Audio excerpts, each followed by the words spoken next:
ceiling, the 250, 270 ceiling you can break, right? And that is not the content from our regular sources. I have added some more sources from here, right? Good morning, everyone. Good morning, everyone. You can speak also in this class while we are revising. I want you to communicate with me, right? I want you to respond also so that we can go ahead with this class smoothly. Okay? Just wait.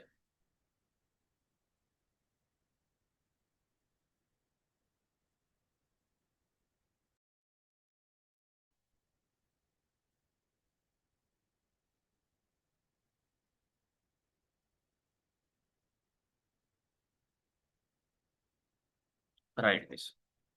So the particular books which I have added for this class is has anyone read this book about the soil science and the nature and properties of soil? This book I have added in my enrichment session for today's. This is a major book which will be adding, and you don't have to read this 1,000 pages book. I have added some beautiful concepts, beautiful diagrams over here, which you can integrate in your answers over here, right? Tell me which book you have followed or what book you have heard about that this is a standard source for soil science. What is that book? That for soil science you have heard that this is the recommended book, standard source. Can anybody tell me? DK Das, sir. DK Das, right. Very nice. Over here, DK Das, this is the book which is recommended. Again, specific topics we have to see over here. All the aspirants who are studying either following this soil science source or whatever content they are, DK Das book, and whatever content they are reading or you are reading from the books of this competitive examination of UPSC, that you are reading majorly from the DK Das, because this is the most standard source over here. But in your ESD or in IARI and other institutes of ICAR, this book is also followed by the professors, by the principal scientists. And this is the major recommended book over there. We will not be understanding as it is about what is written over here, but I'll be adding some of the concepts related to this topic, unit number 5 over here, right? This is also one book, Soil Fertility and Plant Nutrient Management. Majorly what they are talking about the soil and its properties and plant nutrient and how we will be managing them both, soil and plant over here. Utilize this session in the best way method, because over here, whatever you are getting, whatever you will be getting, this will be unique. Nobody else will be studying this anywhere, right? So I have compiled in this way.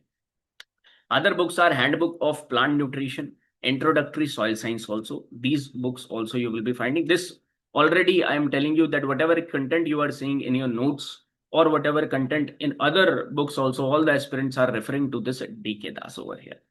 Okay. Chalo. Let us see first of all the syllabus over here. These are your important sites which you can refer, but you don't have to refer. Again, I am saying that you have to study in an exam oriented way, UPSC oriented way. But in your free time, if you want to spend time in these particular websites for a particular unit 5. And unit 5 of paper 1 carries a huge weightage. Right? How many questions will you be seeing in paper this from this particular unit? How many questions are coming in the examination paper 1? Can anybody tell me? How many questions are you seeing, guys? Tell me, guys. From unit 5 in and around in paper 1, how many questions you are seeing from this particular syllabus?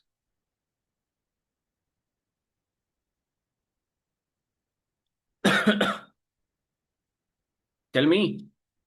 Mehak, Anjali, Kisan, these names which are highlighted over here. 3 to 4, Anjali 2, Shekhar 3 to 4, right? So minimum questions, that at least 2 questions you will be seeing from this particular topic, unit 5.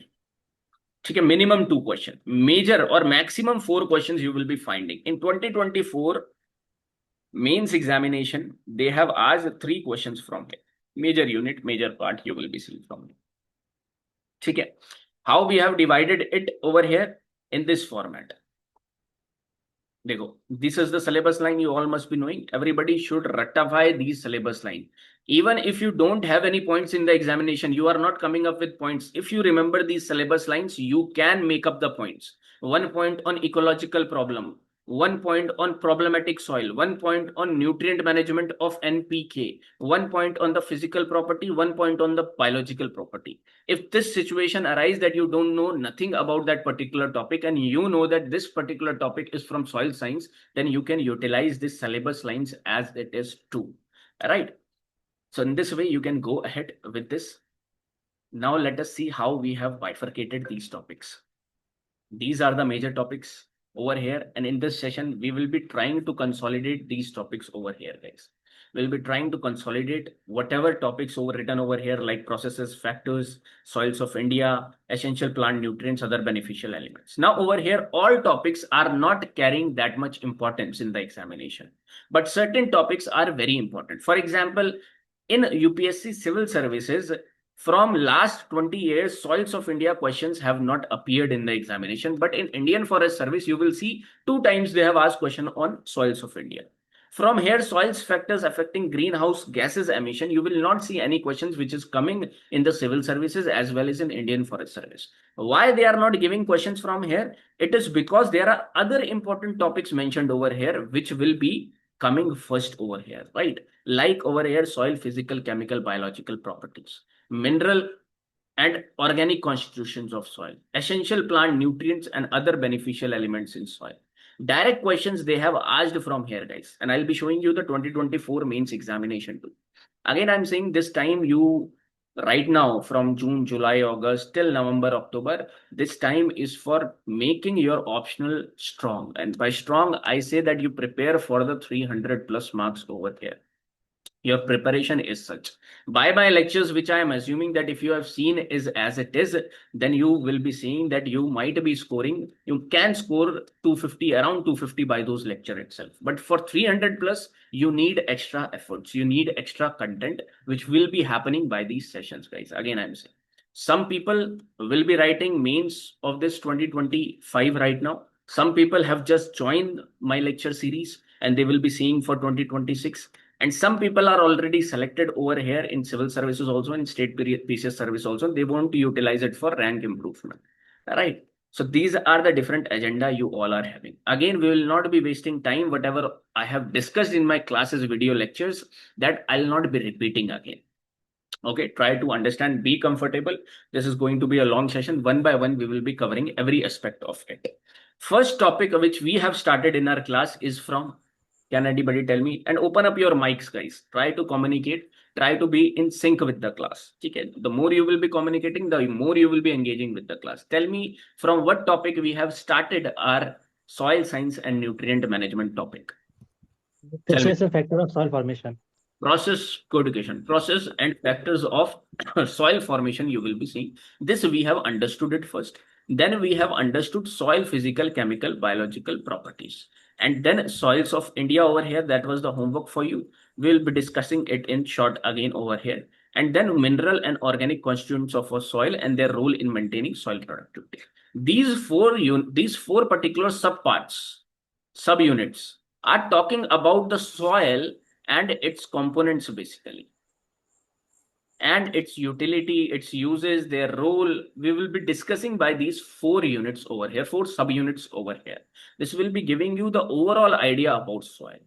I'll be in this particular enriching with you more about this organic constituent in this particular lecture too, in this particular enrichment session too. I'll be giving you more content over here, right? Let me just show you before moving ahead. Let me just show you the 2024 mains paper so that you can get acquainted with how questions are coming. Always have this thing in mind that out of these 12 units, which are, if you will be studying it in an academic way, if you will be studying it, then it will take you more than 3 months to cover this unit 5 itself. But you are studying it in a competitive way, right? And people have scored, people have got the rank with limited knowledge over here, right? So limit your information and more number of revision, I am telling you. Okay, this way you will be going ahead. Let me just open up the 2024 paper for you so that we can see that 2024 paper, guys. Just wait.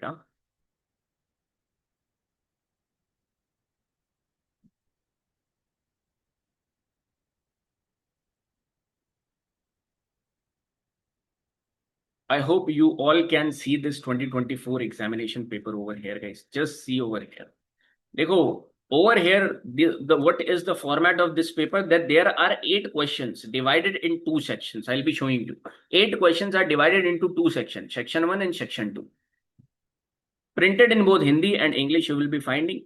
Candidate has to attempt 5 questions in all. That means out of 8 questions, you have to attempt 5. So that means what this is showing, that you don't have to stress out in all the parts of the subunits. You don't have to stress out. The part which is asked more, that should be on your tips. What this particular thing is signifying. That's why with limited knowledge, you will be getting good marks over here. Otherwise, this is a huge subject, and every optional subject is a huge one. You have to consolidate it. The problem with agriculture is you will not be finding much content, much thing related to it that will be helping you out to consolidate it. But this lecture, if you are sitting, be comfortable. We'll be consolidating this unit 5. Whatever I am talking in this particular lecture, will you finalize it, that this is what I have to remember.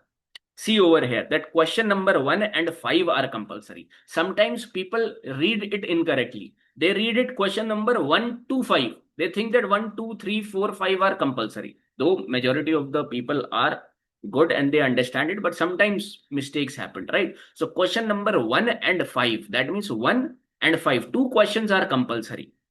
Whereas the remaining 3, 2 questions you have attempted, now the remaining 3 you have to attempt the way you want, and you should choose at least 1 question from each section, right? Let me show you the section now. Section 1, and there will be question number 1, and question number 1 there will be subparts. Just see the subparts now, and they have told that you have to attempt question 1 compulsorily, written over here. That means you don't have any choice. You have to attempt question number 1.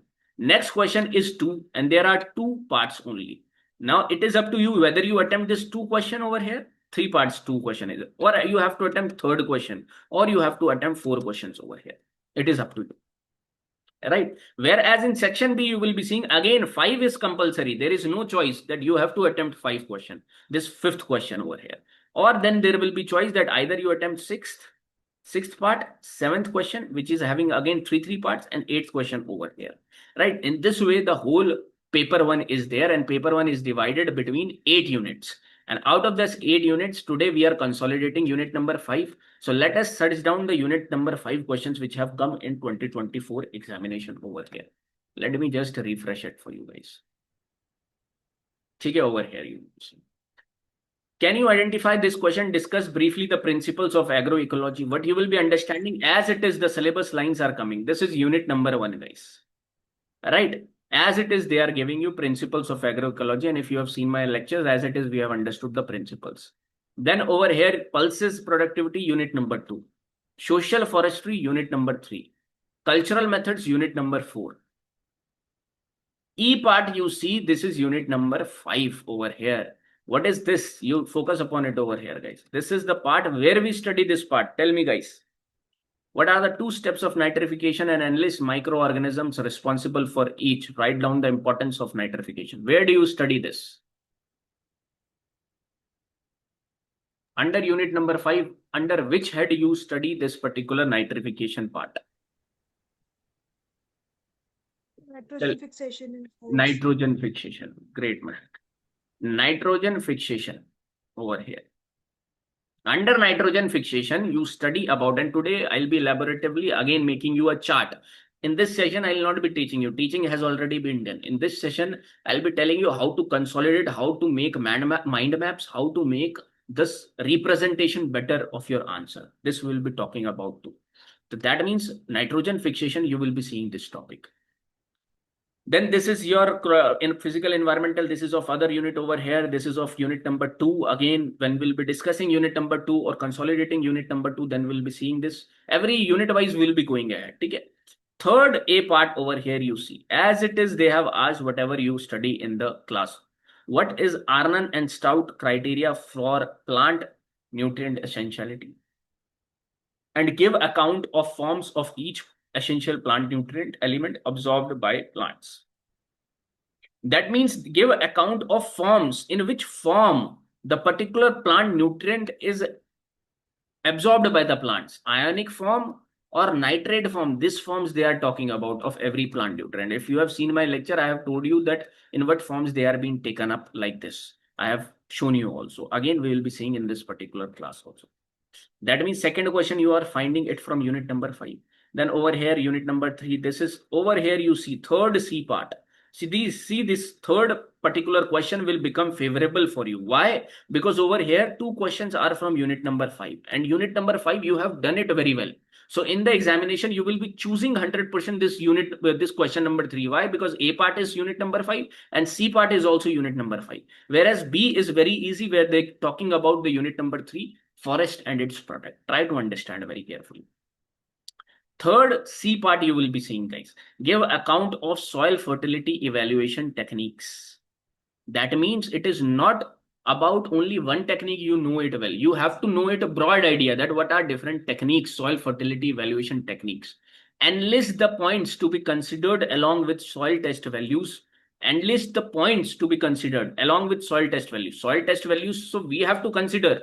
But whether other points we have to see for fertilizer dose recommendation. Here they are not asking about the fertilizer dose recommendation. Here they are asking about that apart from the soil test values, what more methods we should equip us with so that we can use fertilizers. How we can use fertilizers.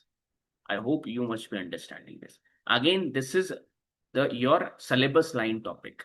This is your syllabus line over here. This is your syllabus line over. This is the importance of if you will be doing certain units by heart, or obviously certain units you will not be having the holdover, like unit number 2. There are more than 20-30 major crops. You will not be able to remember each and every crop's package and practices. So this particular area is not, they will not be as much strong as the other units. But over here also we'll be doing certain crops by heart, certain only 5 to 6 crops, I will say, for the examination perspective, right?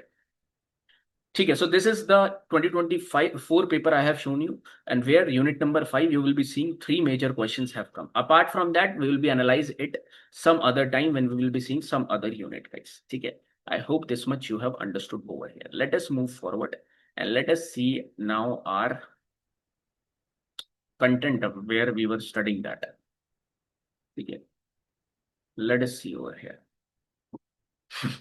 Over here, let us move ahead. Now, one by one, we will be consolidating our material.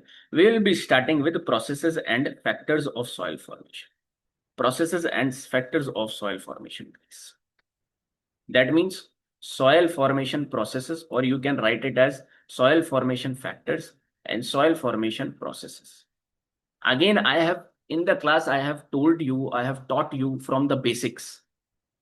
From the basics means how we are getting this soil. I have taught you this. How we are getting this soil, guys. Can anybody tell me how we are getting this soil? Tell me, guys. From rock, the parent material, then the process of weathering take place, and then the regolith part is formed, in which we are having the soil forming factors and soil forming processes that take place. Great, man. Try to understand over here. Very well, sir. Because rock is getting converted into soil, but directly it is not converting into soil. It is converting into this regolith part. Again, this part I have explained really very well in lecture number 1 of unit 5 that you will be seeing again. Okay, I'm just giving you a gist of over here. Then rock will be weathering over here. This weathering phenomena will be taking place and regolith will be formed. Why regolith is not soil and soil is different? Why? What is the difference between soil and regolith? Can anybody tell me again? This point 1 over here, that is soil forming processes. 1 pager should be fixed for you. Soil forming factors. 1 pager should be there. I am just forming a structure for you guys. Soil forming factors. Tell me the scientists which are responsible for over here for this soil forming factors. Who gave this soil forming factor? Dokuchev, Jenny and Chofi over here. Even if you don't remember the timelines, it's fine. 1886, something around 1941, something around, then this is also they studied this soil forming factors in detail. They are the scientists because of which we are studying it in our books. They worked upon it originally. They are the scientists who devoted their life for studying this soil science, right? They give this science towards studying this soil, right? Soil forming factors. And soil forming factors, they have provided us with two things, guys. That is, you can divide these soil forming factors under active and under passive factors. What are the active factors over here? Can you tell me? Climate and living organisms. Active factors means which are providing you energy, right? Over Climate here. and organism. And these are organisms. These are active part of the soil which will be changing things over here. Climate and organisms. Whereas passive factors over here, what are those, guys? Parent material, time and release. Great. Relief. Relief probability. Relief. Other than that, great Rashmika. Time. Time. And one more over here. Parent material. Parent material. Very important. Parent material. Very, very important. In your notebooks, the things they have started from. This is one pager. Short, you have to write in one page. Parent material we'll be discussing first. Parent material. Tell me how this parent material affects your soil formation. We are studying soil formation factor, and one of the factor is parent material. So by the parent material, how our soil is getting formed, how it affects, tell me, guys. What you will be writing under parent material? Tell me that.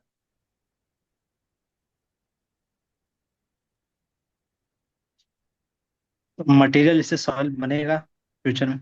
Right, very nice over here. That means material can be of 2-3 types. If the parent material is acidic in nature, my soil will be having components of acidic component over there. If my soil is having basalt, that will be basic in nature. That also you will be seeing over here. But first, what you will be writing over here in parent material, try to understand, try to consolidate it. If parent material are of 2 types, one is sedimentary parent material you will be finding. Suppose this is your parent material, and over here the soil has been formed. Then this particular soil mass you will be calling it as a residual parent material, or this has been formed where the parent material was. It has not been transported somewhere. But sometimes what happens, because of the agents, this parent material is transferred to some other place. And because of this transformed parent material, it is known by different names, by different agents. For example, if it is transferred by wind and deposited over here at somewhere, suppose the parent material is over here, and because of weathering, certain components are transferred by at some certain place because of wind, what it will be known as, guys? Aeolian. Great. And if it is transferred by water and deposited in depression like lakes, lacustrine. it will be known as lacustrine. Great. And if it is deposited near the river valleys, in rivers, if it is deposited, what you will be known as? Like in the rivers borders, if you will be seeing it. Alluvial over here. And if it is deposited near the mouth of the river, like in Bay of Bengal, in the Kaveri Delta region, if you will be seeing, what you will be finding in the at the mouth of the river, deltaic formation you will be seeing, and this is known as fluvial. Understanding? And this is written in your notes also. I'll be showing you again. And if it is transferred by, suppose, glaciers, what it will be known as? Till moraine. Now these are the structures, these are the particular type of soils which are getting formed at this particular areas. Like wind, if it is happening by, then aeolian. Water, lacustrine. Rivers, alluvial, fluvial, moraine, till. And this you also study in your class 11th geography NCERT, where the topic is your erosional landforms and depositional landforms. Again, don't study everything in separation, otherwise this preparation will become burdensome to you guys. Try to connect these things. When you will be understanding this class 11th geo chapter, again try to connect over here. because ultimately these parent material we are talking about, right? Let me show you the content related parent material. Now you have to just summarize parent material over here, aeolian, wind, like this you have to summarize over here. This you have to do, and some of the people have done it also. I have seen their notes too, guys. Let me show you the parent material information over here. Just wait.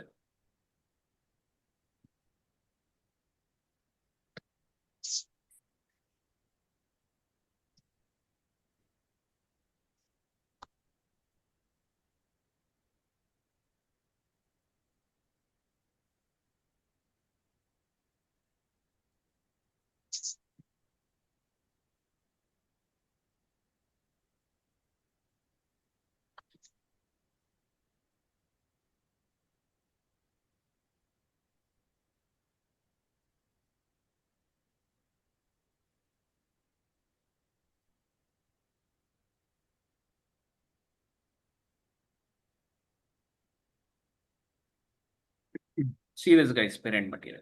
Now you have to consolidate it now over here. Okay, parent material. I hope everyone can see this. Just wait. Two groups of parent material. One is of sedentary type, formed where original place. So isme you don't have to write this much. Just one word will be enough for it. Sedentary. You will be understanding. It is also known as a residual parent material. Or the parent material differ as widely as the rocks. If the rocks is acidic type of soils, you will be seeing more content of acid. Basics, more basic cations you will be seeing over there. Right. Other one is transported. And in transported one, this, if in the examination it comes over here, you can form the flowchart type of representation too in the examination. The parent material transported from their place of origin, they are named after the major force. Don't have to write anything about this. By gravity, if it is colluvial. By water, alluvial, marine, and lacustrine. By ice, glacial, till, or moraine also you call them. At different places, different words you will be finding. Wind, aeolian you will be terming it as. This much information, more than enough over here, guys.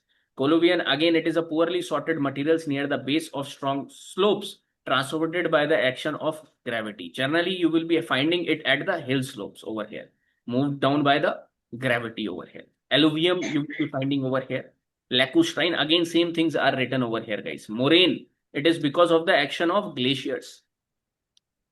Primarily because of glacier movement, you will be finding moraine. And this loess you will be finding because of the wind action. And one of the desert you will be finding where loess is found more, that is in China. In world geography, when you will be understanding, one loess type of desert you will be finding over there. So try to connect. These are the wind blown materials over here. The texture is silty. No need to write all this, but you try to understand that, okay, these are the names which are getting formed. Okay, this is one important thing over here you will be seeing. Apart from that, second particular part which I have told you under the passive factors was a relief. Tell me, guys, how this relief you will be writing. Suppose this is your mountain over here. Let me draw it a bit. This is your mountain over here. Okay, and this is valley again. Tell me how the relief affect the formation of soil. Can anybody tell me? How you will be writing in the examination also, that also tell me. Tell me, guys, this is important. Everybody knows the heading, but what to write in these headings? Because examiner is smart and examiner is knowledgeable. He is having 30-40 years of experience, I'm telling you. So he will be noticing your only one word. By one word, he will be understanding whether you know the information or you are making a fool out of him. Okay, relief everyone know. But under that relief, how you will be representing it? Tell me. So like elevation of land will affect the soil formation. Like for Right. example, Western Ghat region in northern, we can say the area which receive rainfall is comparatively more fertile than the rain shadow region. In this way, the relief will affect the soil formation. Right, this is one good point. Okay, this is right. Apart from that, another points, major points which you study over here also. Sir, it The different, Uh, Please, Rashmika, again. the different type of topography like flat, undulating, or Right. depressed. Rashmita is right. Akansha on the messages is also saying right. Dekho how relief means you have to focus upon the topography. If this is a flat topography over here, can you see the flat topography? Then the soil formation over here, the horizonation, just wait, the formation of horizons basically. Horizonization will be different at flat. Horizonization will be different over here at the slopes, and horizonation will be different at the depression. So 3 points will be formed by you.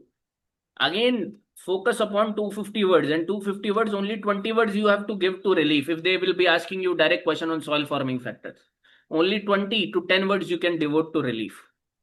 So that means there are 3 particular parts in relief. 1, 2, 3 majorly. Try to understand. Be specific. Examiner is seeing specific. Now, how the soil formation will be different at, please mute, guys. जहां से भी noise आ रही है, just wait, let me mute. All right, over here. So 3 type of conditions you are seeing. One at the flat topography, at the top of it, at the slopes, and at the depression. How the soils formation will be changing over here? How the horizonization you will be seeing changed over here? Tell me. In first topography, flat topography, will you be seeing the proper horizons forming over here, guys?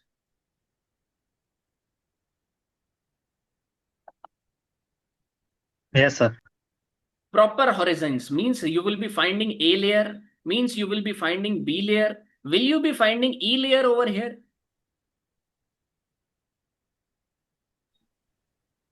Will you be finding E layer over here, guys? E layer. No, sir. Why you will not be finding E layer? This is what examiner is looking. Dekho, PhD examiner, who is the teacher in your government colleges, is not having any in-depth knowledge, or we can say that he is very limited to his knowledge, because whatever he has studied from the books, he will be seeing that over here. If he will be seeing over in your answers that you have written that, he will be giving you marks. Try to understand that, right? So he want to see those points which are written in the books, because he has rectified that throughout his career over here by teaching the students again and again. Try to understand. So he would want to see those particular points which he is telling the students in the class itself. Those principal scientists who have become now in the government colleges and IARI you will be finding over here. So he will be wanting to see that under flat topography, you must write that under flat topography, you will be seeing this alluviation layer too. Alluviation is leaching down, right? This is a major thing he will be finding over here. At slopes, when you will be seeing, will there be formation of E layer? Tell me, guys. Try to think. Why E layer forms? Yes.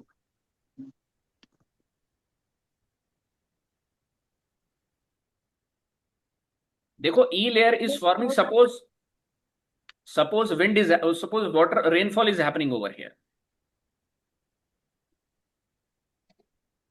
In these layer, rainfall is happening. E layer, I have told you that in flat topography, you will be finding E layer, because somewhat this rainfall will seep down over here.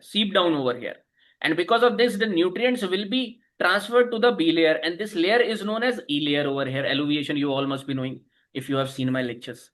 And also some of the water will percolate over here too. Because of that, they are making a gradient, and because of this gradient, the movement will happen. Whereas in slopes, will you be seeing the E layer? Tell me.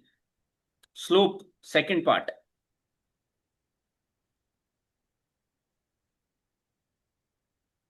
No, sir. No, right.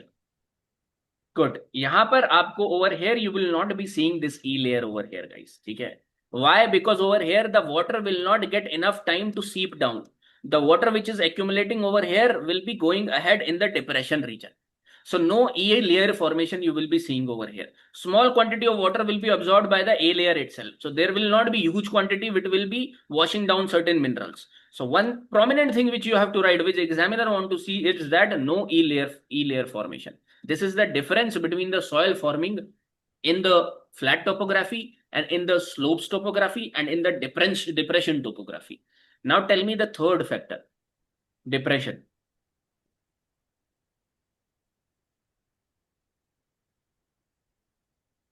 Arid or semi-arid. Say Rashmita. So depression means arid or semi-arid region. Arid, semi-arid also you can say, but I am talking about specifically about the horizonization right now. So will E layer will be formed over here, proper layers will be formed over here. Dekho, in the second part, proper layers will also not formed, right? Because there will be completely eroding of the materials over here. The soil erosion will be more over here. A layer will also be very small over here, right? A layer will also not formed very good. Over here at depression region, will you be finding E layer? Yes, there is a more Possibly, sir. Possible. possibility. This is how you have to think, that this is possible. Okay, tell me more. Anybody else have different answer that no, at depression E layer will not be formed? So leaching will form in depression. E layer will be formed. Anybody saying any contrary answer that no, E layer will not be formed? Anybody? Now let me tell you that E layer doesn't form over here. In depression also you will not see that E layer will be formed. I want the answer. Why so? Why E layer is not getting formed? And this is what your examiner will also want to see. I'm telling you guys. Okay. And this is the enrichment part. That's why this enrichment session is important. Okay. And this nobody, nowhere in no books you will be finding, no regular books you will be finding like this. Okay. Tell me why E layer will not be formed at the depression. Try to think. Poor drainage. There can be poor drainage due to excessive deposition, which may hinder further leaching down. Right, Sragvi. Sragvi has said it right. One example, one explanation he has given that poor drainage will be there. Now the problem is not with respect to poor drainage. One point is right, poor drainage, but you try to understand the amount of rainfall accumulated over here will be more at depression, because the rainfall which has happened at the top topography in the slopes also will rush down and will accumulate at the depression. That's why in the depression majorly you find lakes, rivers, and all you will be finding at the depression. That is why what will be happening, this particular part of soil profile will become saturated. Because of this saturation, there will be situation of water logging. And that's how you are coming up with this poor drainage. Why poor drainage is happening? Not because of the properties of the soil, that they are having clay properties. No, but they are having effective rainfall is more over there. Because of that, the saturation of soil profile is happening. Because of that, poor drainage you are seeing. I hope you are understanding this particular part, and relief is nothing but just this only. Okay. Just wait. Now you see the explanation over here. This you don't have to write. Just see that, okay, there are three types of profiles: flat, undulating, rolling, hilling. You keep it over here only. And one is depression region. See, dekho, soil formation on flat to almost flat position. Soil formation on undulating topography. This is written also, but the way we have to represent it, it is different. Soil formation in depression. 3 parts, 3 points. Under relief, 3 points will come. Flat depression, you will be finding that they have normal soil with a distinct horizonization, right? But vast and monotonous level land with little gradient often has impaired drainage conditions. This is certain situation which you don't have to focus upon. What they are trying to say that this A layer is small over here. Whereas in the depression, this A layer will be huge because of the accumulation feature, right? And over here, this A layer will be very minute in the slopes because that will not be having the time to form it. The time is also one factor which is less over here, right? On undulating topography, you will be seeing it is due to accelerated erosion, which removes surface material before it has time to develop. Now, in the examination, you will not have the time to write this much 4 or 5 lines about this only. In one line, you have to sum it up, guys. Reduced percolation of water through soil is because of surface runoff and lack of water for the growth of plant, which are responsible for checking of erosion and promote soil formation, right? And soil formation in depression, how you will be seeing it? Now they have not mentioned about E layer over here, but you have to mention it, guys. And time and again, if you are finding that you want to mention any scholar, Wheel and Brady will be your friends over here, guys. In the brackets, wherever you find in soil science and nutrient management, if you feel like adding some names, you add Wheel and Brady. And if you remember the book's name also, you can close the bracket with the book name also, that this knowledge is from over here. And it is a smart way. Why? Because Wheel and Brady almost have like talked about every aspect of soil science and nutrient management. There is not a single aspect which they have like ignored. For some particular topics like organic matter, I'll be telling you some other names where you have to mention, like Kumar and others. They have done a research on the organic matter. There I'll be telling you some other names, guys. Okay? This is the importance over here you will be writing. This is the enrichment you will be doing. Soil formation in depression, you will be finding more majorly in arid semi-humid regions, you will be finding it. More than that, you will be finding that more vegetative growth will be there, and it will be region like Terai. And Terai region are almost every time flooded. And these are good regions for your paddy cultivation too. Okay? So this result in the formation of dark colored soils rich in organic matter also. This is also one point you can say. Soil formation exposure, this you can leave now over here, guys. Okay? So this is your relief over here. This is parent material. Now about the time you must be knowing, the more time you will be having with respect to soil, the good amount of particular soil structure will be formed or soil profile will be formed. Again, this time is also dependent upon the topography, and this time is also dependent upon your parent material, and this time is also dependent upon other factors like climate. Okay, so soil formation is a very slow process, years to develop over here. The matured soils means the soil with fully developed horizons over here, hundreds of years it will be taking, and that too on a flat topography. You will be seeing proper soil will be formed. On undulating platform, you will not be seeing that proper soil will be formed, irrespective of the time. Okay, so this is one thing you will be finding, and certain stages are written over here, like initial, unweathered parent material, juvenile, weathering started, but much of the original material still unweathered. Senile decomposition reaches at final stage, and only more resistant minerals survive. Okay, and there will be final soil development completely under prevailing environments. Also, with respect to, I have told you, there are zonal soils, there are intrazonal soils, and there are azonal. Zonal means in a specific area, the soil profile has been fully developed in a specific area. Intrazonal means the soil profile is being developing right now. It is not in its mature phase. It is not in its final phase, right? And azonal is, it is not being started to in his initial phase. They are not only there, like they are not started the soil forming processes yet, right? So this is one factor you will be seeing with respect to time wise. Another two, these are your passive factors which we have seen. Other factors are active factors, where climate and vegetation and organisms are important. They will play the important role. Sir? Yes, Harshit. Sir, you mentioned that E horizon is absent in all three of them while you were talking about topography. So how do we use that point? No. It was the relief. You have not heard it right, Harshit. Try to understand. I have told you that at the top, E horizon is present. Okay, sir. At the slopes, E horizon is not present because it is not having the time factor. And at the depression, E horizon again is not present because of the, tell me, because of the saturation has occurred over here of all profiles, A layer, B layer. Saturation has happened because the effective rainfall is more. The effective water accumulation is more. And that is again, now one of your fellow friends have said that poor drainage will be there. And poor drainage is because of that. Okay, try to listen it properly. Okay? I hope your doubt is clear. Now, this you have to write in the relief. Now, how you have to make the point? Dekho, relief. In the examination, you will be writing certain other factors also. Relief, you will be writing topography over here, flat relief or flat topography, then undulating topography or rolling topography, then depression topography. You have to write that soil, this profile will be developed over here, E layer will be present. Then you have to write, because you don't have much time that you will be elaborating soil, this relief factor in 250 words. You just have to devote 20 words over here, guys.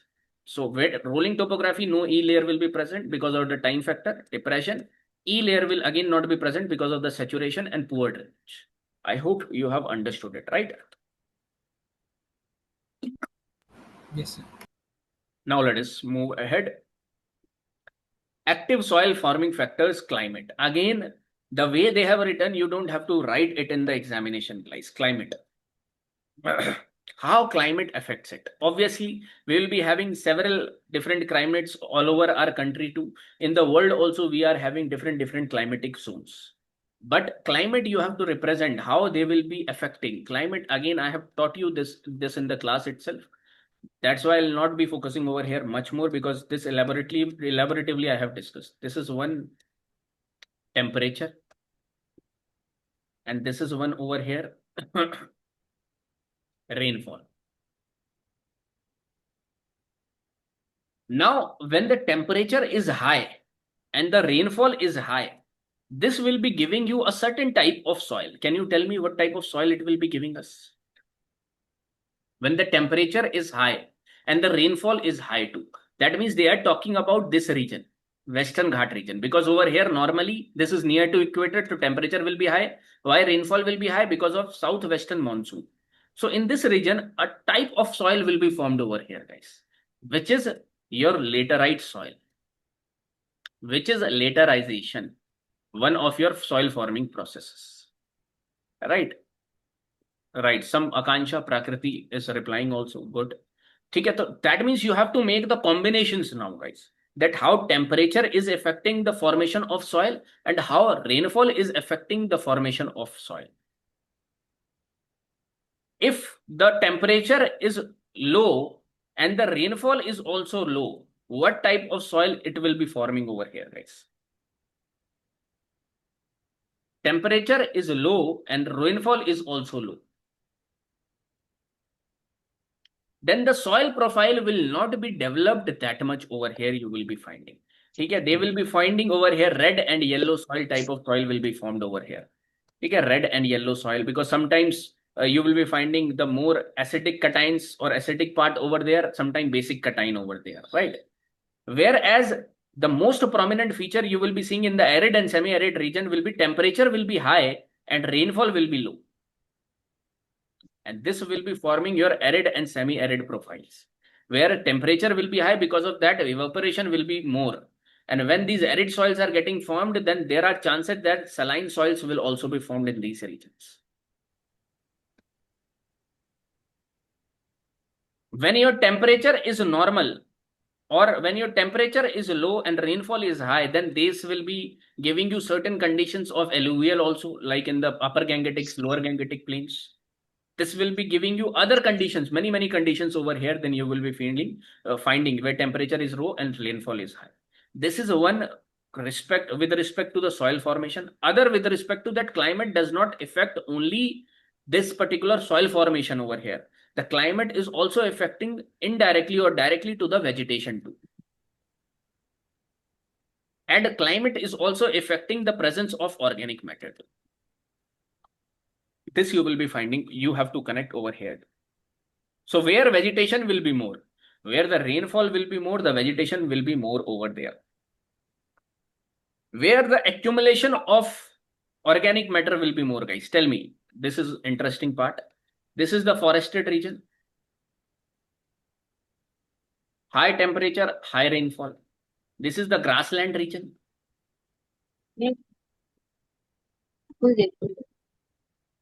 This is the grassland region, and this is the desert region. Now, these vegetation are being formed because of the effect of, you will say, climate only.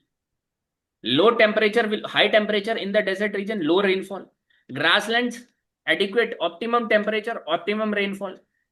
This rainforest, high temperature, high rainfall. Where you will be finding the organic matter more. Suppose this is the layer of organic matter. So organic matter will be low over here. Grasslands. Accumulation of organic matter. कहाँ पर ज़्यादा होगा? Where it will be more? Tell me. Grassland. Grasslands it will be more. Like this you will be finding.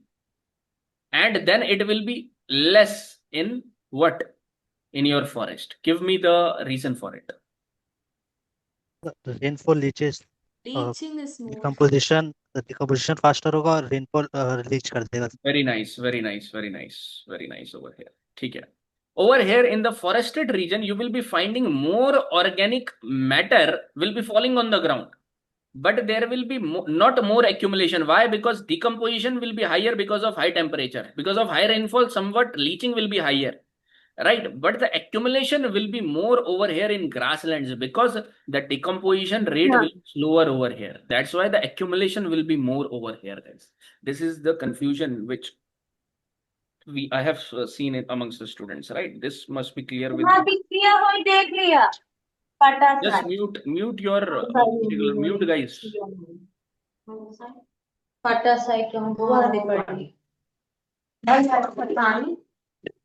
मैं mute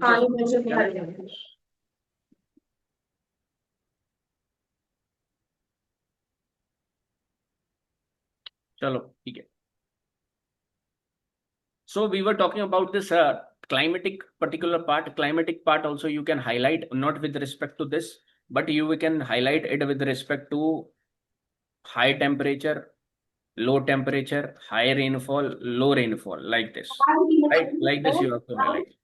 voice आ रहा है.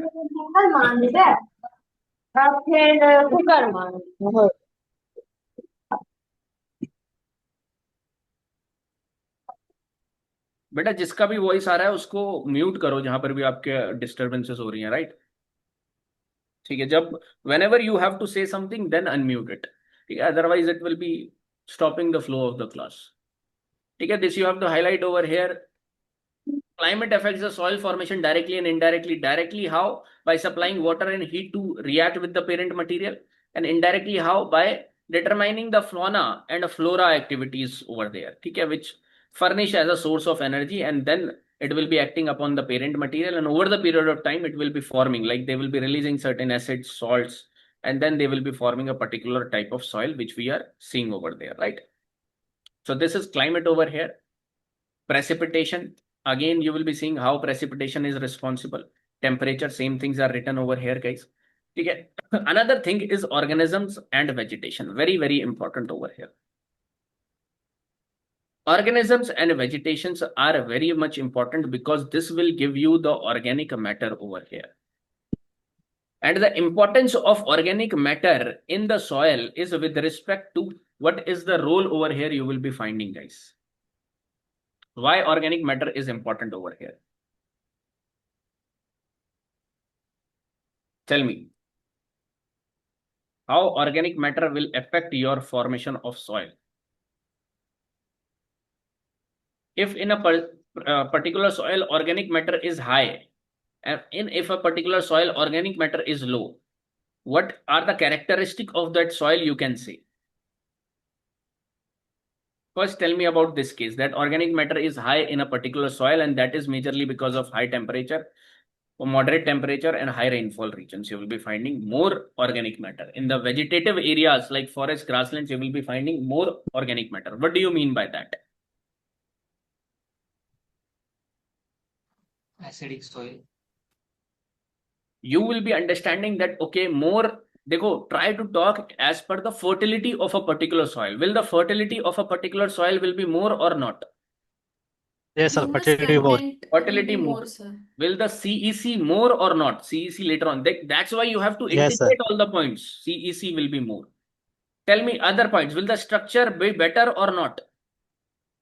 Yes, the soil structure will be better. Soil structure will be the texture And will be water better or holding not? capacity. Right. Sragvi, what you are saying, please? Say again. Water holding capacity. Water holding High it is. capacity, nutrient supplying capacity will be more. These things you have to write, guys. This you will not, this I'll not be saying you again and again. Wherever you are not getting enough points, you have to add these things. Because of organic matter, you will be finding that CEC of organic matter is huge. I'll be telling you when we'll be discussing CEC over here.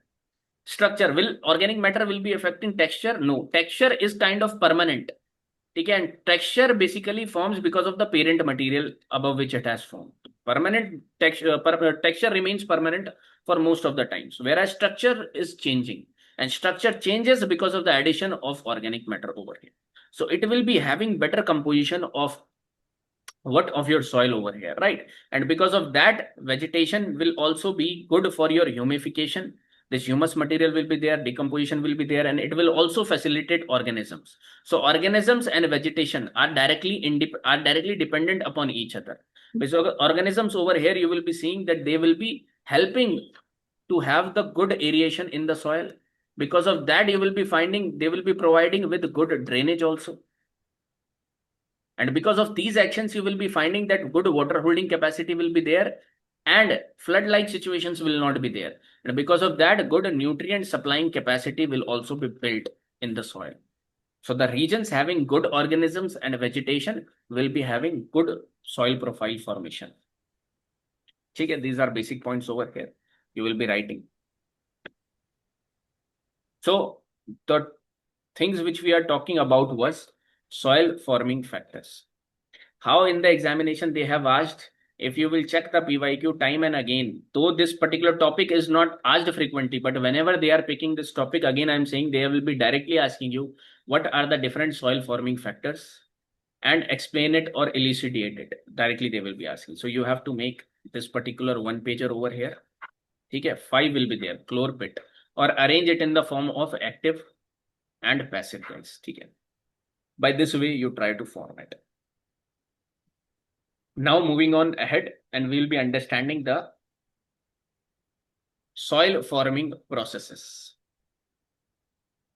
Now these soil forming processes and soil forming factors are acting simultaneously in order to give us the soil, or in order to give us the soil profile. In different regions, different processes are going on. We have divided the soil forming processes in 2 parts. Tell me the parts, guys. How we have divided the soil forming processes? Fundamental process and specific pedogenic process. Great, Java. Fundamental processes and specific pedogenic processes. Now, when you have these things in tips, like certain students just reply kar rahe hain, the way they are replying, this will be handy for you in the examination because you don't have to think much then. And this is what requires not only with respect to optional, but with respect to mains, other subjects also. Tips knowledge, on tips you require this knowledge, guys. And they will be directly asking you what are the different soil forming processes. Out of soil forming factors and soil forming processes, soil forming factors are being asked more. And soil forming processes is asked less over here. Okay. Now, soil forming processes, fundamental means this will be happening in all the soils. In major of the soils, you will be finding these processes will be happening. And specific pedogenic processes are that in certain areas, these particular thing you will be finding. It is further divided into zonal and intrazonal category. Zonal and intrazonal I have already explained you. Again, I'll be not explaining things again and again over here because this I have already explained in my lecture. Okay, so you have to see over here. Fundamental, tell me guys the fundamental process over here. Humification, eluviation, and homogenization. Great. Humification next, what you have said? Eluviation. Then eluviation. Then Horizonization. Great. Directly one line you have to add with respect to them. I don't think there is much explanation needed for this. Zonal category. Zonal. Calcification, decalcification, podzolization, laterization. Podzolization and laterization. Just wait. Just wait.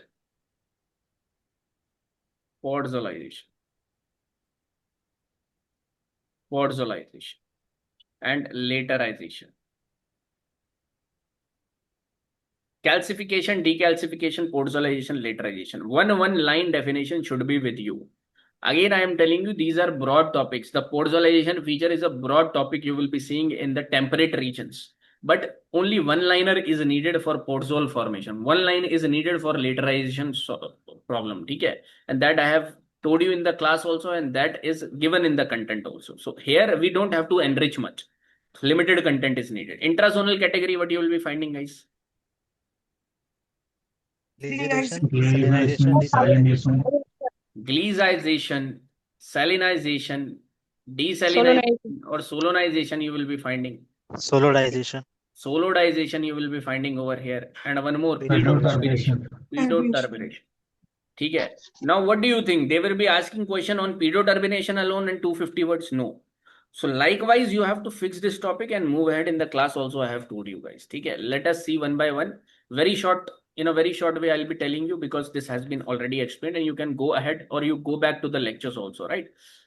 Humification you will be finding over here, guys, because addition of fundamental process, addition of basically organic matter over here. And this we have to discuss in greater depth. And I'll be giving you some enriched material over here too. That enriched information, I'll be giving you more information when we'll be discussing about the fourth component, that is organic matter, that is converted into humus. We'll be discussing more then. Okay? Alluviation is the leaching down, washing down of minerals. And I have told you that how it is being affected with respect to relief also, with respect to rainfall also. If no rainfall will be happening, then there will no formation of alluviation also. Right, rainfall is needed. This drainage is needed for this alluviation process. And what is drained over here? The particle, these elements or these particular minerals over here you will be seeing. Alluviation means washing out over here. The process of removal of constituents in suspension or solution by percolating water from the upper layer to lower layers. Again, you have to fix one line for it, guys. Alluviation is where this washing down materials have accumulated, and generally it is accumulated in the B horizons. So these are known as alluvial horization. This happens where alluviation happens, then there only majorly you see this alluviation type of property. Right. One is horizonization. Good horizonization will be forming where you will be finding good time, climate factors, and topography is there. And bad horizonization means improper horizonization forms over there where you will not be finding all these factors in a proper way. Right, this horizonization you will be getting over here. Calcification, this particular part you have to remember over here, that how the formation of carbonate, ultimately you have to form this carbonate over here, calcium carbonate, and this will become the precipitate. This CO2 will become the precipitate over here, and CaCO3, this calcium carbonate will also become the precipitate over here. So the process of precipitation and accumulation of calcium carbonate in some part of the profile, and generally it happens in the subhorizons, right? P horizons you will be seeing generally over there. Okay. So this particular very easy reactions you will be finding over here, that the formation of carbonic acid, and then carbonic acid with calcium will be giving you bicarbonate, and bicarbonate again will be giving you this calcium carbonate sometimes. Okay, this you have to remember over here, guys. Decalcification is the reverse of this calcification process. When you will be washing down with this water, more water, you will be trying to leach down this particular carbonates over here. Again, this will be becoming into bicarbonate, and bicarbonate, you remember that it is soluble in nature. And the same equation you will be finding in your 9th class science NCERT. Okay, and that you all have to read for the examination. 9th class science NCERT and 10th class science NCERT, you all have to read too. Over there too, you will be finding these equations. Okay, podzol. Podzol means what is leached over here, guys, in the podzol, in the formation of podzols. What is being leached over here? Can anybody tell me? Aluminium and iron. Right. So over here, the leaching down of aluminium, and these are acidic cations, guys. Al3 plus and Fe2 plus, and sometimes 3 plus also you will be seeing over here in one case, and another case Fe3 plus is also there. So the leach down of these particular elements, acidic cations over here, basically leave the upper surface. When from the upper surface these will be leached down, silica will remain, and silica will give you the appearance of bleached gray ashy appearance. And because of that, Russian termed it as the podzols. Right. And generally these podzols are being formed in the cold temperate regions and humid climate. That's why where coniferous and temperate regions profile, you will be finding these formation of podzolization. What is sesquiocytes? Sesquiocytes are nothing but the oxides of aluminium and iron over here. They become mobile and leach down from the upper horizon, deposit in the lower horizon. This is one explanation you can write as it is. Okay, this last line. And if the equation you want to remember, you remember it. Again, balancing out the equation will not be important from this particular examination agriculture paper point of view, but it is good that 2-3 equations you try to remember of every process which I'm telling you. Okay, it will be good for you. Then again, these podzolization will be factors that will be affecting the climate, parent material, vegetation, leaching, and translocation of sesquiocytes. Obviously, it will be happening by that only, right? Laterization. And this is the phenomena you will be seeing in the Western Ghats. When you will be understanding about the chapter 11, class 11th NCERT of geography, you will be finding laterization one box over there. And they will be telling you where high temperature and high rainfall is there, particularly in Western Ghats. These type of brick soils get formed. And in this type, where you will be finding what is happening in laterization, basically, what part is being removed from the top layer? Silica will be removed. So in your line, in your one line, this should be highlighted. These are nothing but fodder. What examiner will be finding? These things. Instead of sesquicides, instead of aluminum and iron, this silica will be leached down. That means remaining are iron and aluminum. That's why the appearance of bricks is generally red in nature, and because of this presence of sesquicides over here. Right, and the process operates under the following condition. Basically, you will be finding again climate will be affecting natural vegetation and parent material. Again, these are extra things which you can add anywhere. These things will again affect because these are the soil forming factors, and soil forming factors are working upon the soil forming processes, ultimately giving you soil connection. You try to understand this. Okay. Gleization. One thing which you will be writing in gleization is what? Where do you find this gleization type of soil?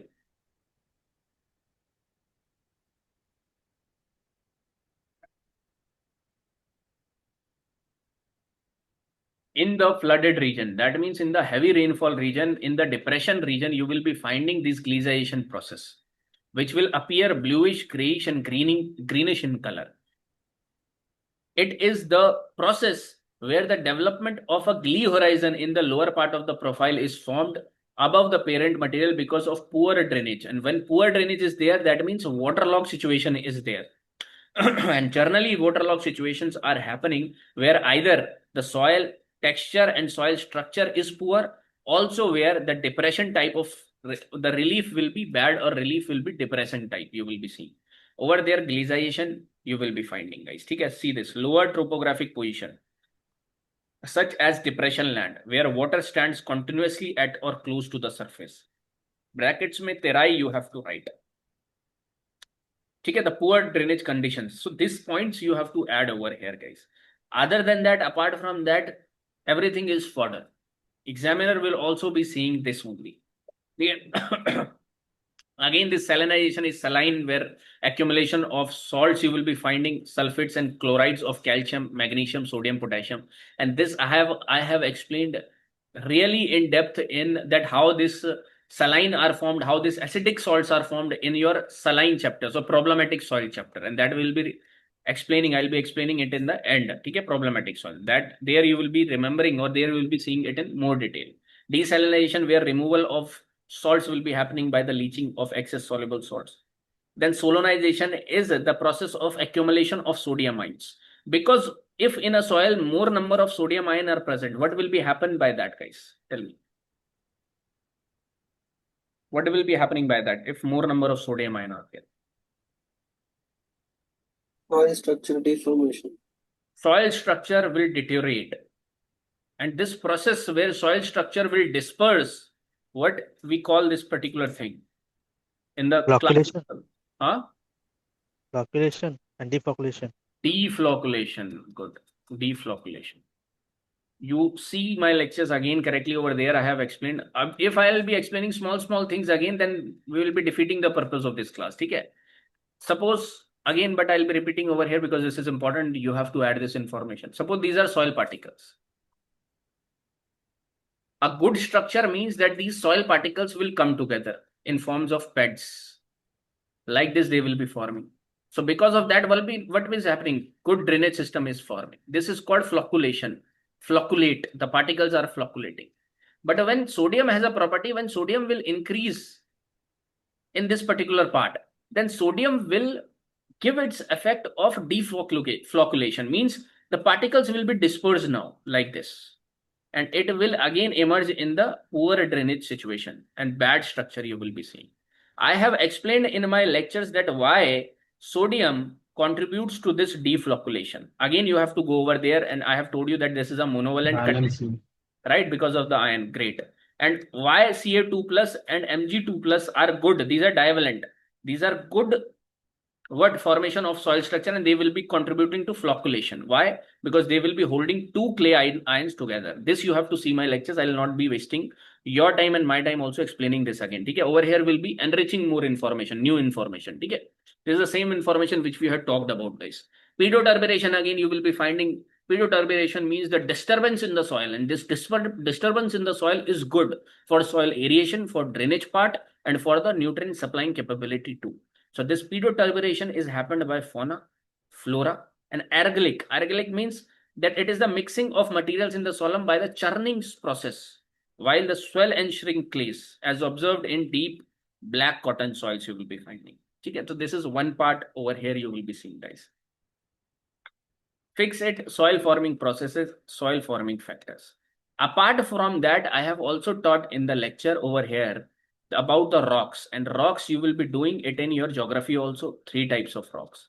Apart from that, these rocks are formed from volcanoes. This topic is not over. This topic you have to connect in geography. Volcanoes you have to again understand in greater depth in geography, where you will be understanding about the extrusive landforms and intrusive landforms.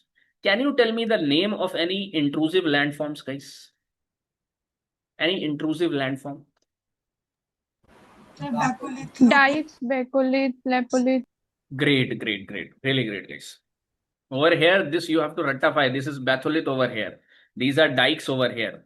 These are facolith over here. These are locolith over here, right? So this you have to understand from your geography perspective, and then you will be connecting with the soil forming process and soil forming factors. Just wait, guys.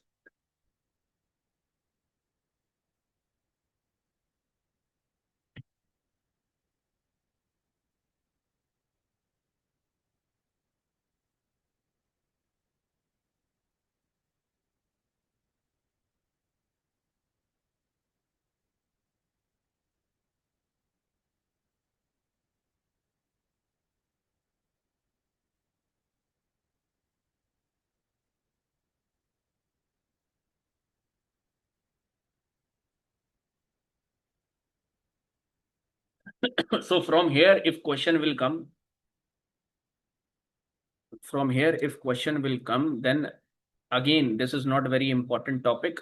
But once in 2-3 years, they throw question from here. Like the last they have thrown questions from here was 2017, 2018, right? So this much information is more than enough over here. 2 pages are more than enough from here, guys. Now let us move up to the soil physical, chemical, and biological properties. Okay, this will be understanding over here. See over here again how they have asked question on the weathering part. Also, they have asked question from here, right? So weathering part, how you have to understand physical, chemical, and biological. And again, the same way, biological things are same for the in chlorophyll organism method. You have seen the biological part, and over here also in the soil physical, chemical, and biological properties, we'll be focusing upon the biological part more again, guys. Okay. So soil properties over here you will be understanding. This is important over here. And soil properties in the form of physical, chemical, and biological. Majorly, they have asked you certain particular properties specifically. I'll be showing you that too, how they are asking this. Take a soil physical, soil properties over here. Why it is important for us to know the soil properties, how it will be helping us? Can anybody tell me? Broad answer if you want to tell me. By understanding the soil properties, how it will be helping. It decides the behavior of soil with respect to crops we are growing. Right. It decides the behavior of the crops, the productivity of the crops, right? And by the soil, by this knowing the properties, we can understand that how much water is required by the soil. Can I know that? How much water, how much irrigation we should provide to our soil? We can know that. How much fertilizers? Kisan? Soil requirement can be known. Soil requirement, soil amendment, how much fertilizers we have to add, that I can understand. How much organic matter I have to add, that also I can understand from these physical, chemical, and biological properties. Ultimately, it will be telling us about my water holding capacity, my nutrient supplying capacity, and the overall health of the soil. Okay, that is why this is important over here. Under physical properties, the major thing which you study over here is, tell me. Soil structure, texture. Texture, Texture, structure, color, Soil water, color, air. structure, good. Soil soil color, porosity, Porosity, density. Then over here, apart from this, soil air, color, water, color, temperature. Right? All these are physical properties. And in these physical properties, the majorly asked two things are more, guys, that soil texture and soil structure. Or overall question is being asked that how these physical properties are important from the soil, like important from the soil point of view. Why these physical properties are important, why these are beneficial. So overall question has been asked. In chemicals, what do you understand? In chemical properties, majorly. Soil pH, Ion exchange. ion Majorly exchange, ion exchange, and under ion exchange, you see the most important CEC and anion exchange. Then under this, what we understand over here? pH. soil Soil pH, soil pH, pH. Then soil conductivity will also come under this.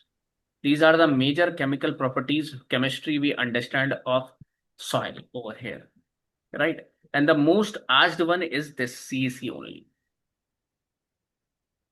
And now over here, biological one is the most important, guys. Okay, direct questions has been asked in biological part. What you understand under biological part? Biological Microorganism. Organic matter. microorganisms. The type of microorganism. Once they have asked about the animals, microorganisms present over here, enumerate them also. They have asked like this. Apart from that, Soil organic matter. soil organic matter over here. OM. Soil organic matter. Very, very important. Okay, these things I'll be explaining you also. Physical and chemical, we have explained it in greater depth in the class also. But now we will be beginning this from the biological one, because over here I have to give you more content with respect to soil organic matter and the microorganisms. This biological part is important because over here it is not only in the biological properties you will be seeing over here, but over here organic constituents of the soil also. This fourth part will also be covered by it. And not only this, in the weathering also you can highlight the biological properties in the biological weathering, okay, which is doing the decomposition, transformation of these products over here. So these things you can highlight over there too, guys. Because first of all, we will be understanding about the biological properties over here, and we'll be understanding about the soil organic matter. Rest of the thing, because texture, structure, I have explained it in greater detail already. Porosity will be discussing. These things will be discussing. CEC will be discussing. Okay, but soil organic matter, I want to discuss it in greater depth. Tell me about soil organic matter, guys. How you are seeing this soil organic matter. And this, first of all, let me tell you what all extra we'll be discussing over here. I'll be letting you discuss about the farm yield manure or the manuring process. We'll be discussing about the green manuring, brown manuring. We'll be discussing about the composting. We'll be discussing about the, you have over here vermicomposting. Okay, these all things I have to add in your notes now, in your knowledge base now, because this I have not covered in greater depth in the classes I know. Apart from that, I have covered it well enough. Okay. Tell me first of all, what is constituted by this soil organic matter? क्या है ये soil organic matter? What is the soil organic matter?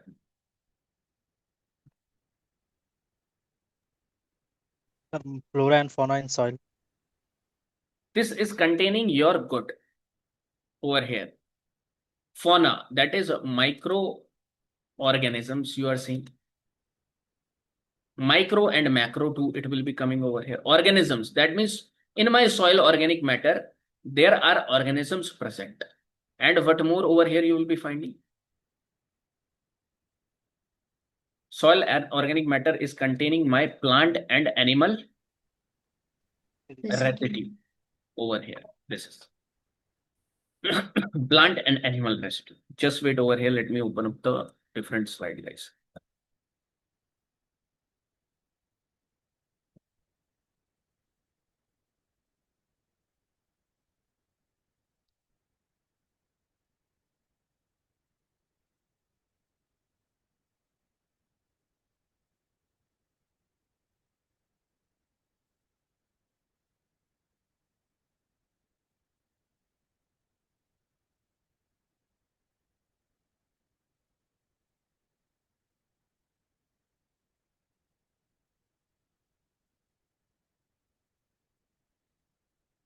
I hope you can see this.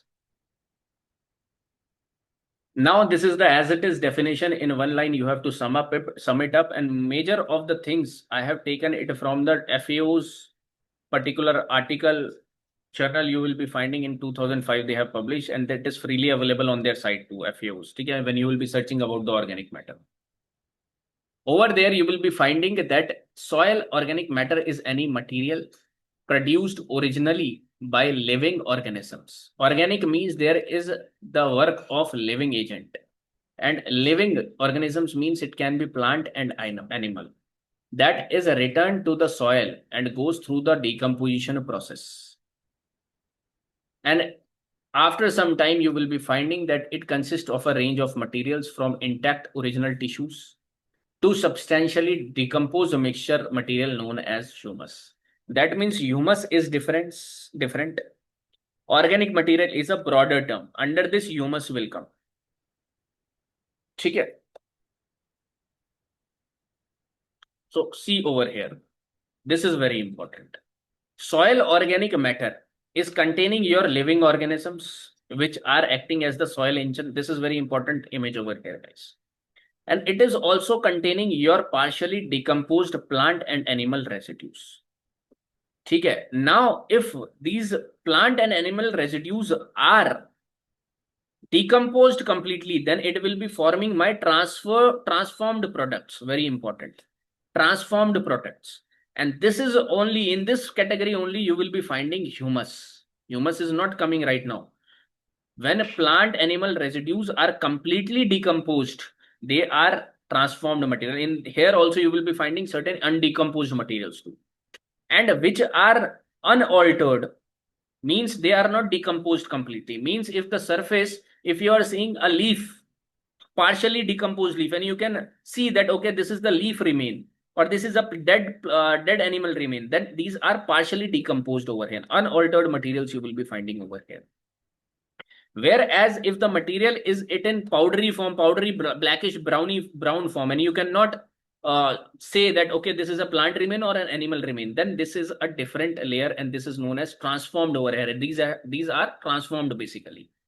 And under transformed also there will be two categories, guys. Try to understand. As it is, you have to understand. Under transformed also you have two categories. What is that? That is, you have humic substances and you have non-humic substances under this particular card. Just wait, Anna. Under this, humic substances and non-humic substances. So this you can call it as a what is the transformed products? Transformed products. And these transformed products can form your non-humic substances. And this is humic substances or humus substances. Now these humus substances are further divided into, can anybody tell me what they are divided into? Anybody? This I have taught you in the class also. Humic acid, fulvic acid, and human. Great, Shamani. Humic acid, fulvic acid, and human over here. Now the difference you should be knowing about these humic substances is. Acha, one property of this soil organic matter, you say that it provides a nutrient. How it provides a nutrient? One, by completely decomposing the material. which has been done by the transformed products. ठीक है, non-humic substances will be giving energy to you. And one property of organic matter is that for the long time period they supply nutrient. That means certain part decomposes very slowly, and the parts which are decomposes very slowly, now you know the terms: humic acid, fulvic acid, and humin. Humin is the one which is decomposed very slowly in the soil. So it is not easily soluble, it is not easily decomposed of. Very late it will be decomposing of. 3 ticks. Whereas humic acid, you will be finding that humic substance over here, not acid over here, humic acid or substance over here will be readily decomposed, and fulvic will be taking some time over here, right? So 3 types you will be finding over here: fulvic acid, humic acid, and humin. How you differentiate between them, or how scientists have differentiate between them, how they have differentiated it between these particular fulvic, humic, and humin?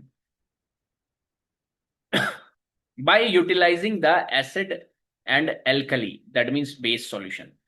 If a particular thing is soluble is both acid and alkali, and they have added that material, and if it is soluble in both acid and alkali, you will be saying that this is a fulvic acid. And fulvic acid is most susceptible to microbial attack. That means easily you can say that this will be easily decomposed, but that easy decomposed means 15 to 50 years, not that much easy decomposed by non-humic substances. Non-humic substances are decomposed very fast over here. Unaltered materials, they will be decomposed fast over here, right? Or this non-humic substances like proteins, amino acids, fats, wax, they are readily attacked by microorganisms and they are rapidly decomposed. Rapidly means within a few months they will be getting decomposed. Non-humic substances. Whereas humic substances will be taking time. And under this you will be finding fulvic acid, humic acid, humin, and fulvic acid will be readily decomposed when compared to this only humic and humin. Whereas humic acid is the one which is soluble in alkali only, but insoluble in acid. This you have to write, guys. That is the differentiation between them. And it takes a bit time as compared to fulvic, whereas as compared to humin, it gets readily decomposed. Whereas humin, and this is known as the storehouse of nutrients, storehouse. Storehouse of nutrients, guys, which is high in molecular weight, dark in color, and insoluble in both acid and alkali, and most resistant to microbial attack. That's why you will be finding that these are providing nutrients for the longer time. After long time period, they might be giving you some nutrients, but for the immediate, if you need immediate nutrients, you will not be able to utilize them. That's why you have to add fertilizers. That's why the success of organic matter, you will not see in few years that, okay, organic farming will give you result in 3-4 years. No, that's why it takes time for this organic matter to show its result in a particular soil to improve its structure, right? So this one thing you try to understand. This image also I have told you. See, wheel and Brady, this particular type you have to add, guys. Every information they have very well explained all these information, though the information which we don't need, which is not relevant from our examination. That's why you don't have to read this book, but I have added information from here. Humin, again, I have told you that insoluble, whereas humic soluble in what? Alkali. Whereas if it is soluble in acid too, that is fulvic acid over here. Rest you don't remember these molecular weight. These are confusion over here.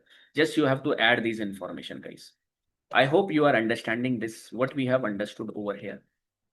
Soil organic matter will be containing my soil microorganisms, and these will be doing their work. These are the energy agent over here. These will be converting these products over here. And then there will be over here, you will be finding plant and animal residue. You will be finding some partially decomposed plant and animal residue, or you will be finding over here transformed products. Under transformed products, you will be finding non-humic substances. अब यहाँ पर humus आ जाएगा, and humus is containing non-humic, and humus they have asked n number of times, and humic substances. Non-humic substances will be decomposing rapidly, and this will be giving nutrients to the soil. For your organic farming, what is being readily decomposed is the non-humic part, and non-humic part is your proteins, carbohydrates, fats. These are there, okay, and they have converted it from the plants and animals remains. Whereas the humic part is decomposed, it takes time over here, and that you have understood in the form of fulvic, humic, and humin. Whereas humin is basically later on, it takes time to decompose. This is whole the structure of soil organic matter you have understood over here, guys. Okay, this is more than enough over here. Now tell me over here the importance of soil organic matter. Tell me, guys, why soil organic matter is important. Can you tell me the point of soil organic matter, why it is important? Nutrient supply, water holding Nutrient supplying capacity. capability. Nutrient supplying capability, can you elaborate it? When you will be highlighting this point in the examination, you try to point out the keywords, only write keywords. And this is the answer writing art of answer writing, that you can only write in a, why I'm saying it is an art, because first you have to have the knowledge for that.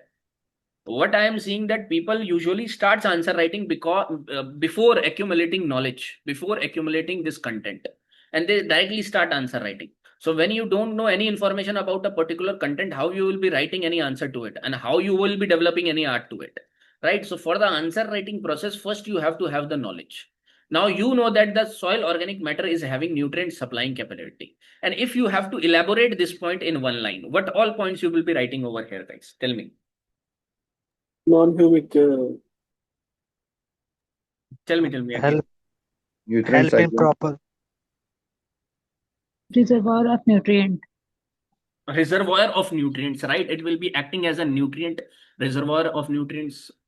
Apart from that, nutrient supplying capability, that means they will be adding more clay material to it. And when clay material is added, that means more CEC. More CEC means more nutrients will be attached towards it, and more nutrients will be available for the plant to uptake it.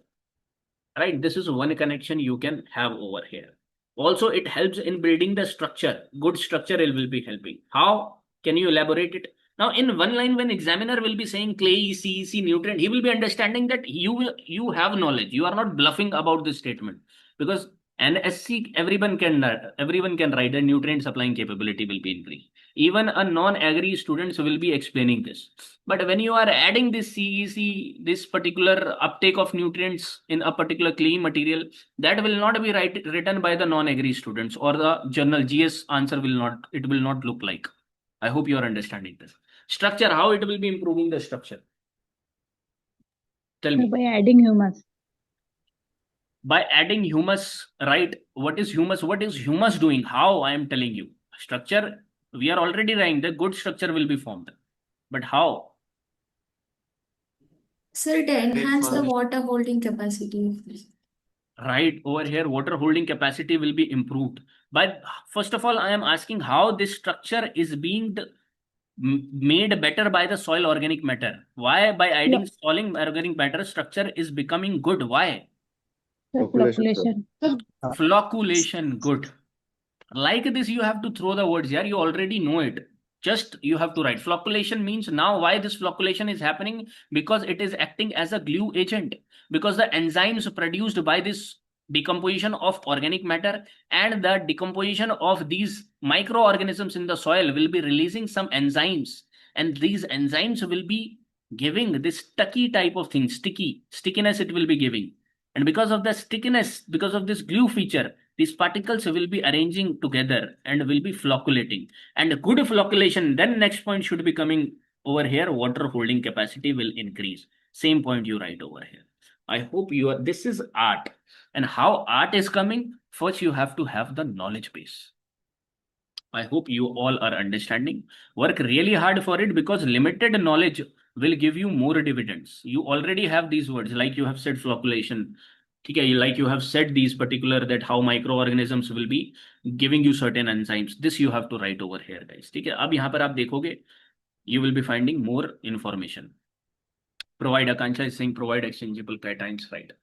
So just add these points. Right now you don't add, but you have to sit for this particular unit again. Okay, I'll be telling you 3 times you have to utilize this lectures, guys. Unit this enrichment session which we are doing. First, you are focusing over here. Now, everybody, those who are seeing, I hope you are utilizing this session with proper concentration. Second, I'll be telling you that after this class, whenever you have completed unit 5 from my videos, again you have to see this. And lastly, you have to focus upon it in the during the time period of mains examination. That is 2026, and those who are appearing right now for civil services also and for state services. Certain my students are appearing for state services too. And as far as I know, the people who are connected, J&K is happening like in 2-3 months, they will be having their mains examination. And also the Arunachal Pradesh will be having their mains examination in coming months. Apart from that, civil services is main going to happen. So then ultimately you utilize this information. Okay.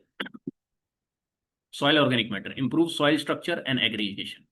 How they are doing it, already I have told you by the enzymatic reactions which the enzymes they are giving it in the soil, they are binding the soil particles into aggregates.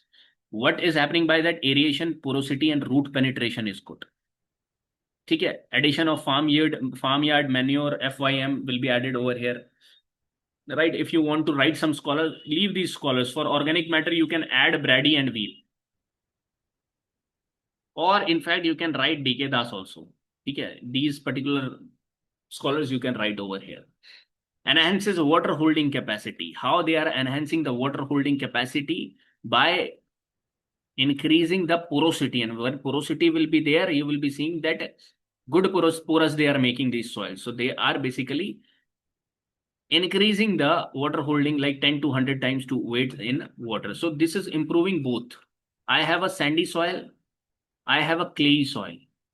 In both the ways, the organic matter in sandy soil, you will be seeing flood-like situation you will be seeing over here. Not flood-like is in clay. But over here you will be seeing that rapid drainage system you will be seeing. All the things you will be adding over here will be leached down. So organic matter will be providing it a good structure. Whereas in clay parts, you will be seeing that there will be very less space for it to go down. So what you will be finding, the waterlogging situation you will be finding. Again, the structure will be made of clay particles will be better by this organic matter. Okay, so sandy soils with low SOM retain little water, while adding compost increases moisture retention. Okay, so Dr. Ratan Lal over here, soil carbon expert, emphasize on soil organic matter as key to water security and drought resilience. This you have to add, these references. This you have to just write in brackets. Okay. Apart from that, nutrient reservoir.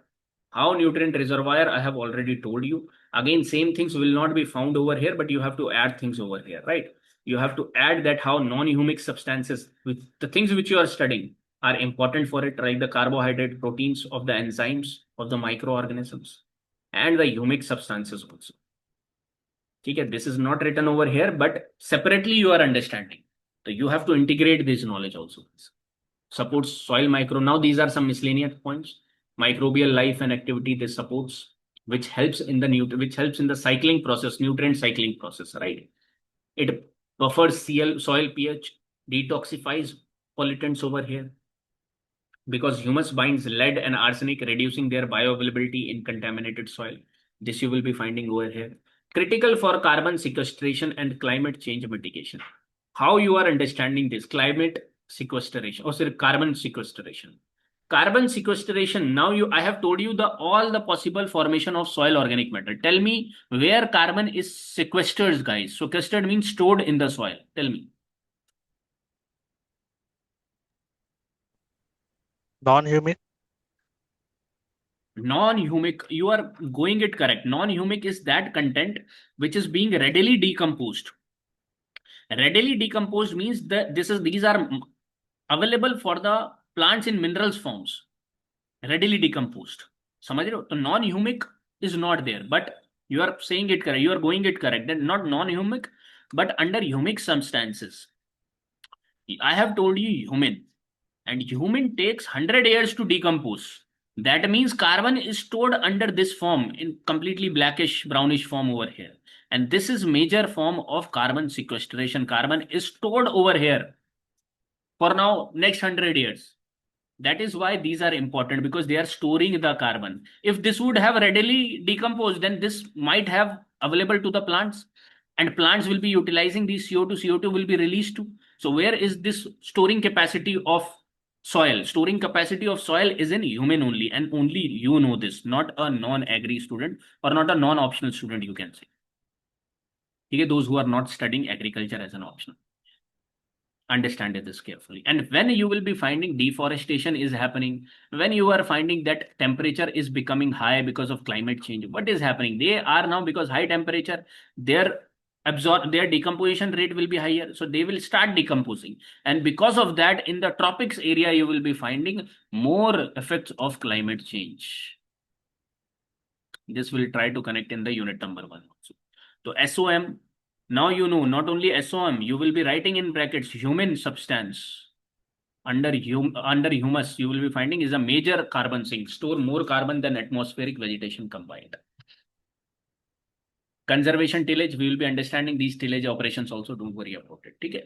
So this is one thing. Now, certain students are utilizing ChatGPT also, which is a good source, but understand ChatGPT will not give you a specific answer or a technical details of a particular answer. If you will be asking, ChatGPT will not give you. So you have to utilize ChatGPT, then add certain more things. Some students are trying to utilize for some content. First, you come to me, those who are connected, they are connected with me, like for the material also. If you are not finding any content, first ask me about that. Don't waste your time searching about, because I probably be having that, right? I'll be giving you directly. But if you are utilizing ChatGPT, you try to understand, it will be giving you a generic answer.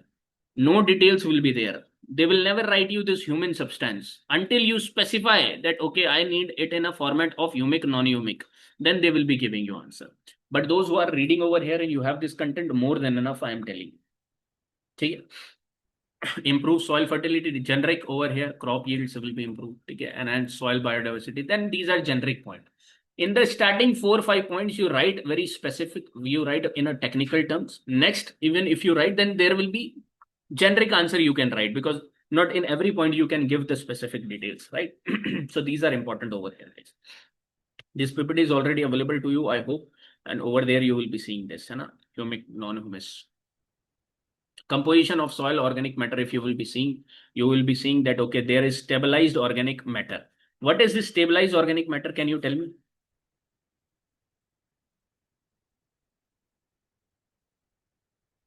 Just now we have studied this. Tell me, guys.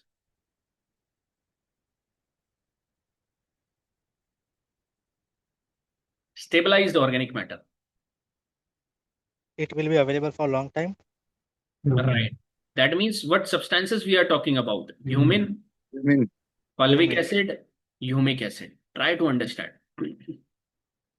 That means these are humic substances, and these are non-humic substances. Less is fresh residues, living organisms over here will be provided. These fresh residues will be converted either into this or either into this, right? Now, soil organic matter is having 50% of carbon, 5% of nitrogen, 39% of oxygen, but we are concerned about NP over here. NPS you will be seeing over, right? But these values can vary from soil to soil, you can see over here. Factors affecting organic matter level. Now, factors, how the factors are affecting over here. Again, all the features you will be finding over here, guys. Okay, see this point. Soils formed under grasslands generally have greater amounts of humus than soils formed under forest vegetation. This I have already explained you, because in forest vegetation, more temperature, more rainfall you will be seeing. So more decomposition feature you will be finding over there. But in grasslands, you will be finding that less rainfall, and not less, but less temperature you will be seeing comparative to the forest. And because of that, what you will be finding, that more accumulation of humus will be there. Accumulation, I am telling you. Okay, more humus will be accumulated. One point you will be finding with respect to the regions, with respect to vegetation. The amount of SOM increases with increasing precipitation and decreases with increasing temperature. Fine textured clay soils have higher organic matter levels than coarse textured soil over here. This is one point over here. Poorly drained soils have higher SOM levels Then well-drained soil. Well-drained is nothing but if you have large pores over here, well-drained. Well-drained means you are having large pores over here. Poor drainage means you are having very small places, clay type of texture you will be finding. Then water will be impermeable to it. Okay, permeability will be less. Okay, soils in lowlands have higher SOM content than soils in upland topographic conditions. That we have already seen with respect to the relief.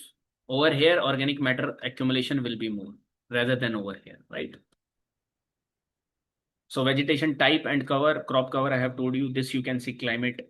This you can already check it out, guys. Easy one, right? Let us see more important things now in biological properties. This will be understanding vermicomposting and all. Let me just take you to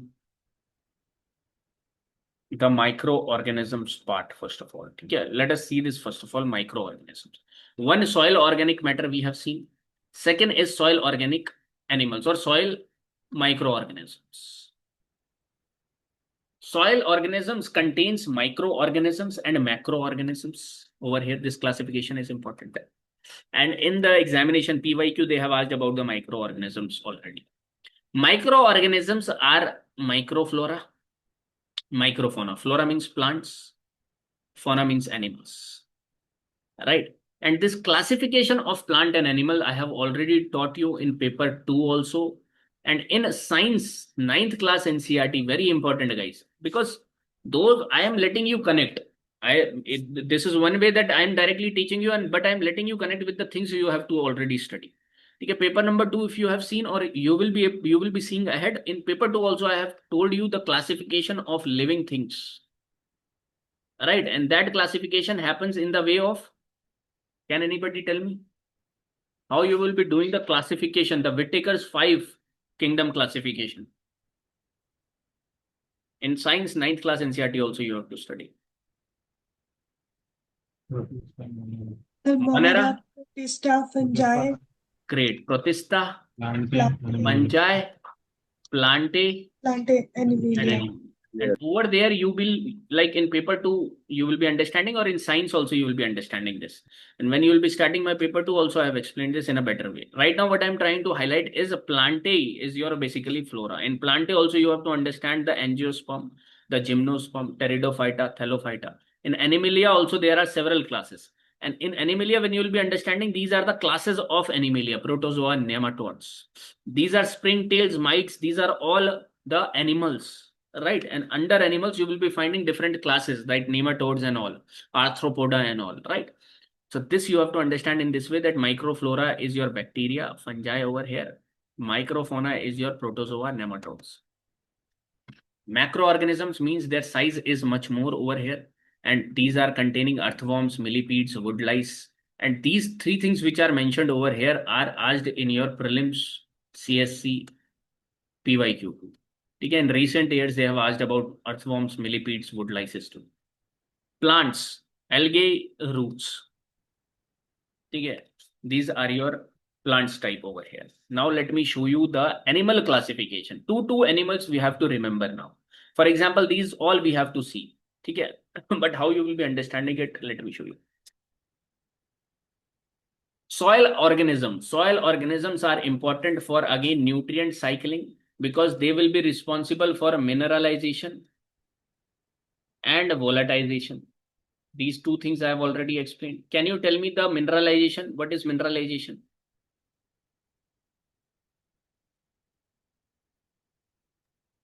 Organic to inorganic. Huh? Or not? This is Organic to inorganic. volatilization is not there. Organic matter is getting converted into inorganic matter. Okay. And when organic matter gets converted into organic, what do we say to that? Immobilization. Immobilization. That is the word I was confusing with. Thank you so much. Immobilization, you will be saying. Immobilization means an inorganic will be consumed by these animals and will be consumed by them in organic state. So basically they are storing these nutrients. Ultimately they will be getting dyed and these will be decomposed and giving back the inorganic material. Ultimately we want this inorganic material only in the soil, because in organic form only plants uptake these nutrients. ठीक है. So over here, soil organic matter dynamics, you will be seeing carbon sequestration. They can help in greenhouse regulation, improving soil structure, water dynamics, enhancing plant nutrition and health. All the same points you can write as of soil organic matter too. Now there is first like bacteria you will be finding over here. ठीक है. Arc bacteria you will be, these are the single celled, like before bacteria you will be seeing these primitive form of bacteria. Actinomycetes you will be seeing over here. So in your particular one pager you have to add bacteria. I will be giving you more information, but you have to take selective information from here which I'll be letting you mark to. Bacteria, arc bacteria, actinomycetes. Okay, just see the spelling over here, actinomycetes. Then over here I'll be telling you about, forget about this actinoplanets. Then I'll be telling you about, just wait, fauna over here. In fauna, protozoa, nematodes, arthropods, I'll be letting you know. Then I'll be letting you about the algal groups over here. Algae, major algae present in soils. Very important. Okay, algae will be talking about. So these will be important things over here, guys, will be seeing. Okay. Then I'll be explaining you some charts, how these are, you can learn these. ठीक है. चलो एक एक करके one by one we will be seeing it. But overall, how you have to complete it, again I am telling you. Overall, in one page, bacteria, actinomycetes, algae, fauna. In fauna, you will be writing about protozoa, that nematodes, arthropods. These are the microorganisms names which I'll be telling you and which you have to highlight in the exam too, or whenever they will be asking you about the microorganisms. In the brackets also, if they have not asked, you throw them out. You throw your knowledge, whatever you know, right? So soil bacteria, you will be finding bacteria, a lot of bacteria you will be studying in nitrogen fixation too. So over there, same bacteria you can highlight over here, that they can act as the decomposers, nitrogen fixers, nitrifiers, denitrifiers. I want you to remember these four category only: decomposer, nitrogen fixers, nitrifiers, and denitrifiers, because this you will be understanding again in your nitrogen fixation too. So the decomposers which are the bacteria associated with it is Bacillus subtilis, very important, or Pseudomonas fluorescens also you can take, guys. These two names are very important. Some of you, if you are having a biology background, microbiology background, those people will be remembering this. But you also, all people who are listening to this, have to remember this. So these are the decomposers over here. Nitrogen fixers, you must be remembering Rhizobium. Already you all must be remembering this, but you have to remember Acetobacter and Azospirillum too, guys. Free living bacteria. And later on, I'll be dividing, when we'll be discussing about the nitrogen fixation, I'll be dividing it once for all for you, that how these microorganisms are divided. Again, I'm telling you, they have asked 2024, they have asked the microorganisms responsible for nitrify or nitrification. Okay, so this you remember, this Nitrosomonas and Nitrobacter. And this has the utility in prelims also, guys. Okay. So nitrifiers, what is nitrification? What is their function? We will be discussing it later on in nitrogen fixation. But Nitrosomonas and Nitrobacter you have to remember. Denitrification are your Pseudomonas over here. These are anaerobic bacteria. Rest of the things there is no need to remember, guys. Okay. Anaerobic bacteria you have to remember. Clostridium is one. And this I'll be making you remember in the nitrogen fixation too. Rest you forget about it. Just highlight these particular. If they will be asking you about the soil microorganisms in bacteria, you highlight their role over here and their names, guys. Okay, these are important. So what all? If I ask you about the decomposers, can you tell me the decomposers which you have seen? Bacillus and Pseudomonas. Bacillus subtilis you will be seeing, and one more. Pseudomonas. Good, Shama. Good, very good. And over here, Nitrosomonas, Nitrobacter, all must be remembering it also, and these are very easy to remember too, guys. ठीक है, इसको भूल जाओ बाकी सारी. Forget it about this. है ना? Archaebacteria. Archaebacteria are ancient single-celled prokaryotes, distinct from bacteria. ठीक है? These are single-celled prokaryote, and these are primitive type of bacteria, you can say. Bacteria is much more evolved than these archaebacteria. But these are important in the anaerobic decomposition. Waterlogged situation, decomposition is happening. That is because of these anaerobic decomposition, right? And nitrogen fixing bacteria, you will be finding it over here. Their role in soil is they remove hydrogen gas, stimulates anaerobic bacteria's function, which is ultimately to decompose, right, and improves organic matter breakdown in anaerobic soils. Basically, they are helping in the anaerobic conditions. And anaerobic conditions, bacteria, I have told you one example already previously, Clostridium. And over here also you will be finding the some same type of over here, right? For example, you will be finding certain types like methanogens. These are anaerobic and produce methane over here. And this feature you generally see in the paddy plantation, guys. When you are doing this cropping of paddy, then they will be feeding from the field, these methanogens form and methane is getting produced over here, right? Like wetlands, manure, over here, this is an intestines of animals also, this methane is produced. Then there is thermophiles. Thermophiles are the microorganisms which can grow at 45 degrees Celsius to 50 degrees Celsius. Whereas the hyperthermophiles can function at 100 degrees Celsius too, right? So generally where we find them, hydrothermal vents and all, we find them over. Halophiles means where is very saline soils, they can function over there too. So these type of archaebacteria are present over here. Okay, so this you can remember over here, 2-3 names, not more than that. Again, not structure is not required over here. This is important from microbiology student. You are not a microbiology student, right? Actinomycetes are very, very important. How they are different from bacteria? They are also bacteria. They are the category of bacteria, and they are the gram-positive bacteria over here. Okay, and they are bacteria like microorganisms, second only to bacteria in soil abundance. That means in soil, bacteria are the most abundant microorganisms, and then you will be finding the actinomycetes, and they are present in almost grasslands, organic rich, alkaline, and warm soils too. What their role is, again, decomposition is their rules, but we have to have certain names related to them. What are those pathogens, right? We have to have certain names. So the important actinomycetes which you have to remember is one, nocardia, very important. This is aerobic over here. It requires your oxygen, which includes mycobacterium, which you have heard it about too. Okay, this is important, nocardia. And this you have to add in the brackets or examples. Nocardia, one is Frankia over here. Very, very important. When I'll be telling you about the biological nitrogen, biological fixation, and that too in a no nodule formation. So they don't form nodules over here. In that category, I'll be telling you about Frankia.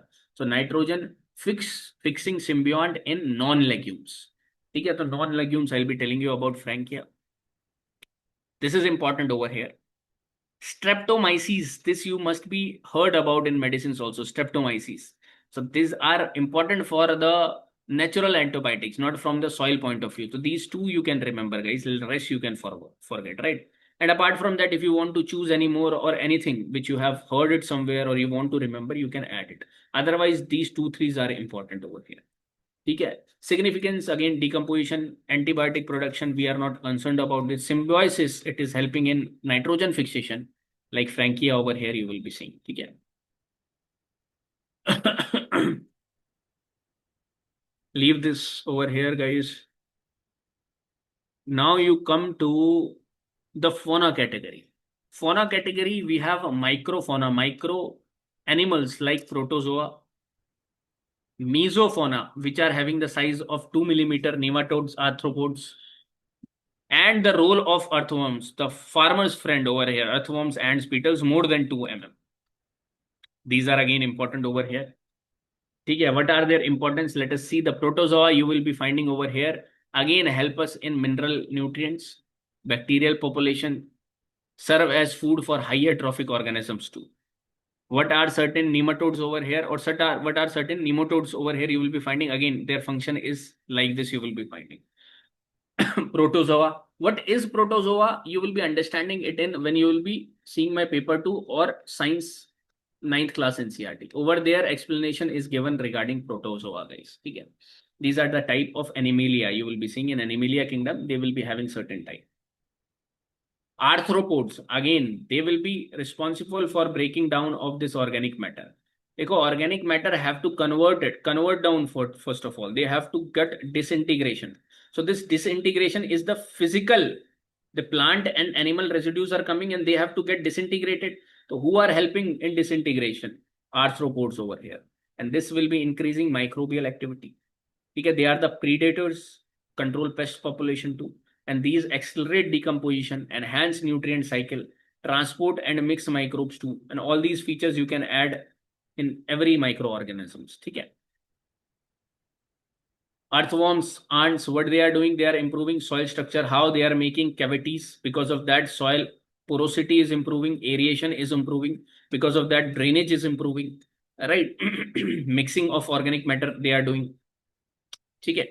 So this is one thing over here you will be finding, guys. Okay. ये वाला important रहेगा. So over till now you have seen the microorganisms in the format of bacteria, archaebacteria, Actinomycetes. Over here you have seen nematodes, protozoa, and arthropods. And then you have this green algae also. They're like green algae, major algal groups in soil.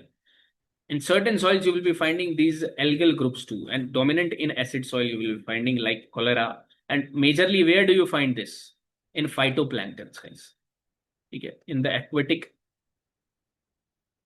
plants, you will be finding these present over. Eulothrix, cholera over here. Blue-green algae is your cyanobacteria. Found in alkaline soils, paddy fields, waterlogged zones, you will be finding. Capable of nitrogen fixation, even in oxygenated environments over here. Nostoc anabina, important from nitrogen fixation. No need to remember over here, but I'll be making you remember in nitrogen fixation. And you can add these names also in when they were asking about microorganisms, guys. Overall, when they are asking about. Okay, these are very important. Benefits in soil algae, nitrogen fixation, they will be helping us improve organic matter. Again, same things again and again they have written over here. Okay. If you will be seeing over here, large scavengers will be breaking down these secondary consumers. Then over here, scavengers and detrivores will be coming into pictures like centipede, spider. Okay. Then decomposers, microorganism. Decomposers you have remembered. You have remembered in the form of bacillus and pseudomonas. Okay. Subtilis, bacillus subtilis you have seen. Another nitrobacter and nitrosomonas you have seen. Yeah. These all names which are acting as the decomposers over here, like bacteria, fungi, you will be finding, guys. Okay. So these are important from the soil microorganisms point of view. Again, soil organic matter, or sorry, organic matter you are seeing. Under that, you will be seeing soil microorganisms and organic matter. And under organic matter, further classification you have seen, which I have already told you. Okay. This is one thing you are understanding from here. Just club this down. This is very, like, the information is too much over here. You have to make it in one pager over here, but you have to make it because I'll be showing you the question which have been asked. Okay. So this is one thing which you have seen over here.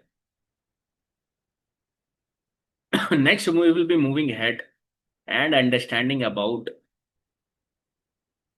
Dekho, this is one journal related to the organic manure. Now, the topic which I am going to pick is manure or manuring.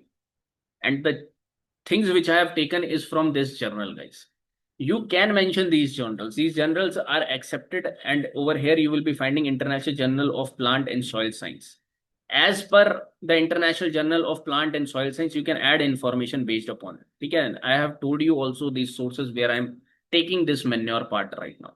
Organic matter is yet not finished. We have now till now discussed what organic matter classification and your microorganisms. Now we are going ahead with the manuring part. Okay, we'll be discussing that. And then we'll be taking a break and then we'll be moving forward. So just wait for this soil manuring part. Okay, how we'll be doing this manuring and all. Organic manure, guys. Okay. Okay, what do you understand by organic manure? How will you divide this organic manure? Can you tell me how this you will be dividing this organic manure? Can anybody tell me? This is very good if you will be adding this in the examination. Tell me, guys.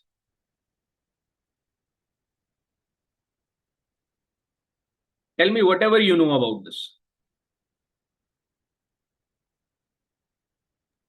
Naturally produced manure. Right. And chemically produced manure. But I have already told you that organic manure we are discussing. Now, under organic manure, what you will be understanding. Now, this is not in my lectures. You have to add this thing. Microorganisms, which I have explained, was not in my lecture. This you have to add over here. Organic manure is of two types: bulky organic manure. Concentrated. Very nice. Concentrated organic manure. Now you remember what I'm talking about. Under what are the examples of bulky organic matter? Farmyard manure. Very nice. Farmyard manure, which you have seen, which you have applied also. Farmyard manure is over here. Apart from that, Compost climate. huh? Hay and silage. Compost. Compost. Good. What more? Green manure. Green manuring. See, civil services, they have not asked question from here, but I have seen that forest services, they asked about green manuring and brown manuring. But I am not concerned about that how they have asked this question. I'm concerned about that what topic they have this question. And when I found it, then this organic manure they have explored. And next time they can give you certain other things from this organic manure concept, guys. Okay? FIM, compost, green manuring. One more thing which is very prevalent nowadays, which is asked in your vermicompost. And one of my student who has got ranked this year, he was asked about this vermicompost only. Okay? Concentrative organic manure. Bone meal, water meal, fish meal, blood meal. Bone meal, fish meal, and all these concentrate. What is the difference between bulky and concentrate manure? Can you tell me? Sir, the nutrient concentration is more in concentrated, so we'll use them less. Right. Over here, you will be finding, if you will be seeing the, and ultimately, what do we want from this organic manure? We want the nutrient concentration that we don't want to utilize from the fertilizers. In bulky organic matter, you will be finding that they will be huge by weight, but the nutrient constituents will be less as compared to the concentrate organic matter. Like I'll be giving you more examples over here, don't worry. Concentrative organic manure, you will be finding that they will be having higher nutrient capacity or higher nutrient availability over here, right? So one by one, we will be exploring this whole part over here, guys. First of all, definition, and all this I have taken from organic manure, as I have told you, from this journal, and this journal has been written by Kumar and others. This publication is by them, guys. Either you mention Kumar and others, the name HS Kumar, I guess, I'm not remembering it, but the journal or this paper has been presented by Kumar and others. This you can highlight in your exam too. Okay, the organic manures, what are these? The natural substances of plant and animal origin that supply macro and micronutrients. Okay, to the soil, improving their, again, same things. They have to improve this. What they are supplying? Macro and micronutrients. Okay, just wait only.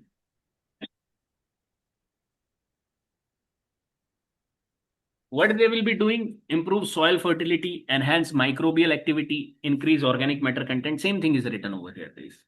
Just check it out. Classification, how we will be doing? Bulky organic manures. What is the definition? They are having low nutrient content. Usually, I'll be showing you more about it, how much nitrogen it is present, but these are applied in large quantities. And then a small amount of nutrient will be available. Example I have told you. Farmyard manure, compost, or this process is also known as composting, green manure, vermicompost, sheep and goat manure. As it is now, I'll be giving you enormous information over here.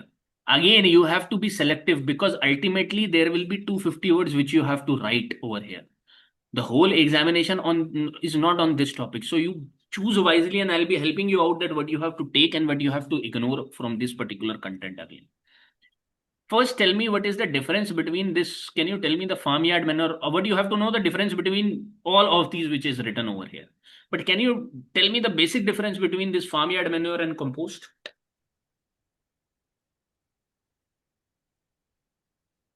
Basic difference, like what is the major or basic difference between FYM and So there's specialized mechanisms to prepare compost like NG Ranga, Acharya method, something like that. Right, great. FIM, sir, Compost is more of we rotten. directly prepare it on the field.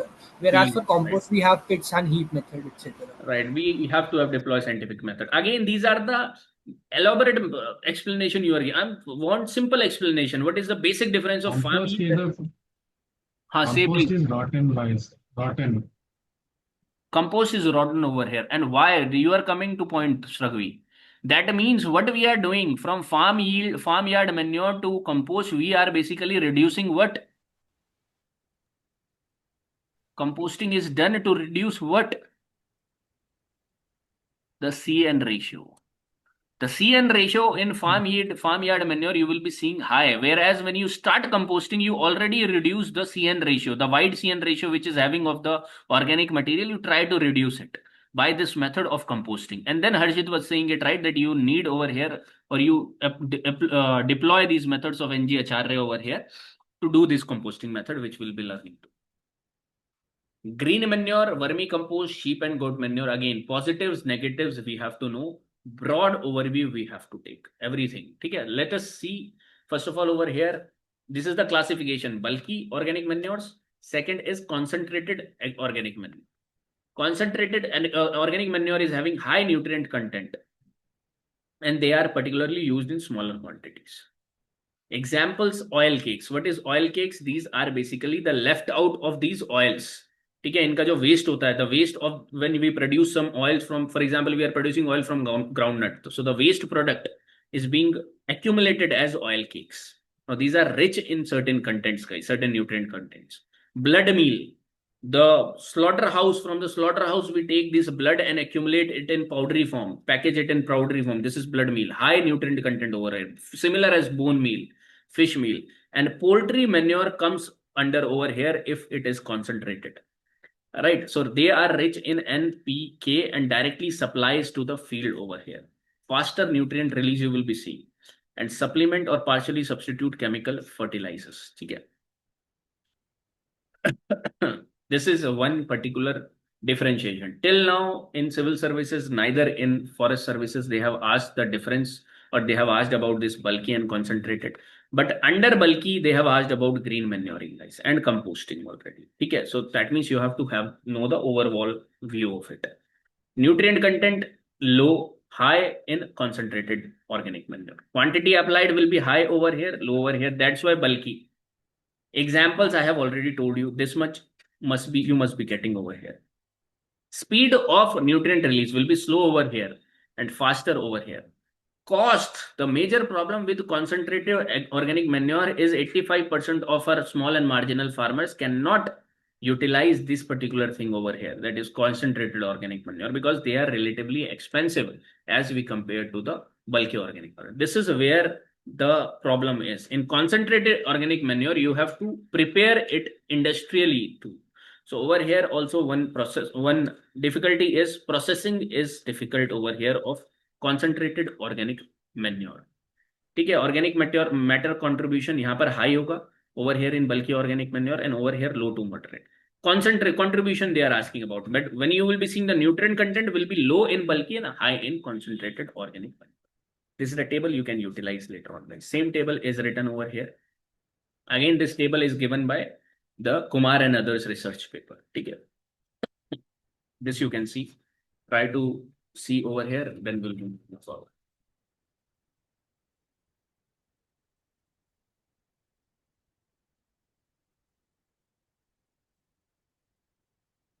Okay. Now, this is one question you try to understand the availability and potential of organic resources in India.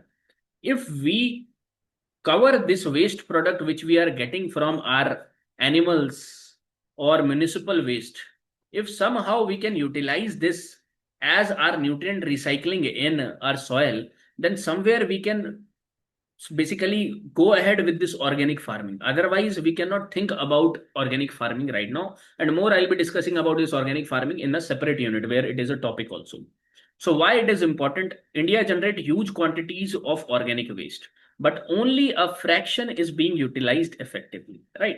But we can unlock this potential. For unlocking this potential, first of all, I have to know that how much animal waste I am producing. This much information you should have in for the from the examination point of view. How much municipal waste I am producing, the human feces and all. How much other things like horticulture waste you can see we are producing and how much being utilized. If I have this information, then I can see ahead with the like how we can utilize it, or how, from where or for where we have to build more processing centers, this waste generation centers, right? So over here you will be seeing from animal excreta, and again a huge information is given over here. In just 2 words or 2 lines you have to sum it up. What you have to add over here, I'll be telling you. First of all, headings: animals excreta I'll be telling you about, crop residue I'll be telling you about, municipal solid waste I'll be telling you about, horticulture waste I'll be telling you about. And then we'll be seeing the conclusion. This is the basically answer of one particular question, that is, what is the availability and potential of organic resources in India. And this is one of your particular content related to this too. So animal excreta, if you will be seeing from total livestock population census, livestock census 2019, then this is our population. No need to remember, but if you can remember, it will be good for you. The annual dung production is 1100 million tons over here. All right. Potential is 50% dung available for manure. That means from here we can utilize 550 million tons per year. But what is our utilization yet? Current utilization is we are utilizing 30 to 40% as FYM and 45 to 50% as fuels in dung cakes. Right, so we have this huge underutilization, and in percentage form you can write that 70% of this particular waste generated by animal excreta is underutilized, and the rest 30% to 35% we are utilizing it in farmyard manure and these fuel for the purpose of fuel. This simple line you have to write, no need to go into the this numbers form. Okay, 550, 1100 million tons, no need to go into that. Ultimately, why I'm saying that, you will not be able to remember too, right? But if you can, you can go ahead with this, but ultimately this thing you all should remember. Total crop residue, whatever crop after harvesting we are getting the residue of crops, how much percentage is being utilized? Only 25 to 30% is being effectively utilized. Otherwise, what we are doing, the problem we are facing in Delhi, or because of the problem we are facing in Punjab, Haryana, and the after effects we are facing in Delhi over here, that rest is burned, left in fields, or lost over here, right? Municipal solid waste generation over here, guys. Municipal solid waste generation, you will be understanding that again 15% of municipal solid waste is composted. That means only 15% is utilized. Rest 85% is unutilized municipal solid waste, right? And this you will be studying more in your environment too, how to utilize this municipal solid waste, and there are rules also with regard to that, and in that prelims question you will be seeing. Okay, but over here we are studying from the optional point of view. So see this, what are the issues with respect to municipal? Segregation is not happening, contamination is there, and low awareness also. Okay, it will be good for you, because if you know this type of knowledge and if you will be enriching it in your answers, 100% I am saying, that's why what you are finding, that agriculture optional students are getting stuck with 250 to 260 marks maximum, and they are getting this with the information which is already available in ICAR and TNAU websites, right? Or whatever books we are also referring, they are from that only. But if you will enrich this type of content, which is very new, I am telling you, and nobody is writing all this too. Okay. Horticulture waste, if you will be seeing, we are the second largest fruit and vegetable producer, and we are the largest waste producer also of horticulture, you will be finding. And only again 15 to 20% is utilized over here. Okay, and majorly is being underutilized. So some use for vermicompost, bioenzymes, largely unutilized, you will be seeing. If you will be seeing overall view, then you will be understanding that India generates huge quantities of reusable organic waste. These conclusion you can take as it is, guys, as it is, you can remember. Okay, the India generates huge quantities of reusable organic waste, but less than 30% is properly recycled into agriculture. With proper policy, awareness, composting infrastructure, integration with organic natural farming, This untapped potential can significantly improve soil fertility, reduce fertilizer subsidy, and promote sustainable agriculture. Very good conclusion written over here, which you can directly paste it, right? So this is one potential I am talking you about with respect to the agriculture waste. Now we will be moving forward, and farmyard manure will be understanding. What is this farmyard manure? What is this composting? What is this green manuring? What is this poultry and sheep and goat manure? That all we will be understanding. How you have to learn it, one definition, one advantage of it, and one disadvantage of it you can write. Okay. Let us move ahead. Till now, again, I am telling you, come to the topic, we are discussing organic matter. Organic matter, under that we have discussed soil organic matter. We have opened it up under like humic substances, non-humic substances. Humic substances, fulvic, humic, and humin. Then we have understood soil microorganisms, certain bacteria, archaebacteria, certain over here Actinomycetes, certain over here the protozoa, nematodes, and arthropods, and algae or also we have understood, and certain names we have tried to remember. Then we are understanding the manures over here, and manures in the form of organic manures. Under organic manures, we have seen bulk and concentrate. Under bulk, now we are starting farmyard manure. This is the whole structure. I hope you are connected, guys. Let us move ahead. Farmyard manure.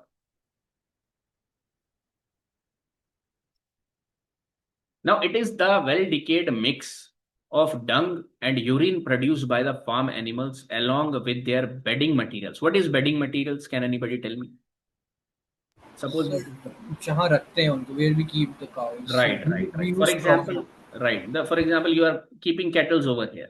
Now, kettles are not directly kept on the floor. They are basically kept on some material over here, like the paddy straw, like the wheat straw. They will be keeping them over there, right? So that these particular thing can act as a cushion.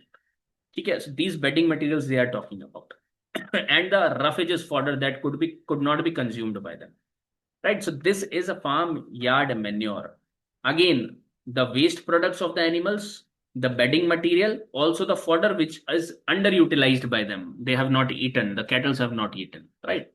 So the recently gathered and stored FYM is called fresh against the well decomposed FYM, which has been stored for a much longer time. There are again two types, but you don't have to go into that. A well rotten, what is being like preferable for us is a well rotten which has undergone decomposition well enough. So well rotten FYM contains 0.5% N, 0.2% P, and 0.5% K over here. Very less, 0.5, 0.2, 0.5. NPK. Directly you can write from here. This is important, guys. Farmyard manure definition is important.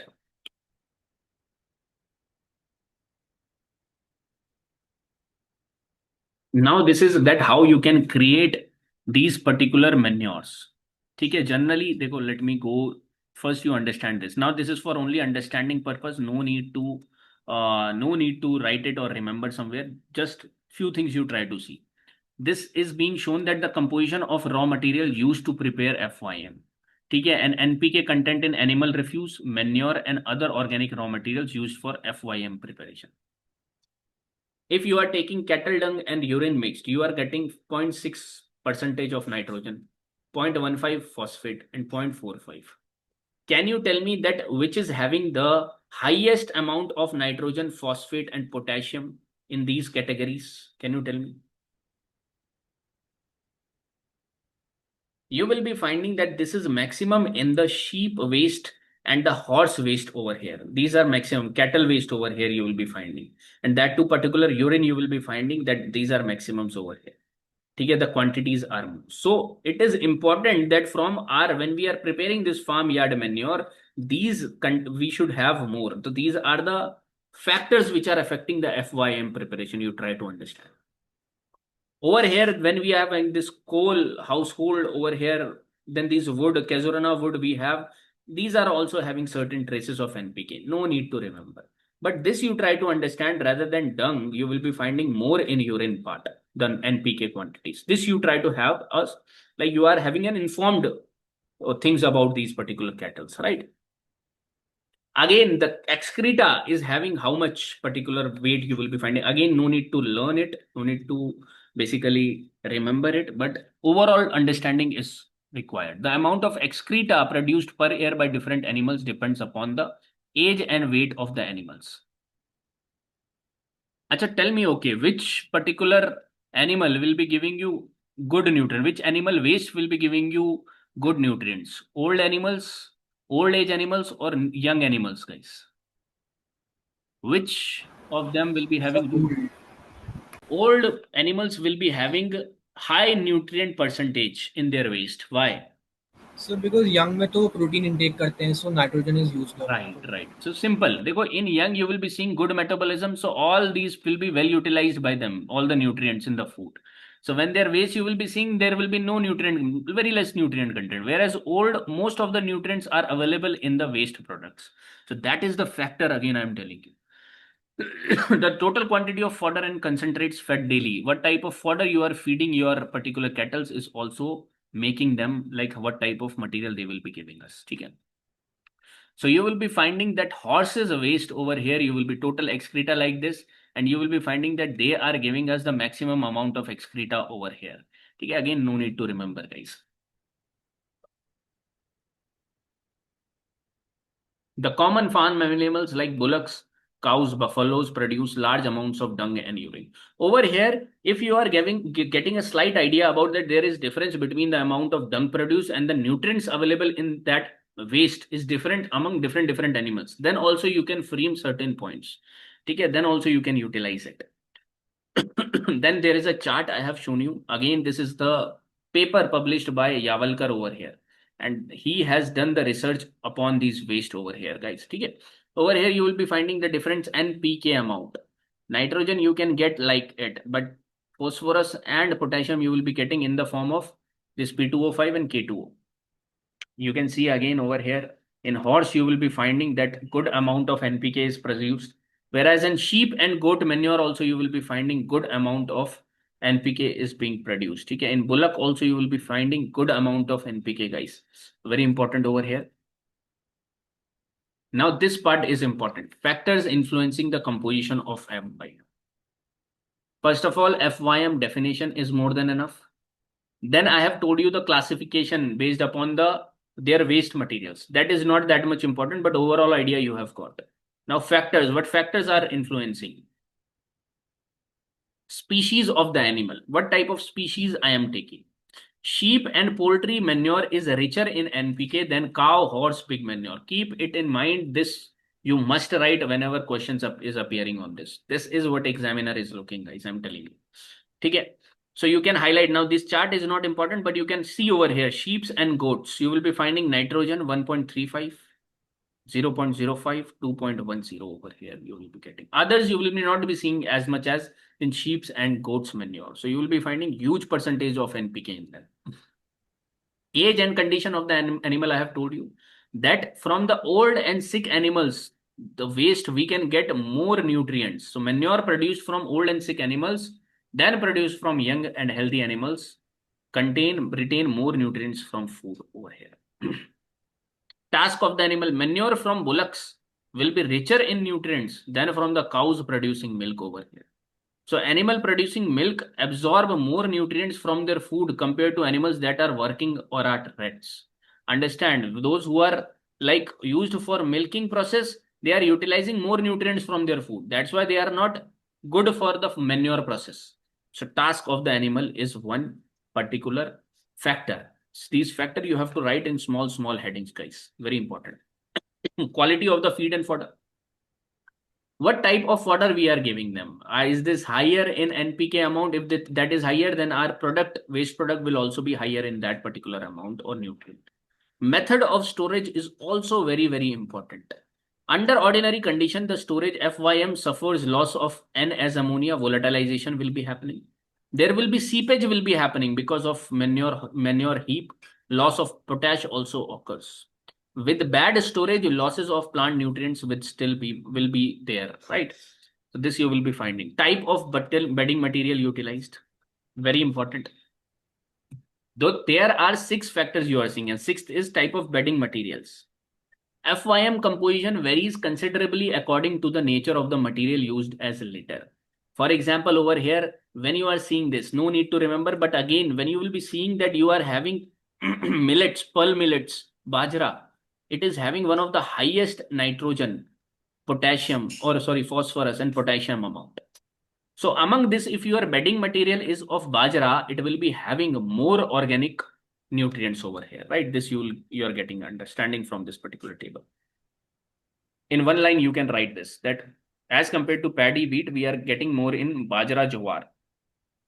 Okay. So this is one important thing over here you have to write. Farm yield manure, or the definition of it, and what I have told you about the factors affecting farm yield manure. This is important. Apart from that, we have also understood the different NPK constitutes in the excreta of different animals. That is not required, guys. But overall understanding you are taking that, okay, sheep and goat manure is always good over here, right? So this you are having the understanding of. Now, this is not important, but you have to have for your knowledge that losses of nutrients during handling and storage of FYM. When we are handling FYM and storing FYM, there are losses of nutrients happening at that stage also. So first, by what are the losses having in handling process, and then we will be seeing the losses happening in the storage process. Then we'll be understanding this way. So over here you will be seeing losses happening in the storage stage. What are the losses happening during handling stages? If the floor of the cattle shed in uncemented, means that is not cemented, and there are fragmented floor underneath the cattle shed, then there will be soaking and leaking of the urine you will be finding. Okay? The urine gets soaked into it and it will be lost. So large quantities of nitrogen are lost through ammonia volatilization. This is a problem over here. So these are the problems related to FYM. These problems which you are seeing, you can add it under certain categories of manuring also, like green manuring or other manuring you will be finding it also, like composting and all too. The above loss can be prevented by using straw like the bedding material and construction of concrete floor. A major part of the dung is used for making cow dung cakes used as cooking fuel. So major part of the dung is being utilized for cooking fuel. And this dung cooking fuel which is being utilized is very harmful for the people over here, people over there who are utilizing it. And for to abolish or to basically stop using this cooking fuel, what scheme of government is there which government has launched to stop this usage of cooking fuel, guys, as dung as cooking fuel? What is the scheme which is going on? Ujjwala Yojana. Ujjwala. Great. Okay. Ujjwala Yojana is going on basically to stop this all only. Okay.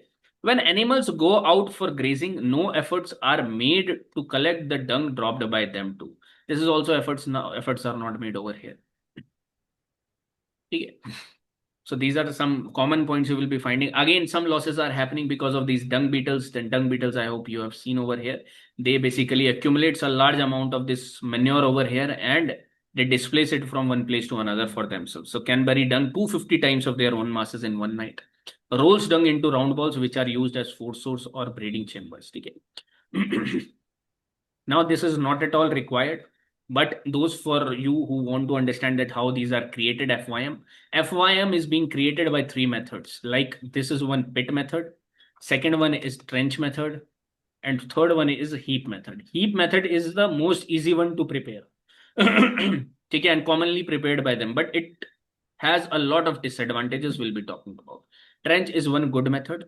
Again, pit is also one good method over here. Again, not important from examination perspective, but for knowledge perspective, I'm telling you. This pit method you can by basically 8 meters by 2 meters, 1 meter you can make it. Mixture of dung, urine, and litter up to above 50 centimeters above ground, and above that you have to cover it by dry soil and then plaster by mud paste.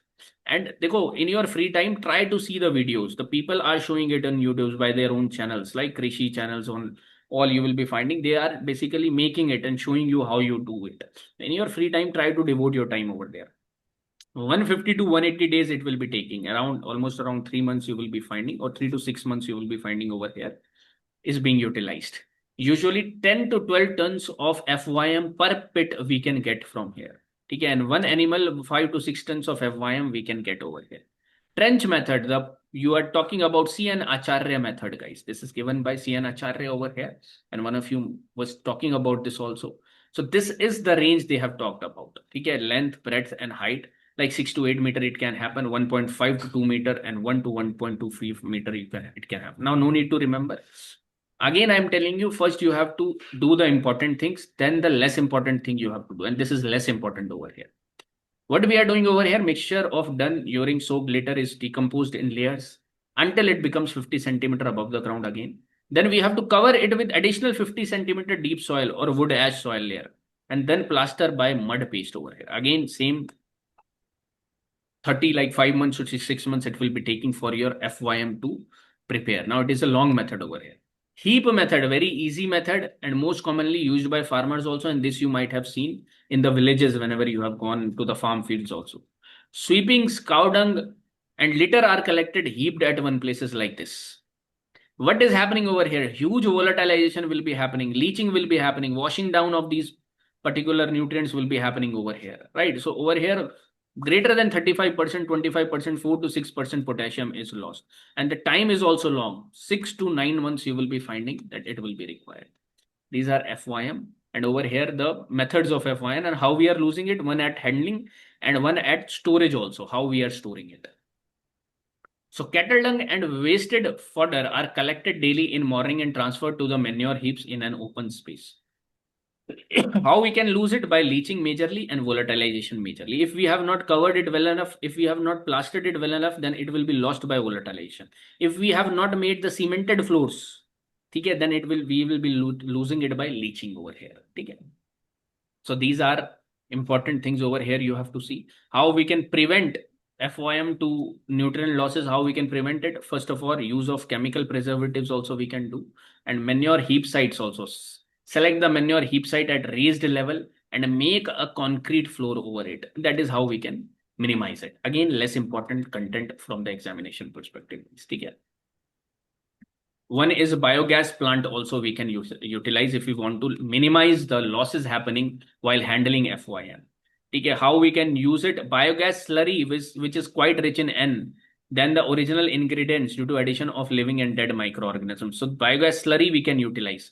For example, this is our biogas plant over here. The slurry which is coming out, we can have the trenches and directly get transferred it into the FYM pit. For example, if we have pit, if we have trench, if we have heap, we can transfer it over here. Generally, it is being utilized in the trench method, CN Acharya method, right? Again, not very important, guys, over here. This one image you can see over here. This is the biogas plant. The slurry is being utilized. And this you can see over here. They have made the FYM pits over here. Okay, so this is one type of thing you can see over here. Again, just give it a read. Not very important.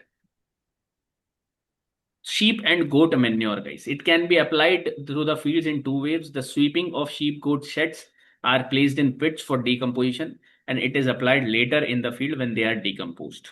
The second method is sheep penning. What is this? Wherein sheep and goats are kept overnight in the field, and urine and fecal matter added to the soil is incorporated to a shallow depth by working blade, harrow, or cultivator or suitable implement. Means at the night they will be leaving at the field and they will be littering around at that particular area, guys. This is one thing. Also, poultry manure we have talked about. Poultry manure is a rich source of nutrients as solid and liquid excreta are excreted together, resulting in no urine loss. The nutrient content of unprocessed poultry manure deteriorates quickly if left exposed. 50% of its nitrogen is lost within 30 days over here. Right, again, not important. Major was over here was farm yield manure, which we have seen. Okay. Next, let me show you about the composting method. Again, composting method, very, very important. First, I have told you FYM, very important. All these details, insignificant details I have told you, less important. Now, next important thing, which is important from the examination perspective, is compost. Very, very important compost. These are not available in my particular lecture, so add it from here. Certain crop residues and other raw organic materials have wider CN ratio.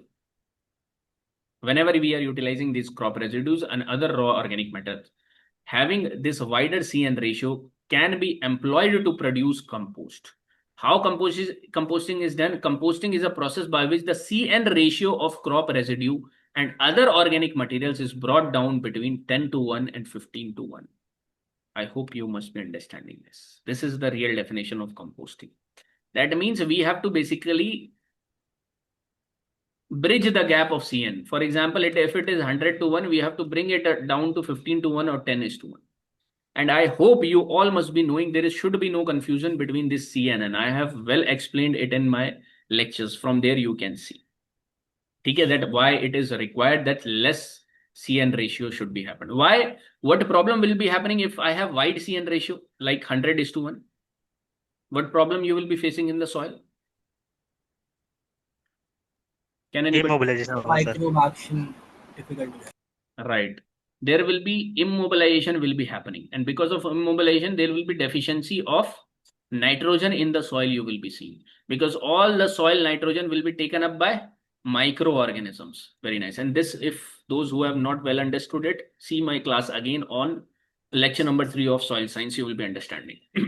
Okay, just wait, guys.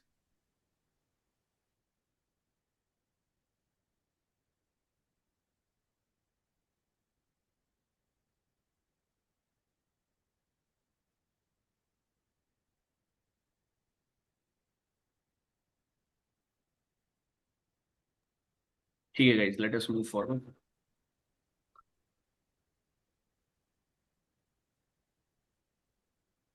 Okay, why composting is being done? Recovery of nutrients from crop residues and other organic materials, reducing CN ratio of organic materials, increase solubility of less soluble nutrients, right? Organic farming, we are interested in, promotes biodiversity too. These are things which you can get over here. Now, this is important, that what is the percentage of NPK present in different crops? Again, not all you have to see, but just see that where we are having the maximum amount of NPK, in what sources we are having. Can you see it? Can you tell me that which are the major crops residues which are having NPK higher amounts? Millet. Millet. Pigeon pea. Pigeon pea. Good. Pigeon pea is having the highest over here, and pigeon pea is your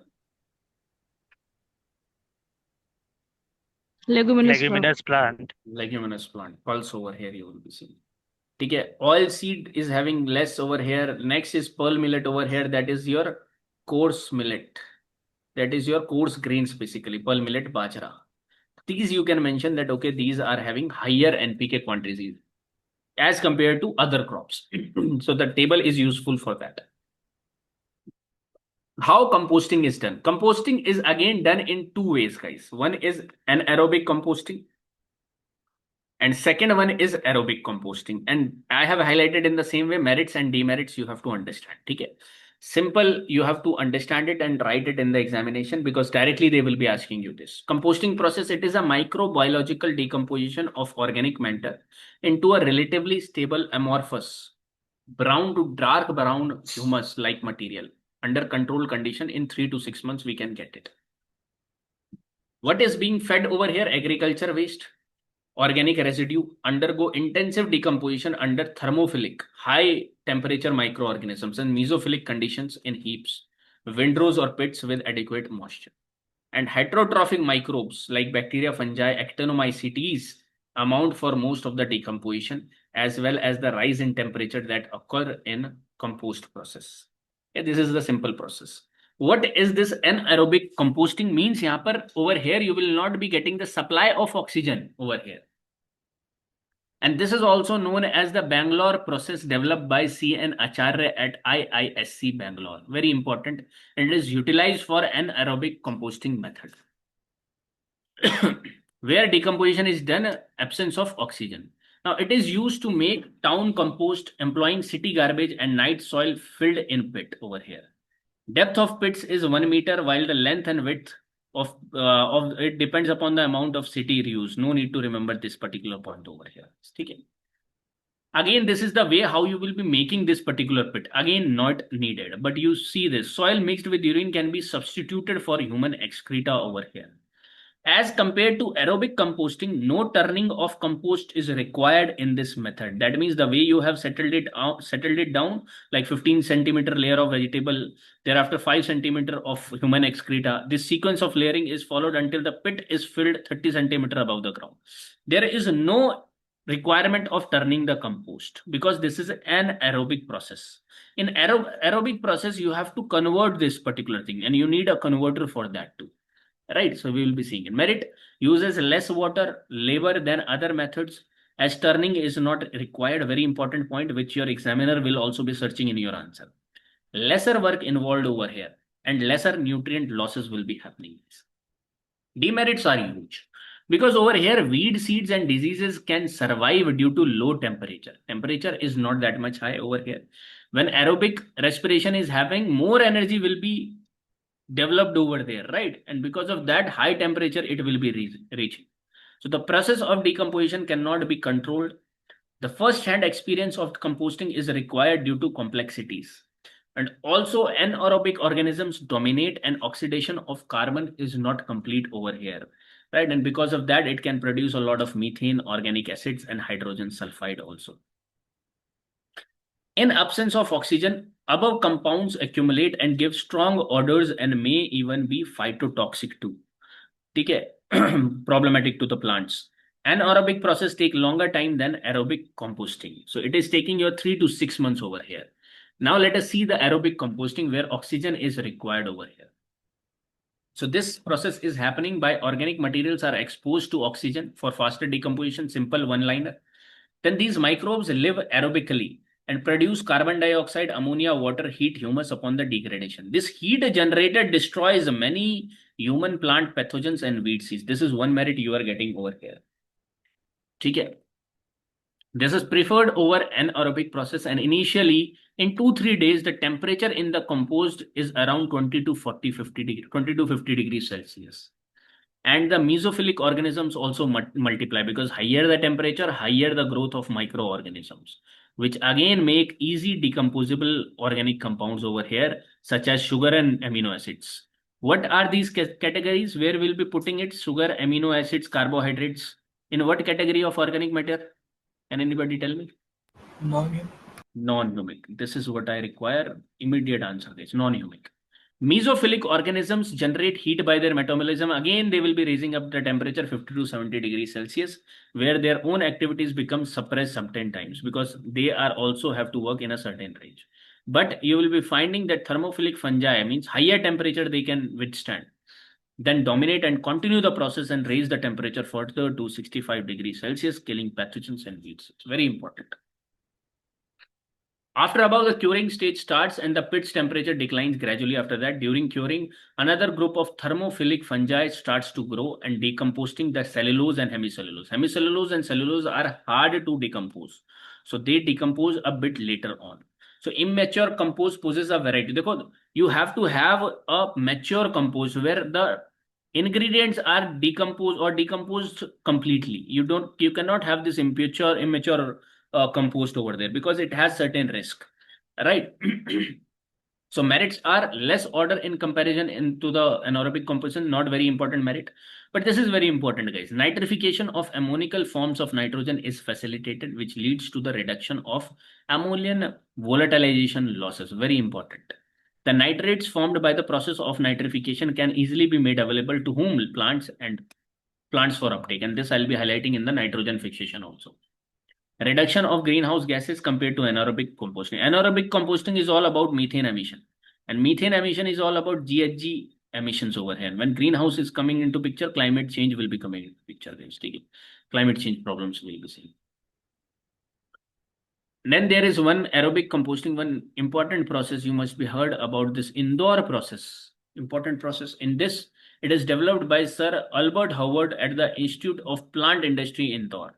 There are two methods. Again, this is one thing for your knowledge and not important from the examination perspective again. But if they are asking the question on composting, you must highlight this Indore process also and see an Acharya method you have already seen in anaerobic respiration. These are important, guys. In brackets, you have to write them. You will be scoring high compared to your fellow competitors, I'm telling you. There are two methods in indoor process. One is pit method, one is heap method. Again, pit method, not very important. Again, I'm telling you, you can leave this, but I am just telling you how you have to do it. In pit method, the difference is in the residue. Mixed plant residue, weeds, stems, chaff, all this is being utilized. These are dried and stacked. 25 kilo residues are kept under the feet of the farm animal in shed as bedding for a night. Why? Because over here, these will be urine soaked bedding material with dung and urine earth is transferred to the pits where composting is to be carried out now. Now, these are pit size over here, not required over. Okay. Then we have to fill the pit and later on water should be sprinkled into the material filled in the pit. Subsequently, the whole pit is filled in the same pattern layer by layer. Again, layering will be done over here. And the filling of individual pits should be completed within a week as far as possible over here. Then turning process is required. This is where the aerobic process is requiring it. It is one of the demerit you will be finding over here. The material is turned 3 times during the composting so that every material should be exposed to microbes and oxygen because these microbes will be coming in contact with respect to the oxygen only. So the first turning carried out in 15 days, second is after 15 days, and the last turning should be carried out 1 month of the second turning. Important detail over here. During the turning, the material is mixed thoroughly and moistened with water. It helps in enhancing the oxygen supply to the organic matter, decomposing microbes. Ultimately, why we are doing this particular turning? Only to expose the material, that layer downward, down layers to oxygen, and then microbes will feed upon them. Okay, this is required. Whereas anaerobic, why it is not required? Because they are already functioning in the absence of oxygen. I hope you are understanding this. Important, है ना? Forming the heap. This is another indoor heap method. Now this is a bit easier method where heap is usually starting with a 27 centimeter layer of these waste. 10 centimeter then enriched material is being used over here. Now this is not required, guys, as it is that how we are forming this. Okay? But you can see over here. And there are other rural composting method also not required. There are various other composting method not required over here. Okay? These are certain values. Again, these are in detail information not required. Again, you think about that we need 250 words and in detail information is not required. These are the PhD particular journal you will be finding over here. Factors affecting composting. Again, composting, two types, aerobic and anaerobic. Anaerobic, Sienna-Charre method. Aerobic, you should remember about this indoor method. Indoor method by Albert scientists you have seen over there, right? Factors affecting composting. Ye important hai. This one is important.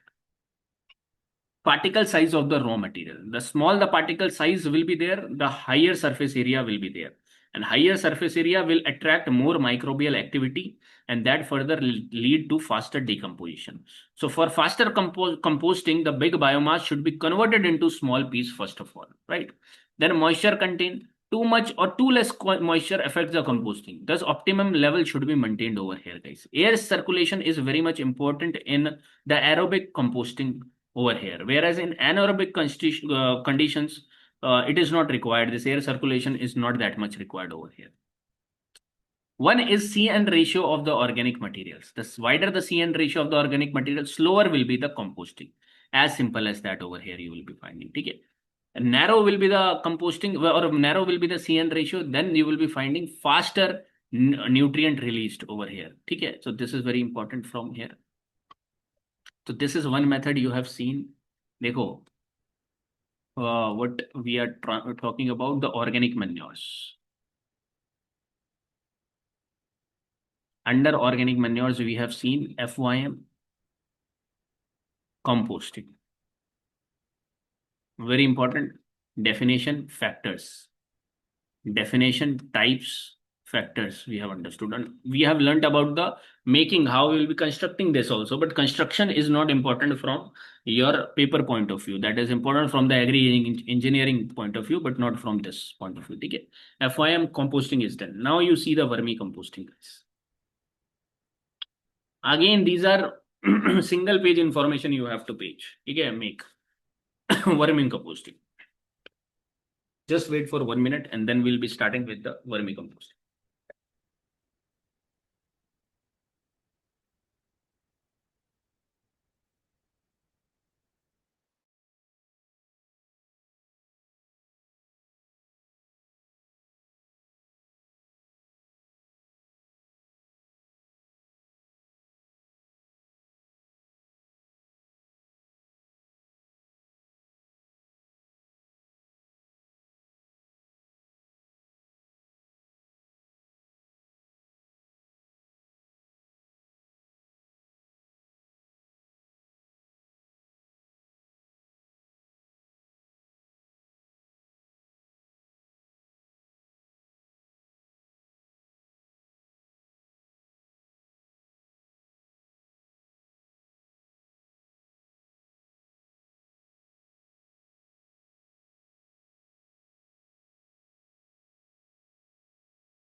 Let us move forward, guys. Really sorry.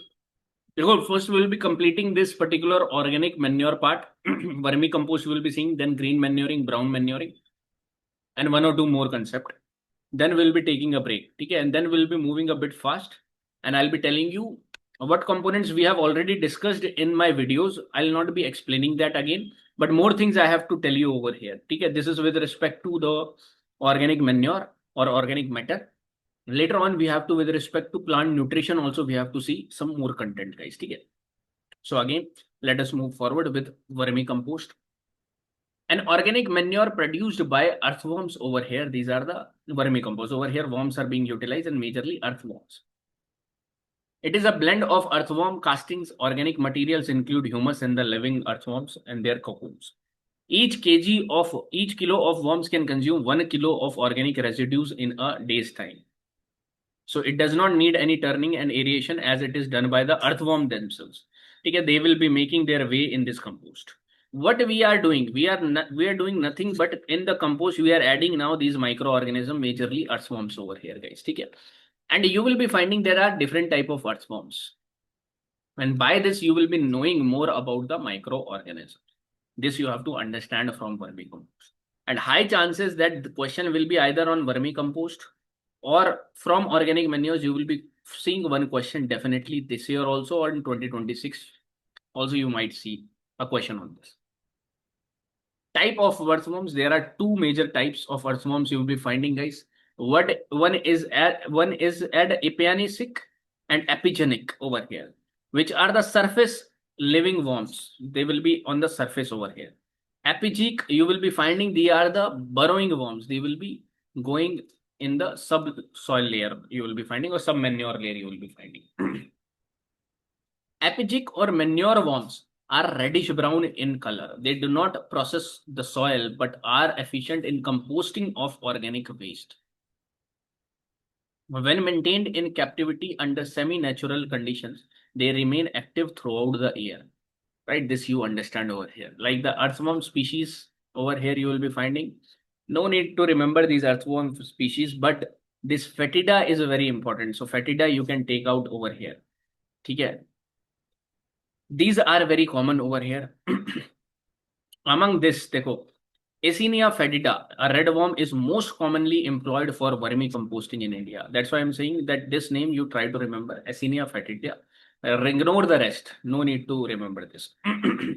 Mature worms of these species can attain up to 1.5 gram of body weight. No need to remember. Average life of a worm is 1 to 2 years. Good fact over here. It has a wider tolerance of temperature, like wider means 5 degree to 43 degrees Celsius. It grows fast and reproduces speedily and feeds on almost any organic matter over here. Okay, this is important. Again, what is the role of earthworms? Simple. It acts as the aerators, borrowers, grinders, crushers, degraders, reduce the size of the organic matter. They ingest and digest waste materials. Beneficial actions of aerobic microbes is happening over here. Okay. Again, same things you will be finding over here with respect to earthworms. Now, these are the steps of vermicomposting. Again, not very important from the examination perspective, but you have to see it. Processing of waste materials will be happening. First of all, collection, shredding, removal, metal, glasses, and ceramics.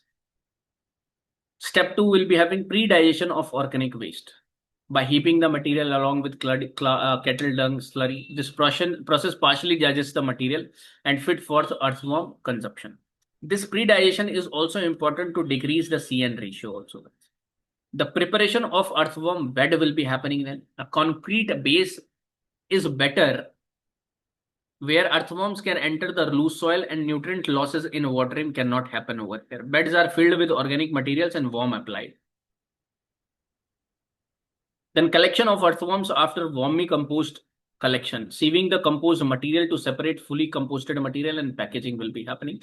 And then storing of the vermicompost in proper place to maintain moisture and allow the beneficial microorganisms to grow. Like this you will be seeing. Now, if you want to see the live vermicomposting which is made, again, just search it down on YouTube, that live vermicomposting, construction of vermicompost. You will be finding it. But again, in your free time, guys, because ultimately you will not be seeing this in your examination as it is, or the steps will not be asked to you. Okay? So these are the steps. Again, not very important from the examination point of view. Like this, you can see in IARI. New Delhi, you will be seeing Pusha Institute, you will be finding like this. These vermicomposts are being made, covered by these particular things, right? Matured vermicompost. These are the brown fetida over here. Okay, and this is what we are getting after all, and then we will be applying it in the fields. This is important over here. Just see nutrient content of vermicompost, how you will be finding. In vermicompost, around 1.5% nitrogen, 2% phosphorus, 0.5% K2O you will be getting over here. All right. In compost, whereas you are getting 12% of organic carbon, in vermicompost you will be getting 14%. This is the comparison between composting and vermicomposting.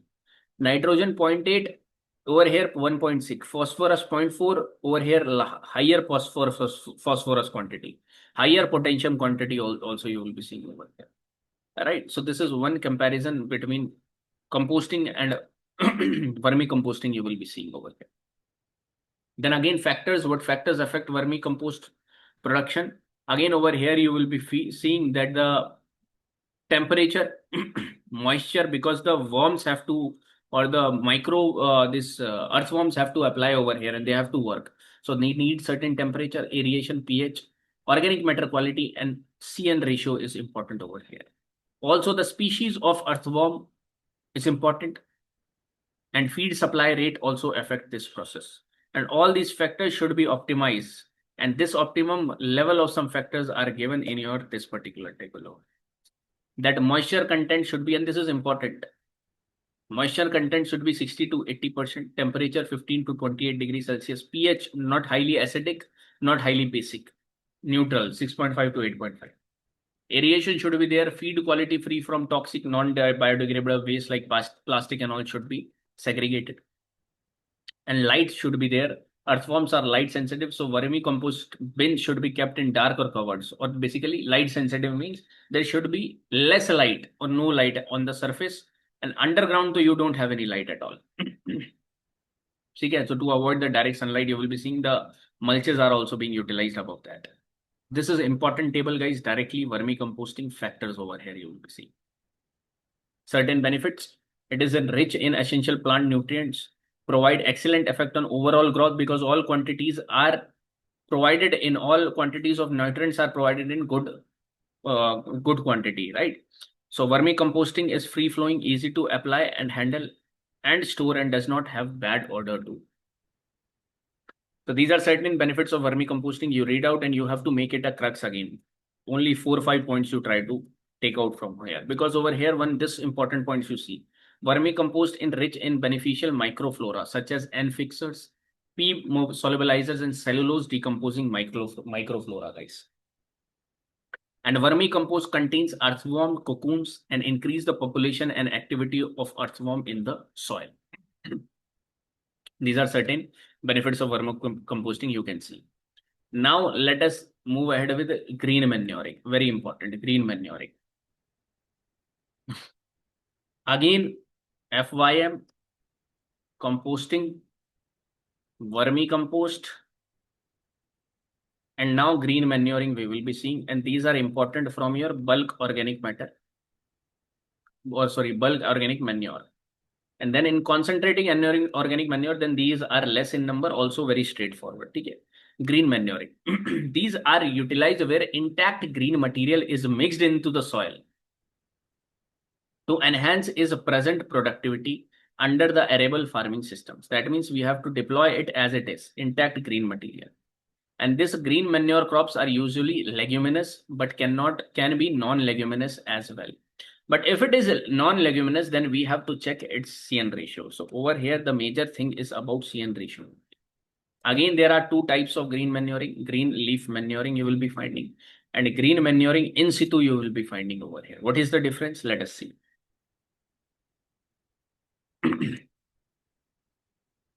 Under the green leaf manuring, it is nothing but just mix the green leaves and tender green twigs grown on burns, wastelands, and nearby forest area into the soil. You have to just deploy the twigs of it onto the soil over here. The most common species of shrubs and trees used are maculata over here, Sesbania dacha over here, and Pongemia pinnata over here are being used. These two species you try to remember, guys, important.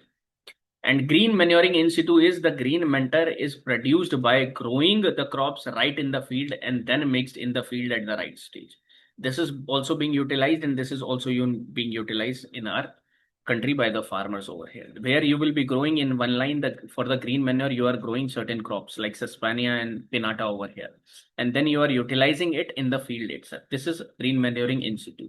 Whereas in green leaf manuring, you are taking out the green leaves from the shrubs, tender green leaf twigs from the shrub trees on burns, wastelands, and nearby forest area. You are picking them up. So over here, mechanically, you are doing more. Mechanical requirement is there, right? So this you are finding. Green leaf manuring in rice you are finding over here, where one line is being grown for the green leaf manuring, which will be grown for the purpose of this green manuring only. Okay, rice as Sesbania you will be seeing over here. Sesbania is grown for what? Green manuring. Senham you will be seeing. Sesbania aculeata you will be seeing over here, is also known as dacha, a suitable green manure crop. Okay, these you are seeing over here. So green manure crops are important. First of all, we have to have the choice of species, what type of species we want. Criteria for the selection of GM crops, number of cultivations, how we will be doing. All these are required over here. But again, never it has been asked the management of GM crops. Neither it will be asked to, because it is huge. Okay? But understand it. Certain points I'll be letting you understand. Because how you will be doing the proper management of green manure, because first of all, you have to choose the right species for a particular type. For example, if you are choosing it in warm weather or temperate, right? So tropical green manuring legumes are your Sesbania, your over here Macuna over here. Sesbania you can remember, Vegana also you can remember over here, guys. And in temperate, you will be finding Lupinus and Trifolium. Okay. Criteria for the selection of green manure crops. This is also very, very important. This you have to learn out of all these management practices. A rapid and aggressive initial growth and efficient soil cover, which could be providing, we can select that. Producing large amounts of biomass, capacity to recycle nutrients. Generally, legumes crops are important for this. Ease of establishment and management in the field. Resistance to attacks by pests and diseases, and not to act as a host, but to act as a resistance. And a deep penetrating and well-developed root system you will be finding over here, guys. Again, this is a important point over here, which you can highlight like this. criteria for the selection of GM crops. Now, apart from that, these are not very important points like field preparation, how you will be doing, not very important, but you can just read it in your free time that how we are doing this green manuring. Okay.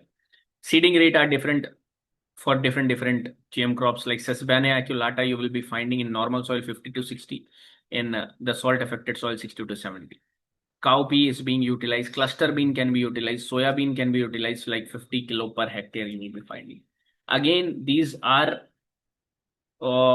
huge information which you are getting from here, which is not, again, I'm telling you, first you don't have to do this. First you have to do the basics.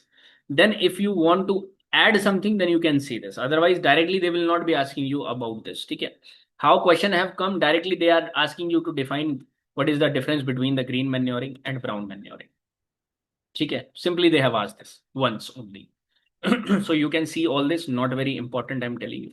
Okay, benefits of green manuring is important. Building, how they are benefiting, building of organic matter and improved soil structure. Green manuring, composting, vermicomposting, or farmyard manure, all are having these particular benefits. It enhances organic matter in soil. Biomass and nitrogen accumulation will be happening. Okay. Addition of nitrogen into the soil by the process of like nitrogen fixation, automatically you can write this. Okay, these are the tables how the nitrogen is being basically added over here. So you will be finding the maximum amount is being added by over here the rabi crop, that is Milletulus alba, Senji we call it. Right, about the dhacha you will be finding which is being utilized by the farmers the most. It is 77. You will be finding in Kharif, Sesbania aculeata is being used. Okay, important over here, guys.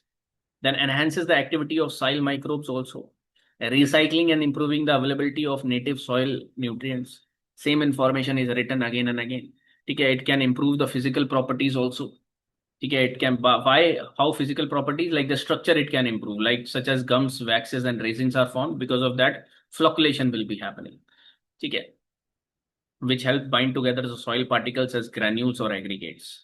Okay, now the same points you will be finding over here, but these are important points, guys. Conserving, these are important points. One word you have to write about them. These are the benefits of green manuring.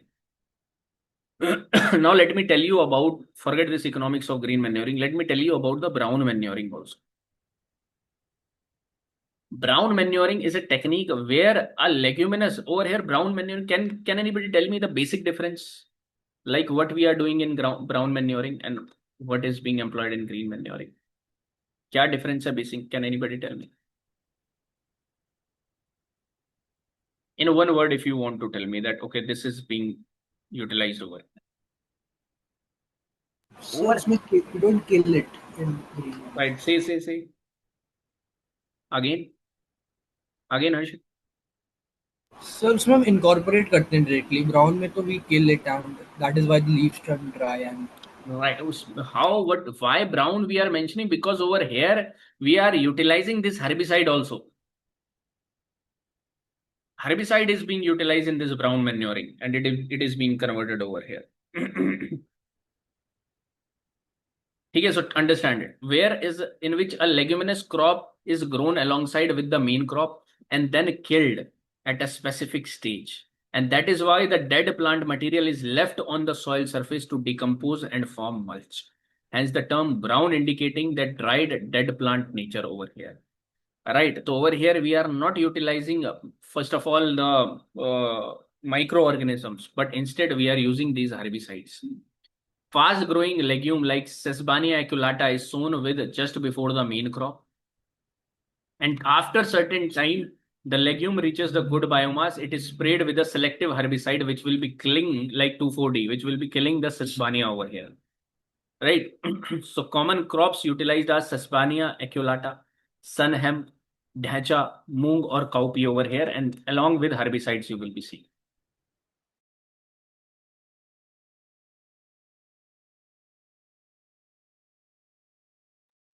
Right. So this is one thing you will be finding over here. Benefits, weed suppression will be much faster. You will be seeing soil moisture conservation will be there because it is ultimately used as the mulch only. Nitrogen addition will be happening. Reduces pest diseases and enhances soil structure. All are the same as we have seen for a green manuring, composting, or farmyard manuring. What are the limitation? Major limitation is this only, that we are using this herbicide, which is not a part of organic farming. It needs synchronization with the main crop also for best results. Also, it might sometimes have this allelopathic effects. Allelopathic effects I have taught you in unit 4 about this. Okay, if inappropriate species are used over here. What are the difference between brown and green manuring? Very important examination perspective. Again, understand your examination is that you have to know about everything, but not in very much detail. When you will be going in very much detail, you will be like very time will be wasting, and ultimately you have to just write in 250 words. That also in pointers you have to mention it. So try to understand it very carefully, guys. That's why the things which I have taught you till now about this particular organic matter also, I have taught you that most of the things you have to ignore and very little things you have to sum it up, right? So over here you see. No, Harshit, brown manuring is not the part of bulky organic manure, right? Manure, it is not the part of bulky organic, whereas it is being utilized because this is a separate method which is being utilized, where pesticide or herbicides are being utilized by the scientist in order to create this, right? So cover crop is killed and left as mulch. Legume crop is grown and then plowed into the soil. Crop status, crop is killed chemically, where crop is incorporated manually or mechanically. Timing, grown with the main crop, brown manuring. Grown before the main crop, green manuring. But this is interchangeable. Aisa nahi hai, this is not the fixed difference over here. Decomposition on the soil surface, in soil you will be finding. Now, these are not very much over here, but primary purpose is weed suppression and organic matter on the surface, where soil enrichment through decomposition is one thing you will be finding over here, guys. Okay. Higher labor requirement will be in the green manuring. Okay, common crops like sesbania, sun hemp, moong with rice, dhacha, sun hemp, guar before cereal crops will be added or will be grown over there. Herbicide requirement will be there, but not in green manuring, right? So green manuring you can utilize in organic farming, but this you cannot utilize in brown manuring, cannot be utilized in organic farming. Best suited for direct seeded rice. Nutrient release speed is also slow in brown manuring, whereas it is faster in green manuring, guys. Okay. So this is the difference between green manuring and brown manuring. Very important.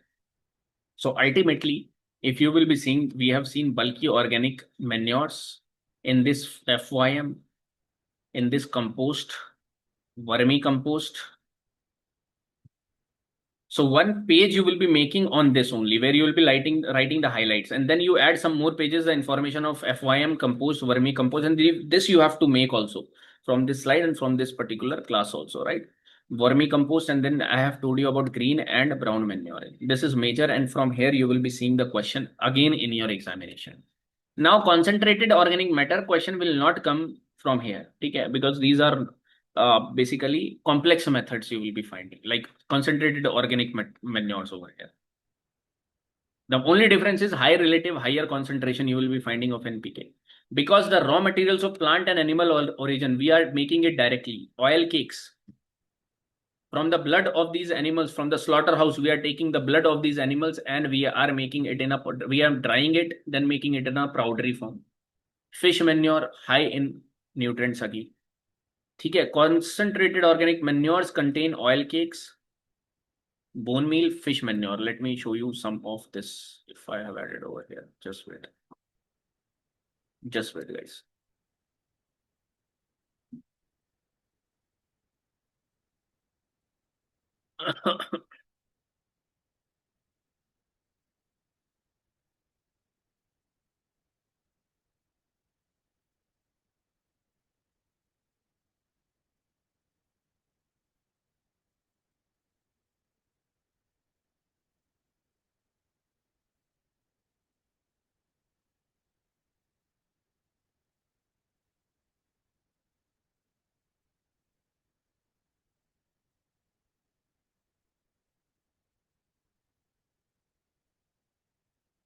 So see over here, guys. Okay, how you have to learn this.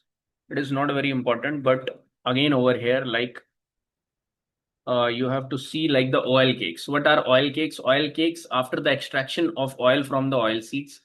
The remaining solid portion is considered as the oilseed cake or oilseed meal. And certain oilseed cakes can be utilized as manure in crop production. This groundnut is there, and groundnut is being utilized for the oil extraction, and whatever is left out of this groundnut, we will utilize it in the manuring process, and that is how we are calling it as oilseed meal or oil cakes. There are two types of oil cakes: edible oil cakes, and these can safely fed to the livestock like groundnut cake, coconut cake. Non-edible oil cakes are also there. These cakes are unfit for feeding to the livestock also, like castor cake, neem cake, and mahua cake over here. But both edible and non-edible oil cakes can be used in manures. Directly, you can use it in the manure over here, right?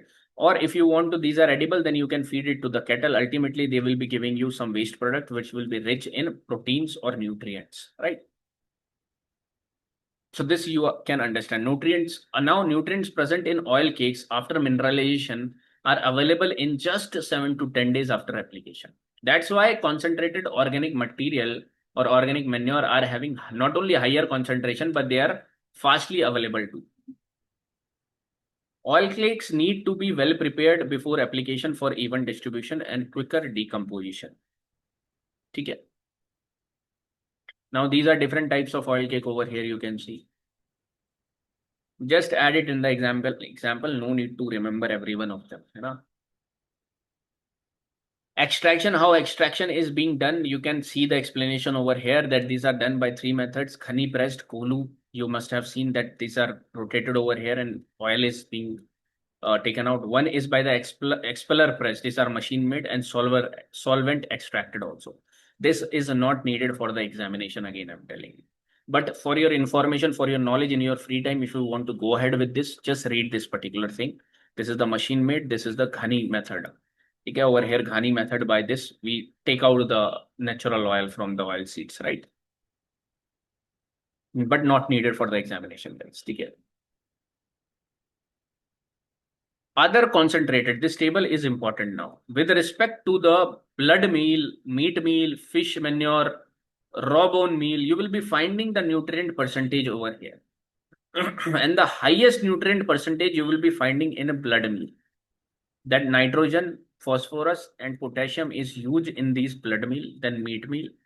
Horn and hoof meal is having the percentage also, but this is having no potassium. So the better use will be of blood meal. Right, this you can see. So the blood meal you can see over here. Now questions will never be asked upon this because these are very straightforward. Dry inert powder made from blood you will be finding. Okay.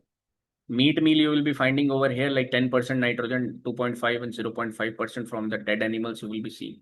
Again, they are converted and dried into powdery format. Everything is converted into powdery format, guys. Okay. Horn and hoof meal. Sizable quantities of horns and hoofs recovered from animal slaughterhouses are ground dehydrated cattle. Okay, and over here they will be generating certain waste. Its nutrient availability starts at around 4 to 6 weeks after application and can last up to 12 months. What you are understanding, where that farm yield manure was taking 6 months, these are comparatively taking very much less time, right? These are bone meal over here. So these are bone meal, these are bird guano over here, right? So these are your organic manure topic, guys. I have covered this. Again, organic manure, bulk organic manure, and over here concentrative agar. Question will not be asked from here. The major question they can ask is the difference between them. Bone meal, fish meal, meat meal, blood meal, all you will be getting over here. Blood meal is having the major concentration. Just write one line regarding that. Question will not be asked from here. Don't worry about it. Fix it. Just complete it. All right. Bioorganic matter. Sorry. This bulky organic manure you will be finding FYM. Question can be asked from here. Factors you have seen. Composting question can be asked from here, and it has been asked 10 years before. Then you will be finding vermicomposting. This can be also asked in the short notes. Dekho, you are seeing the question number 2 and then A, B, C, D part. Like this, you can get it in one of the parts, guys, in 10 marks or 15 marks. Vermicomposting. After that, what we have seen over here? Green manuring and brown manuring. Brown manuring is not the part of bulk organic manure, right? So this is one thing which you have to enrich in your notes, guys. Okay. Now that's really great that you are over here and listening to the lecture. Okay, now we will be meeting you after 35 minutes of break, or 45 minutes of break. We will be meeting again. Have your lunch, guys. And then we will be seeing the nutrient management process, or the physical properties also I'll be discussing in brief, and the chemical properties too, where CIC and all I'll be explaining. And then we'll be moving towards the nutrient. And in nutrient, I'll be majorly explaining you the nitrogen fixation and it's how it is being basically present in soil.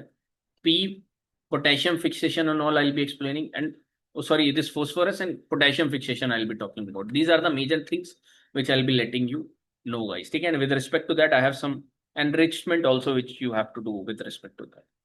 Okay, guys. So I'll be meeting you again. We all will be meeting again. This particular link will be going on, but after exactly 40 minutes or 45 minutes you take, guys. After 45 minutes, we'll be coming here again. Okay. Already, if you have any doubt, you can ask me now. And apart from that, those who don't, just have your lunch and come back again over here, guys. Tell me if anybody has any doubt.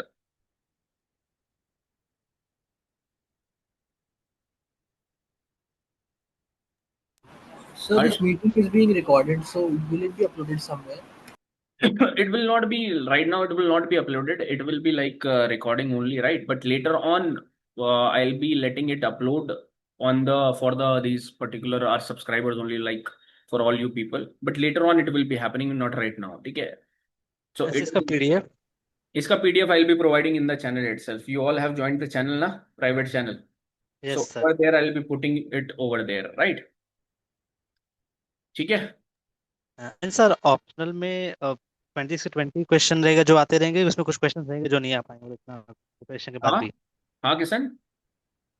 Optional में 20 के 20 जितने भी question हैं optional में, वो सब doable होंगे, कुछ होंगे जो नहीं कर पाएंगे, जैसे कि ये जेनेसिस वाला था. There will be certain topics which will be like which will be new, right? So you try to understand that there is always certain types of question, like 20% of the question means 2 to 3 questions will be completely new, right? These you will not be able to handle also, that will be new. But if you have a overall understanding, you can get average marks over here. Our objective is not to get above average marks in all the questions. Okay, only 2 to 3 questions will be such. Rest of the questions will be straightforward directly from the syllabus lines I'm telling you, and I have shown you also. Right? So like this you will be finding. So the time is right now 2:37. Okay, just wait. We will be meeting at 3:15, guys. 3:15 p.m. we'll be resuming and then we'll be moving ahead. Very important session. You have attended it till now, then we'll be giving 1 or 2 hour more towards this. Okay, thank you so much. We'll be meeting again. और किसी का कोई doubt तो नहीं? Anybody having any doubt? तो genesis of soil texture भी आ सकता है, जैसे स्ट्रक्चर पूछा था. No. देखो, genesis of soil structure they can ask, but genesis of soil texture, if they would want to ask, then how this genesis of soil texture is happening? You tell me. तो जैसे कि हम soils इसको जो sand seed और CLAT से बनते हैं ना, एलुवियल सॉइल हो गया, अपने सैंडी सॉइल हो गया, इसमें right, that is texture is becoming because of this parent material formation, है ना? Yes, sir. Because of this parent material, this soil texture is getting formed. This will not be asked because over here it is the inherent property. Soil texture is permanent, whereas soil structure is not permanent. Understanding? Yes, sir. Yes, sir. Again, they are not innovating anything. Try to understand. Whatever written in the books, they are asking you as it is. है ना? Whatever the reference book they are focusing upon.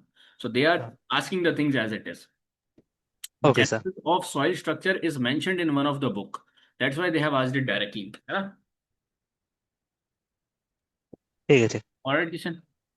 Okay. जय Hind, sir. Okay, Jai.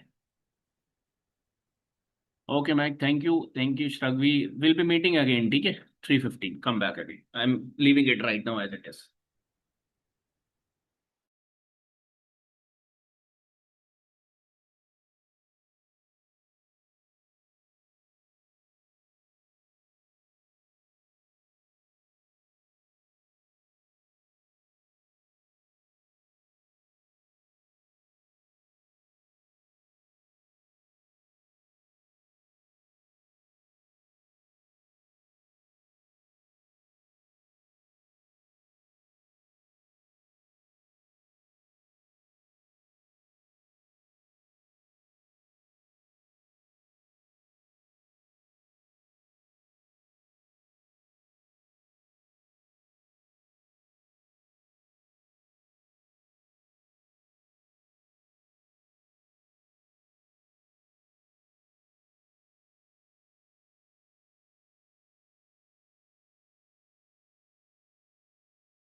Speak me in.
Otherwise, let us start again. Welcome back.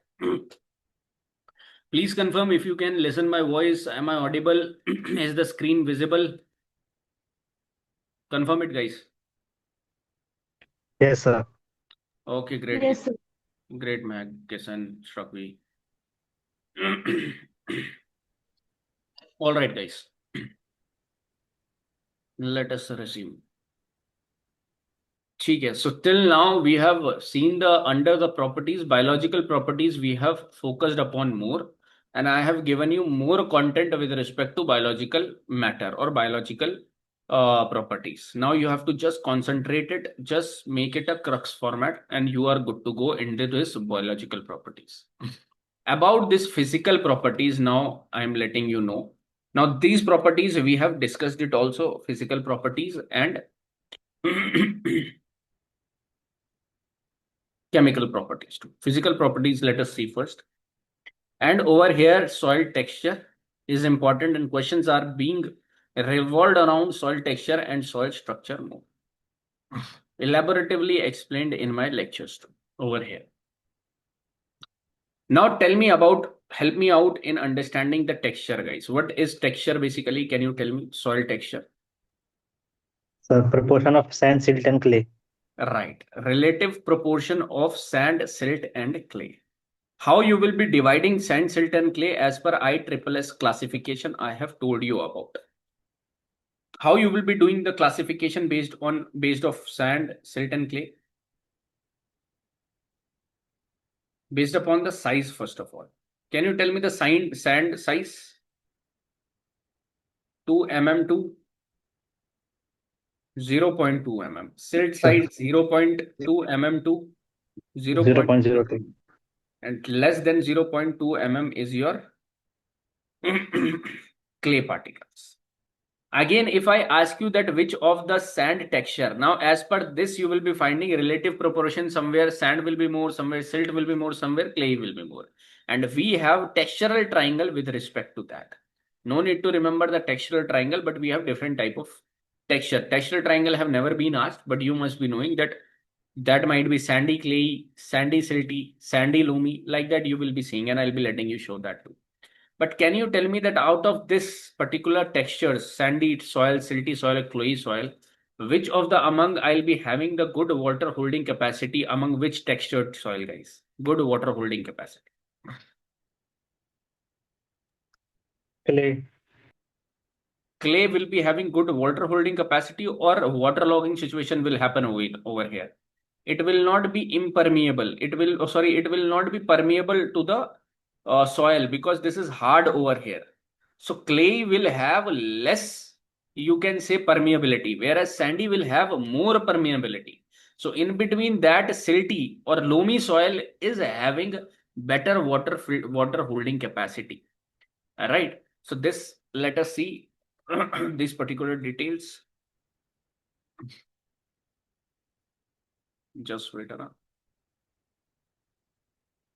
Loamy soil, right, Mac? Let me open up the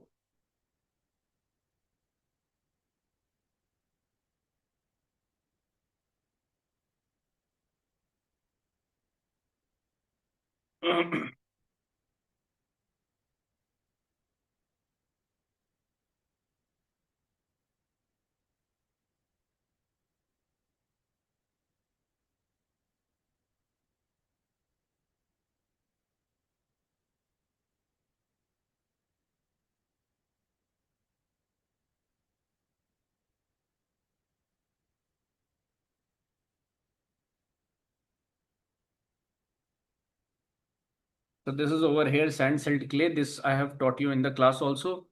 Okay. More focus I will not be giving over here, guys. This is a textural triangle. Over here, sand, silt, and clay. The more you will move towards clay, you will be finding sandy clay, silty clay. Okay, it is important over here. Loamy, you will be getting, silt side, you will be getting silt loam and silt over here. Sandy loam, sandy and loamy sand over here, right? And in between that, you will be finding the loamy category, loam, loam, loam. So either it will be silty clay loam, or sandy clay loam, right? Like this, you can remember if you want, otherwise it is not necessary. The overall question is being asked that why soil texture and soil structure are important. Why do you think that soil texture and structure are important, guys? Again, same things you will be answering, and that is water holding capacity, nutrient supplying capability. Okay, and over here you will be finding aeration, plasticity will be more, and nutrient supplying ability will be more. Okay. This I have already taught in the class. This is not that much I'll be repeating over here. Okay. This is your soil texture. Again, over here, let us talk about the soil structure. Soil structure, guys. What is soil structure? Soil structure is the arrangement of the particles of soil, how these particles of soil will be joined together. So if I ask you the genesis of soil structure, can you tell me the genesis of soil structure? Can you highlight some of the points why soil structure, how soil structure is getting formed? Why these particles are coming together? Ion exchange will say. Soil colloid. Soil colloids. What are these soil colloids? These are silicate clay matter only. And why these are important? What properties they have? They have the property of this cohesion and adhesion. Right, great. And because of this, you will be finding that they are able to unite over here. Apart from that, any other thing which you will be seeing over here? I have taught this in the class itself.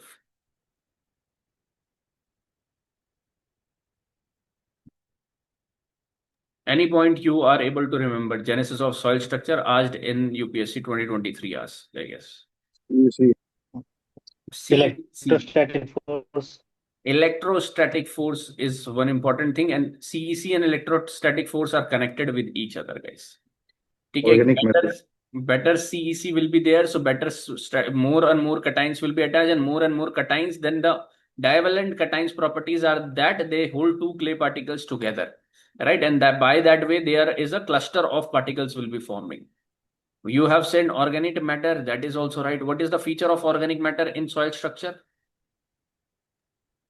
They increase again the CEC, and because of that you will be seeing the flocculation. Apart from that, organic matter, you will be finding enzymatic activities, and they will be working as glue, binding agent, right? All this you will be finding. Let me show you where I have.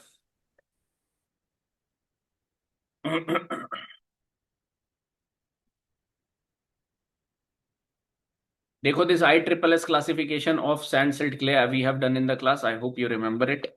Okay, the things which I have already explained in the video classes, that I'll not be repeating here. Okay, that will be the repetition. Otherwise, nothing else. Acha, whose surface area is more? Clay, sand, or silt? Whose surface area is more?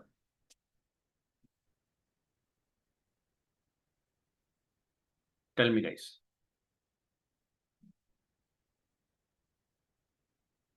Clay soil. Clay soil. Anybody else? Apart from this, anybody has any different answer? Clay, sir. The clay, sir. Clay, sir. Everybody clay. So you try to understand surface area is nothing. For example, these are your sand particles. This is your one sand particle over here. So the surface area is the surface only over here. This is surface A1, A2, A3, A4, 6 surfaces you can see. Whereas when I am talking about the surface area, I'm not talking about the particle size. Whereas when you will go ahead with the clay particles, then small pieces you will be seeing, small cubical structure you will be seeing like this.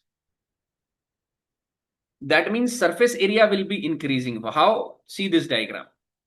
This is one cube. Surface area is 1, 2, 3, 4, 5, 6. 6 surface area. But when you are making it very small, then you will be seeing the surface area available is over here also. This is also surface area available. So this will maximize, and this is huge in case of clay as compared to your sand. That's why clay material are having good CEC properties. Abhi CEC mein I'll be telling you too which of the texture will be having higher CECs. Clay particles, clay texture soils will be having higher CEC. Why? Because they have more surface area. More surface area means more cation and anion will be attached to them. Automatically it will be having higher CEC. So this is one diagram over here which you will be understanding, guys. Let me show you the genesis of soil structure I am telling you about. Okay, genesis of soil structure as it is, you remember the points, colloidal properties of adhesion and cohesion. Adhesion is attraction between different particles like soil particle to water, whereas cohesion is between the same particles over here like the water molecules, they will be binding together each other. Electrostatic force between the clay particles and the ions is binding them together, right? What is making them bind together is electrostatic force, colloidal properties. Already discussed. Organic matter we have discussed, water also over here, microorganisms, soil, fauna, and climate. These are all points which you have to remember. Explained in the video. Again, you will be revising it. I hope you have made certain small notes or crux notes about it. Next is your what is different soil structures. Soil structure definition you should know. Arrangement of soil particles. Now in different way they are formed and become aggregates and beds. Right, so you will be seeing granular type of structure. It is good, having good aerial aeration is also good, well aerated, porous. It promotes root growth and water infiltration. One is platy type structure. This is having less, like it restricts water infiltration because it is having less permeability. Okay, and hinders root penetration over here. So this is not the right structure over or the needed structure for the soil formation or for the soil for the crop productivity. You will not see that this is the right structure, right? So it is having thin flat plates stacked horizontally. I'll be showing it that too. One is blocky structure you will be finding. And in blocky structure, you will be finding two types of angular blocky and subangular blocky. Again, these are commonly found in the subsoil type of things where long type of like this you will be seeing, right? Let me show you this. Like this platy type you will be seeing like this, guys. This is prismatic type, okay? Prismatic type of columnar type of block structure you can see. Okay, this is blocky type. This is fertile type, like the granular type also you say this. Okay, these are importance over here. One is a structure, like these are not any structure, like single grain structure you will be finding over here. And a massive structure you will be finding over here. Let me show you if I have the image of.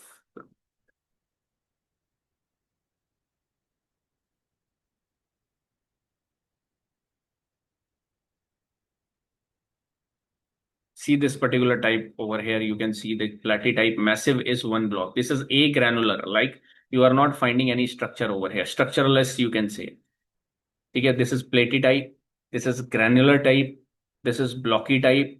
This is massive type. This is not having any structure, right? This is granular type. Again, fine grains are also not having any structure. Okay, again, this is massive type over here. Again, the question comes on the importance and factors affecting structure, soil structure. This already I have explained. Now, factors affecting soil structure. Can you tell me what all are the factors that affect soil structure? Again, climate is one factor over here. Wetting and drying, because of that, you will be finding organic matter, tillage, plant roots, and residues. Again, I will not be explained over here because I have already explained it in the video. Over here, I'll be giving you some more content with respect to other things, guys. Okay. So soil structure you will be seeing over here. Another property of physical property you will be seeing is of soil particle density and soil bulk density.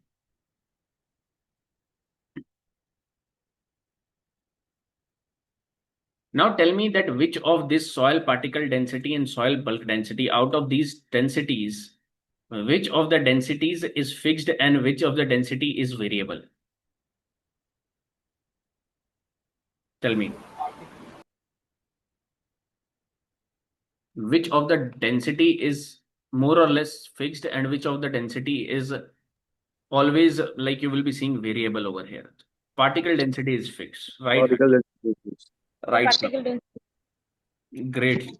Okay, particle density is somewhat fixed over here because particle density is mass per unit volume and mass is of total solids is taken over here.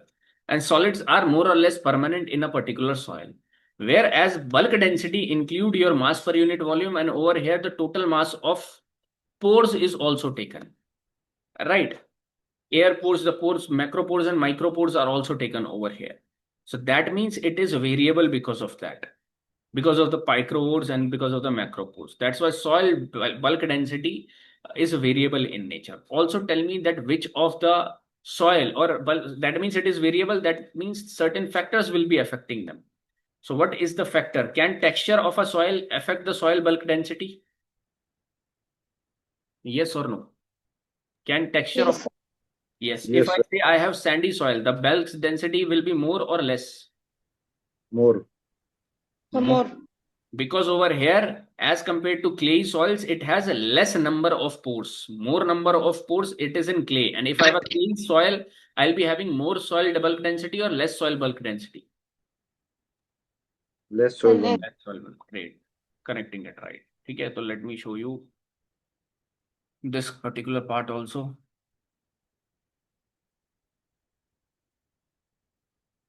Okay, this is particle density already over here. I have explained it in the video. Again, same thing.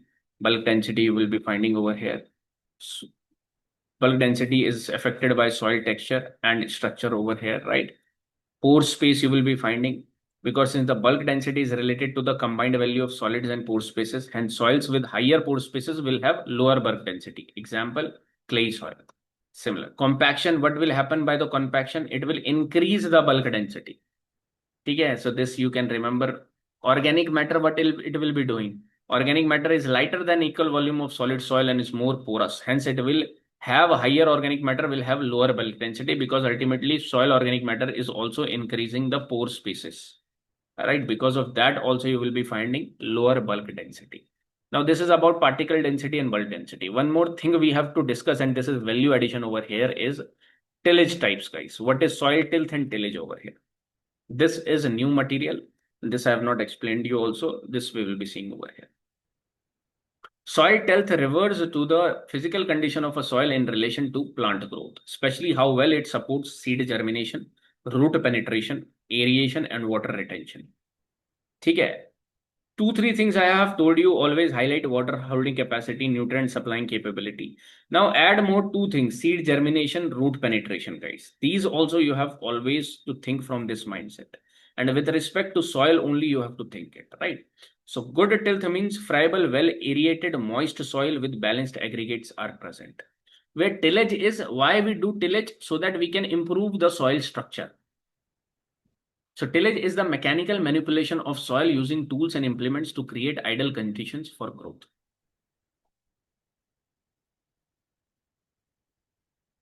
What is being utilized over here? Instrument used like moldboard plow. If you have not seen, just see it. Disc plow, cultivator, harrow, leveler, puddler are being used to basically change the structure of the soil. Okay, and we want to have the good structure, right? Advantages, you will be finding proper seabed preparation, weed control will be happening. Those weed which are subsurface, they can come in the surface area over here. Helps in mixing residues and fertilizers, improve aeration and infiltration.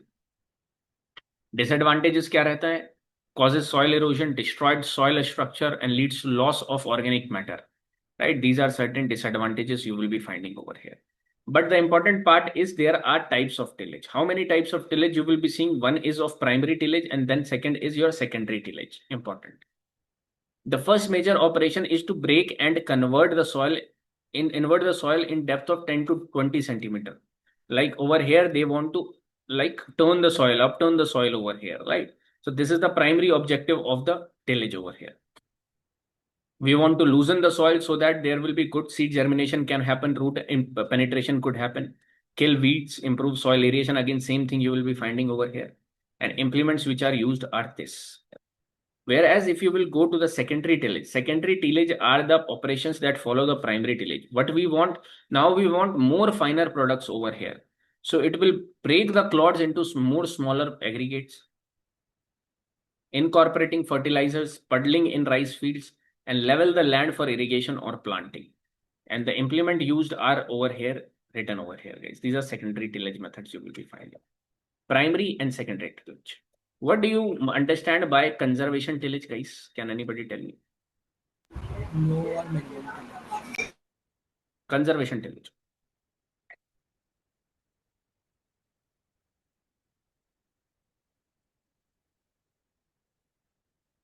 Conservation tillage. Okay, you are typing no or minimum tillage, right? Conservation tillage is all about you will not interfere with the soil over here, right? No tillage is over there. So conservation tillage. Conservation tillage refers to a set of tillage practices that minimize soil disturbance and maintain at least 30% soil cover with crop residues, conserve soil moisture and organic matter over here. So it includes minimum tillage, strip tillage, mulch tillage, no tillage at all over here. So these are 4 types of tillage you will be finding, guys. Minimum tillage, either no tillage. Strip tillage you can do, or mulch tillage also you can do. So disturb the soil as little as possible and keep the soil covered, keeping living roots grow. Like this you will be finding, this is the primary principle. Why we want this? Improving soil biological habitats. Okay. In no-till fields, microbial activity increases under residues and aiding root-soil interactions. Stabilizing soil structure. Roots, organic matter, microbial glues help bind particles in stable aggregates. And long-term no-till plots show improved granular structure in topsoil layers. This is also recommended. Now, these are recommended where the soil structure is already good, but where the soil structure is not in a position that we can grow something over there, tillage is necessary.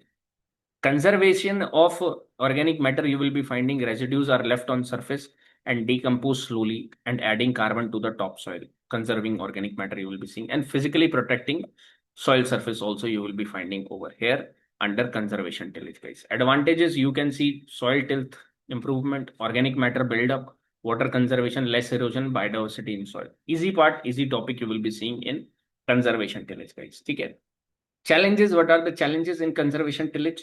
Feed control may require herbicides as there is no till, may not be effective in poorly drained or heavy clay soils. That's what I'm saying, that if the structure is not good, if the soil texture is not good, then there you need to do some amendments.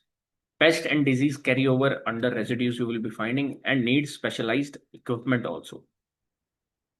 So conservation tillage practices, especially no-till with residue retention, enhance soil tilth by improving this and this. It's a sustainable approach to soil health management and climate resistant, resilient agriculture. This you will be finding with respect to conservation tillage, guys. Important with respect to these 3 types of tillage. Conventional, this particular primary and secondary as conventional, whereas conservation tillage is a new method, modern method, right? Conservation tillage. Focus upon over here. So this was here regarding tillage. Texture we have seen. Okay, you see the temperature also. Achha, can anybody tell me about this frost heaving, guys? This one particular thing you will be hearing also, reading also, frost heaving. What do you understand by frost heaving?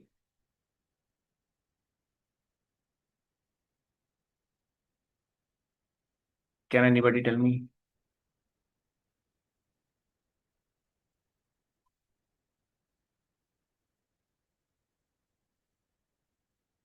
Right, Harshit. ठीक है. You can speak also if you want to say something. Though heaving, you try to understand from here.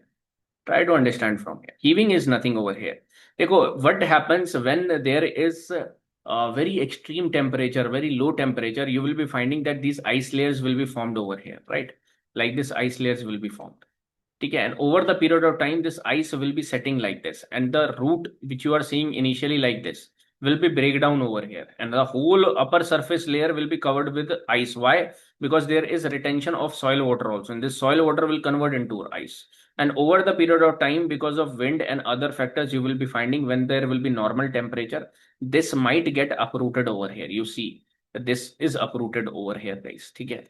Yeah, ultimately it is broken off. This roots is broken off and it will come up. Okay, this is heaving. Okay, the coming up of the upper substances over here will be seen. Okay, again, soil temperature is one of the important property. Why it is important? Because it directly influences several biological, chemical, and physical properties. Okay, very, very important. The way the answer is written in this way only you have to write that it is important for plant growth and germination. Seed germination requires an optimum temperature range. Example, you can put in the wheat seeds germinate at 20 to 25 degrees, while maize require 25 to 30 degrees. That's why this is a kharif crop and this is a rabi crop. Root development grows more actively in warm soils. Right? In colder soil, phosphorus uptake is reduced due to slow root activity. Then microbial activity and soil biological processes are happening more better in the high temperature or moderate temperature regions, because nitrosomonas and nitrobacter involved in nitrification. Right, let me show you the image over here. This image is not highlighted, guys, but I'll be telling you. Dekho, focus upon here 10, 20, 30 degrees Celsius, 40 degrees Celsius, 50, and as we are going ahead, it is rising. You see over here that cryophylic microorganism. Cryophylic means extreme low temperature. These microorganisms exist in the 10 degrees Celsius temperature. Mesophilic microorganism exist at 20 to 30, which are needed for over here. Now the optimum for nitrification, this is written nitrification. Nitrification temperature we need 25 to 35 degrees Celsius. For ammonification, we need temperature from till 45 degrees Celsius or 45 degrees Celsius you will be finding over here. So these are important over here, guys. Right? At 50 to 60, most of the soil microbes get killed. And above that, you will be having thermophilic microorganisms, which we have already discussed too. Okay, so this is one particular chart which is shown. Okay, as per the increasing temperature, you will be seeing different microorganism activity. Evaporation and water use. High temperature means high evaporation, and it will lead to soil moisture deficit, and it is happening especially in arid and semi-arid regions.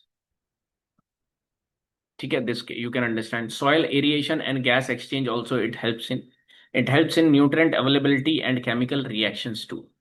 Okay, several chemical reactions like phosphorus solubility and nitrification happened in temperature dependent regions. For example, phosphorus becomes less available in cold soils due to low minimizing rates, right? So this also you have to understand, guys. Crop specific temperature, if you want to see wheat 20 to 25 degrees Celsius, rice 25 to 30 degrees Celsius, maize 25 to 35, potato 15 to 20. Again, kharif will be having same temperatures and rice will, rabi will be having same temperatures over here. Okay. So this is with regard to soil temperature you will be seeing. Again, soil temperature has never been asked till now, but fixed knowledge if you can have, you are good to go with respect to physical properties over here, guys. Okay. So it's not in detail you have to go into that much. Sir, right, Harshit, please say. Sir, ये frost heaving, it was a part of soil temperature. किसका part था frost? Yeah, this is the part of your soil temperature only. Soil temperature, when very low temperature, you will be seeing this Frost heaving. Frost heaving happens in the frosty areas where frost is common in the temperate regions, right? It is the part of your soil temperature only, है ना?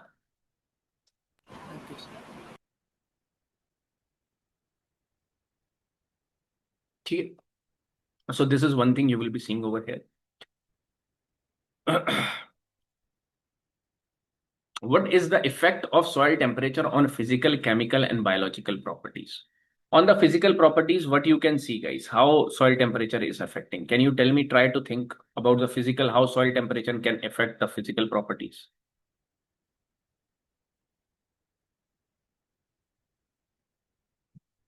Can you think of some points? Very high temperature can lead to crusting. Crusting, right? This is soil crusting can happen over here. Frost heaving is an example of physical damage which will be over here. Let me show you the physical effects over here, guys. Like the soil structure, because of freezing and thaw, disrupt aggregates and increase compaction. Pore spaces may collapse and affecting root growth.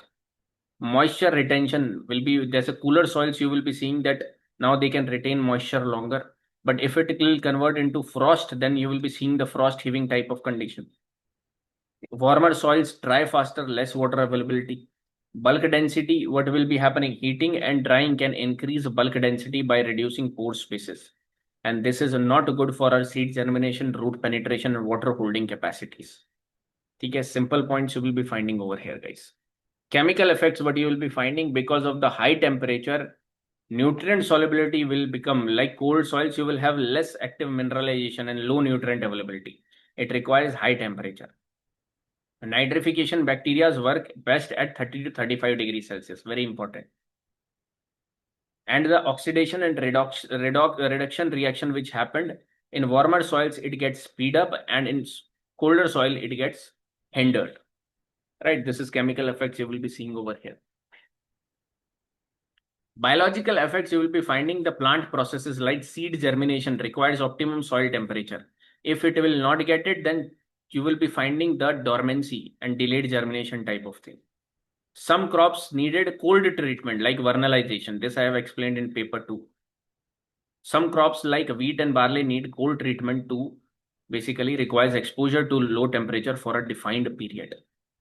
And root growth and function. Roots are sluggish in cold conditions and reducing water and nutrient absorption over here. Okay, again simple, you try to understand the main headings over here, guys. Okay. Again simple thing, soil temperature, this has never been asked, but if you want content related to that, this is more than enough if you want to study about that. Okay, make a fixed content related to that, to this, and move ahead. Okay, this is one thing we will be understanding, guys. Next, you try to understand the major properties. Now we will be looking forward. One, this soil, water, and soil. This soil, water, and soil here will be doing it later on in unit number 6. In unit number 6, I have explained you how the water intake is happening and what are different types of soil water you will be finding over there. This will be covered later on, but this is important. Not asked in unit number 5, but it is asked in paper 2 or in unit number 6. It is certain time asked. Okay. Next is your chemical properties, and under chemical properties, the most important thing is your ion exchange. This is the most, and this comes under soil chemistry, guys. And soil chemistry is again a huge discipline, but again for us, it only carries one question importance, right? Ion exchange. First, tell me that how ions are attached to the soil. Try to now tell me how ions are attached to the soil. Can you tell me how these ions are attached to the soil?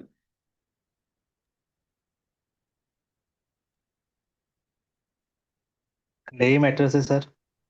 Clay matters. Why they are attached to majorly clay matters only and not to other matters over here? Sir, cation and presence. Right. You will be seeing that clay matters have more surface area, right? And that's why they are attached more. The cations and anions are attached more to these clay particles. And clay particles are generally in what, like, what is the charge on clay particles? In this silicate materials, what is the charge? This you have studied it also. I have also made it. Negative. Negative. Negative, great. Can you tell me why in these soil clay particles majorly negative charges over there? Why? Why do we say it? Why do we read it in our colleges also that soil particles are negatively charged? Why? And it is important for us that it should be charged somewhere. So there are some theories propounded. One is that जो like कोने में होता है तो वो negative होता है. Right. Please say, Harshit. Sir, I'm forgetting the name, but it is like that at the very end of the cube. It is usually thought. Isomorphism. Yes. Substitution, right? This is a one thing. Now again, I'll be explaining you this, and those who have seen my videos, they must be knowing this because I have explained over there. But nobody will ask you about isomorphism substitution. You just have to mention it, and they will never ask you that why soil clay matters are having negative charge. These type of questions don't come in UPSC. Try to understand.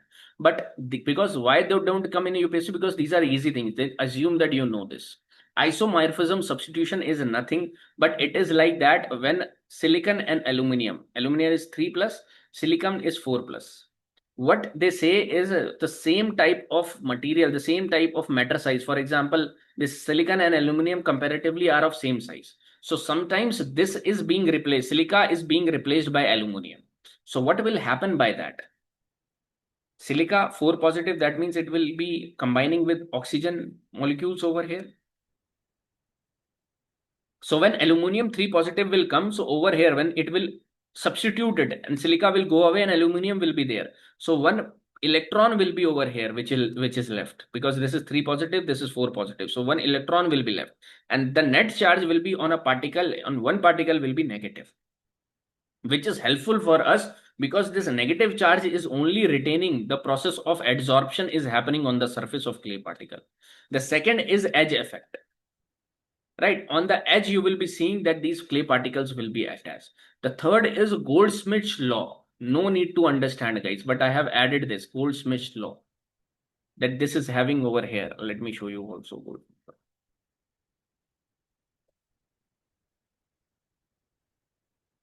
See, this you have to understand through the PPTs. You will be making the notes. Nobody will ask you this, but you have to know this.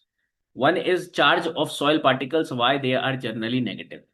Isomorphous substitution. Iso means same. So over here, aluminum may replace silicon.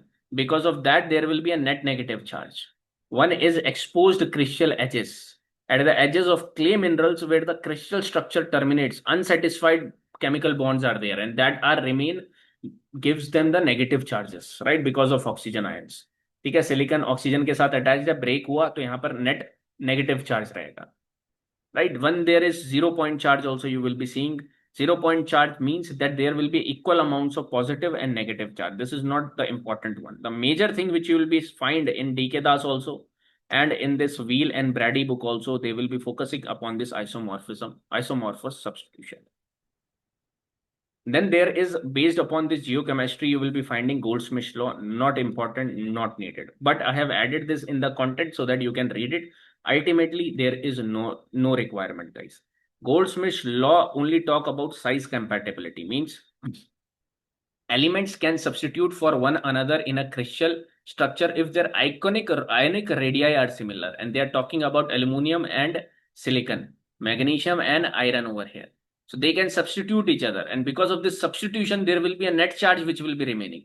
And most of the times in the clay matters, you will be seeing net negative charge will be there. And now this net negative charge, because of that, you will be finding that the soil, the cations present in the soil, and the cations present in the soils are of two types: acidic cations, basic cation. Can you tell me the acidic cations over here?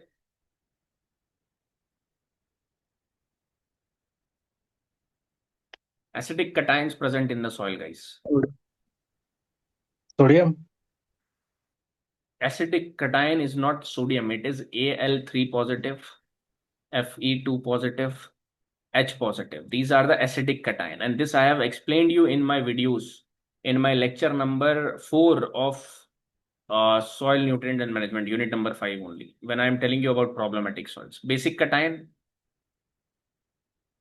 calcium, magnesium, sodium over here. These are basic cations.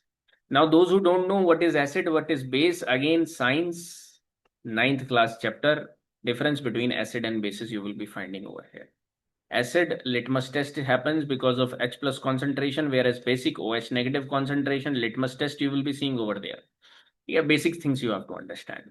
But again, over here, that's why the soil particles is negatively charged. That's why cations are adsorbed on the surface of it. And these are loosely attached, guys. Okay. Why the more clay particles we have, the more anions are attached. And this is nothing but CEC. Right. Capacity of exchangeable cations over here, you will be seeing CEC. Now, our CEC, if we have more CEC, it is good for our soil or bad for our soil? Tell me that. Simple thing. If we have more CEC, is it good for our soil or bad for our soil, guys? It is good for our soil because more number of cations will be available than to the plants, right? So ion exchange is of two types you will be finding. Just wait out. Ion exchange, one is CEC. Cation exchange capability. Positive charge anions will be over here, like capacity is called cation exchange capacity over here. It is measured in centimole per kg. And anion exchange capacity will be there. Most of the anions are leached down. Why most of the anions like sulfate, chloride, nitrates are leached down?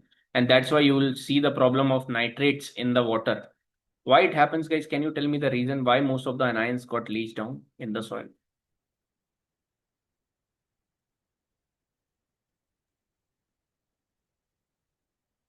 Can you tell me? Because जो positive है वो clay के साथ attach हो जाते हैं. Right. Right. Because you will be seeing that most of the particles are negatively charged, so most of the cations get attached to clay particles. But the leftover particles which do not get attached are these anions, and that's why most of the time they get leached down because they are free in that particular solution. Right? But in certain kind of soils, you will be seeing there will be positively charged soil too. Over there, we have anion exchange capacity, not cation again exchange capacity. But again, when we study both of them, right? This base saturation, I'll be telling you in the problematic soils time particular topic. Negative charges on clay colloids, I have explained. Attraction of cations over here. These ions are not permanently bound. They remain loosely held and can be replaced or exchanged. I hope I have taught you this mechanism greatly in the class also. These are roots. And why roots are releasing H positive ions?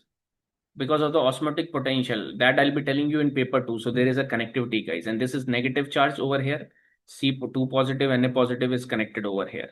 So if they want to take sodium, they will be exchanging it. Na positive will be getting exchanged and H positive will be coming over here. And this Na positive will be taken up by plants. So this is the mechanism, and this is nothing but CEC. Right? So higher CEC will be beneficial for us over here. Okay, so these are certain things, these are certain examples you can take if anybody asks you about the cation exchange reaction examples. Micelle is nothing, micelle is just the whole clay particle over here. And if with micelle you will be seeing H positive and Ca2 positive over here, then Ca2 positive will be displaced and 2 hydrogen ions will be released over here, right?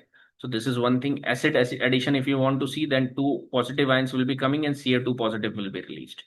Sodium exchange, if you want to see, then 2 Na positive will be released over here.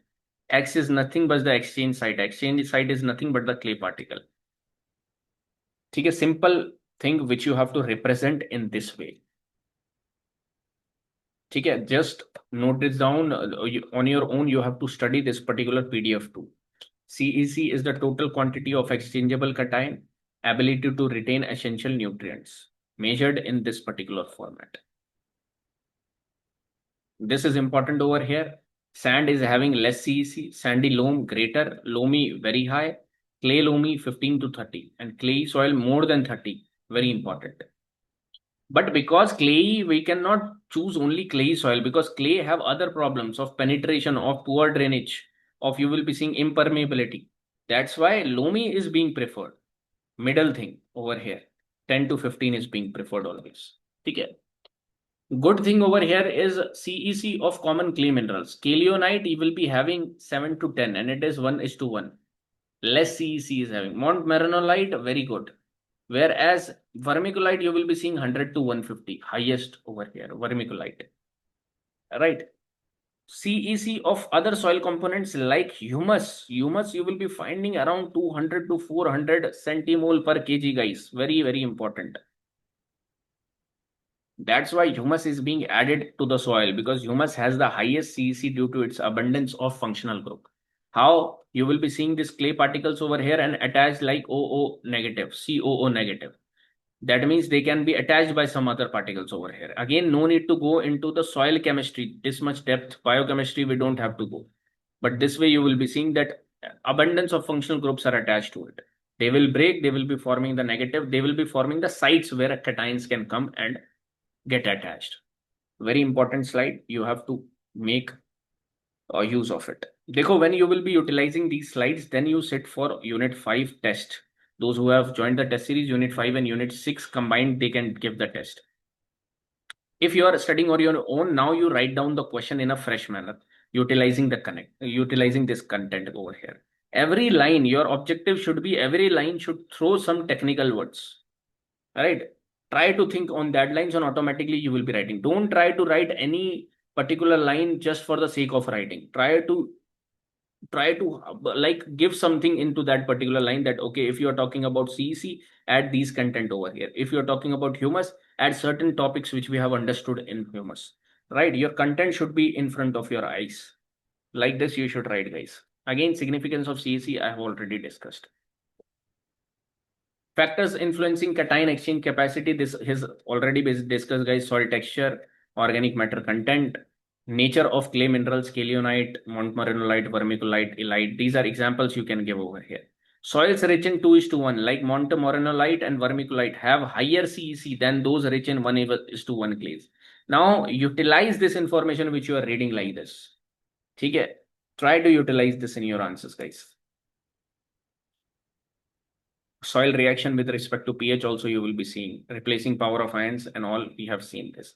So majorly in soil, CEC is important in the chemical properties of the soil, guys. pH and all we'll be understanding later on with respect to potassium and phosphorus fixation, then pH comes into play. Okay, now we'll be trying to do some important topic over here. Let me just go back, guys. Okay, over here we have tried to saw this, na? Now let us see the important parts over here, like you will be finding essential plant nutrients, other beneficial soil and plant nutrients. And before that, one important topic which I feel, just wait, na? Just wait, guys.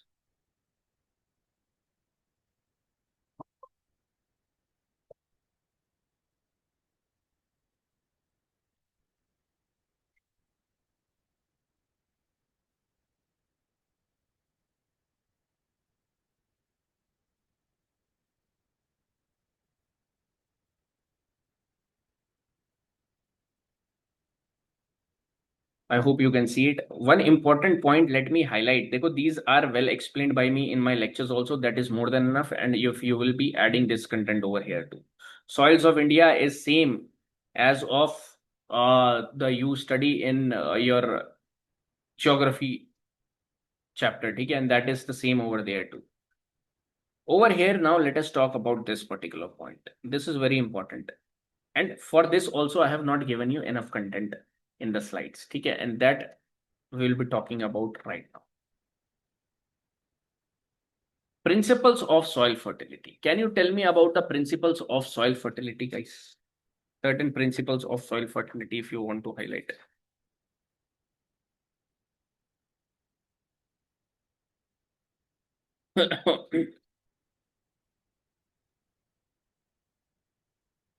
Any soil fertility principle do you know about?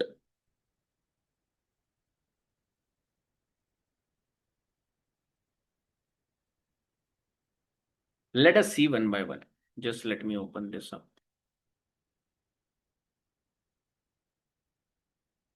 Just wait.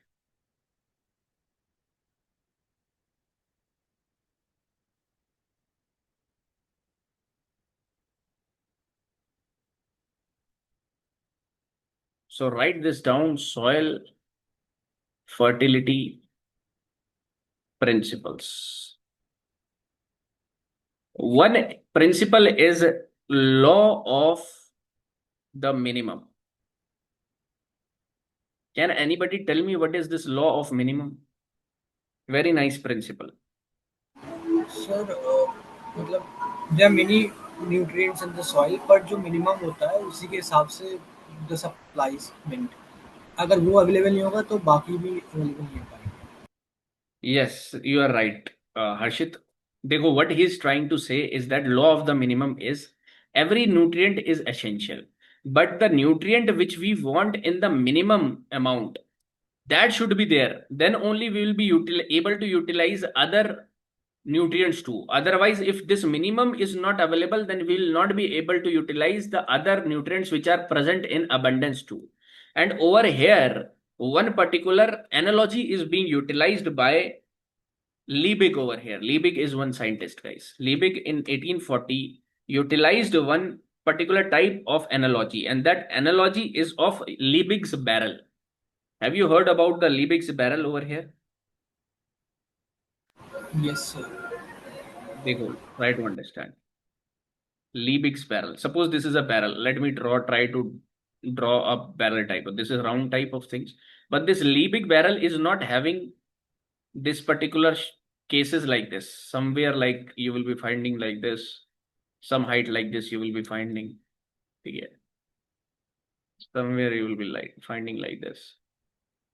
Somewhere you will be finding like this. Like this you try to understand.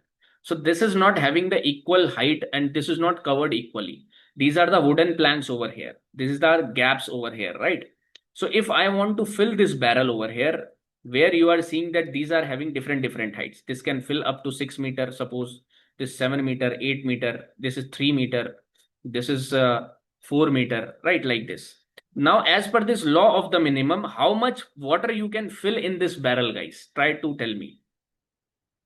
How much water can be filled up?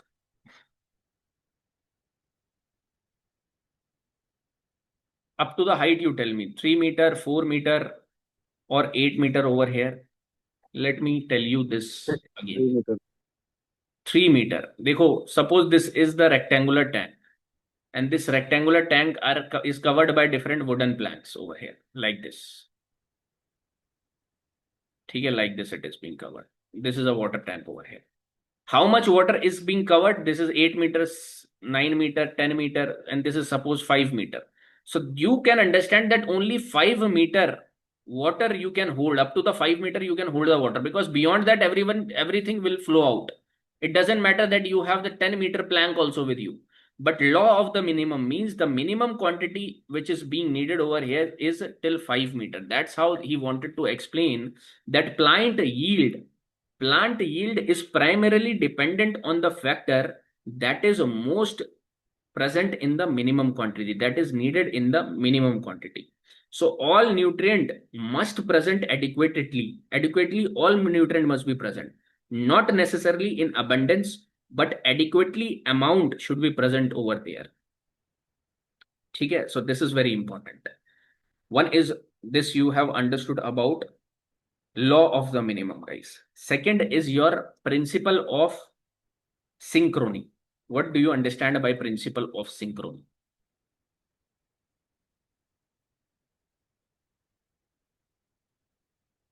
Principle of synchrony. Can you tell me principle of synchrony? What do you understand by that?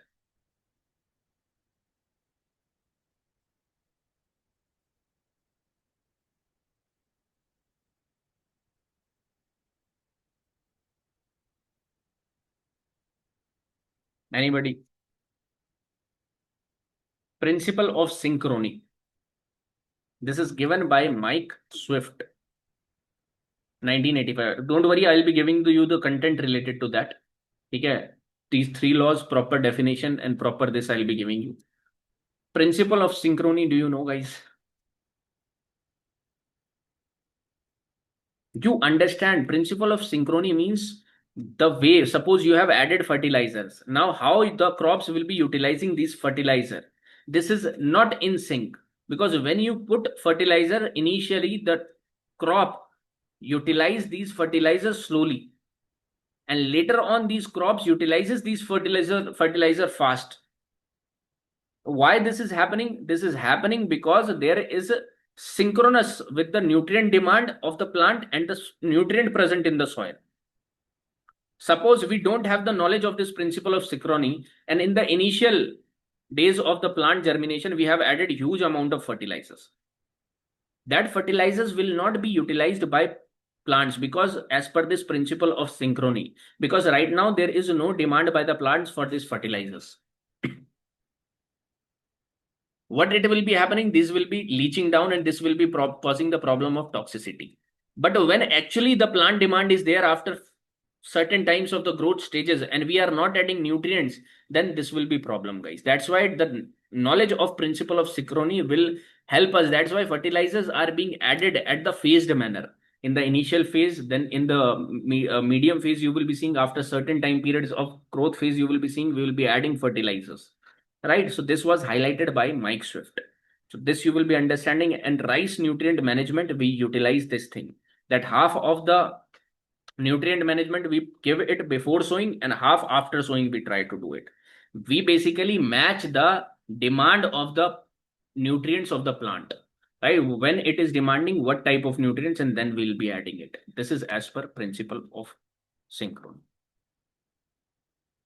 One more principle is over here, and that principle is principle of nutrient cycling. Now, by the word you are understanding this principle of nutrient cycling, guys. What do you understand by that?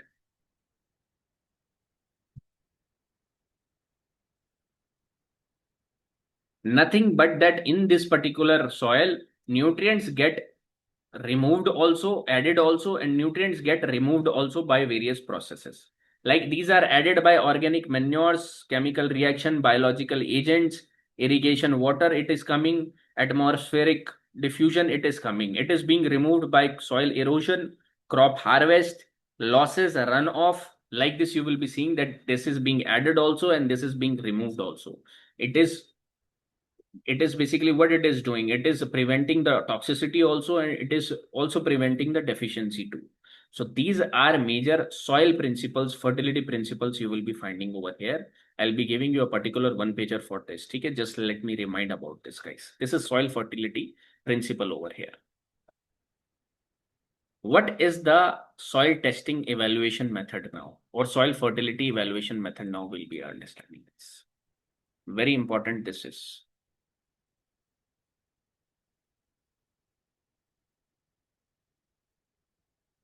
Soil fertility evaluation methods. Tell me, guys, if you want to like evaluate the soil fertility, how you will be doing it? पहले soil testing करोगे sir? बहुत बढ़िया. One, you will be doing the soil testing. Good. So one option we have is of soil testing.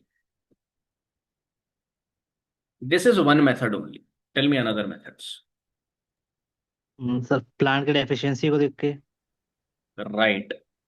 ठीक है. This I have discussed in the class too. Very well said. This way, ना?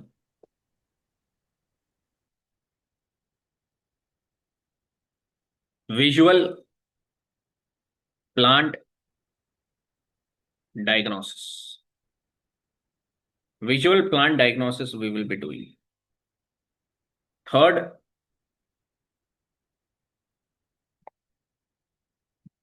tell me, guys. Third, soil testing, visual plant diagnosis happened. Third, soil को देख के sir soil structure को.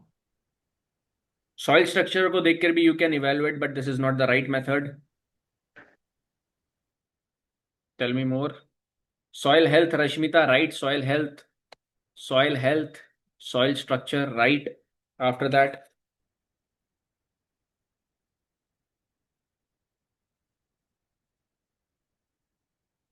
Anybody, anything else?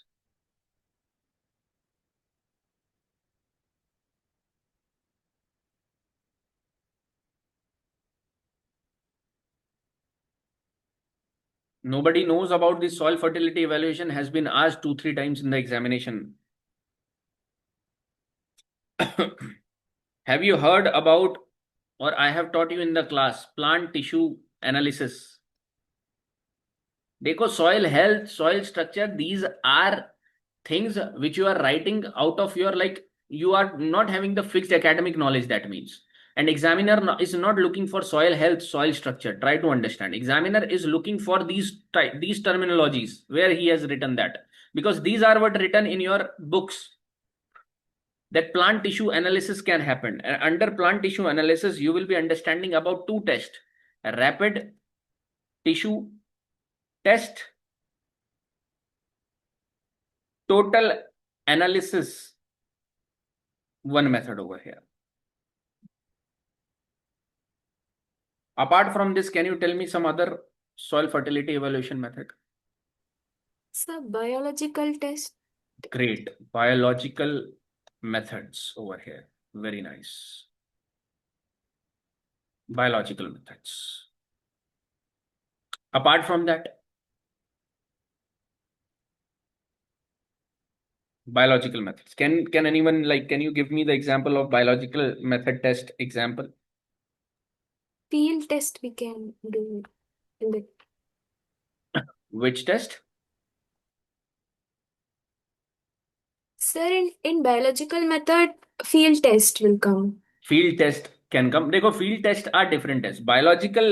In biological test, you will be getting around about, let me tell you about the biological one, you will be getting maybe, dekho, field experiments are the different types of tests. Field experiments.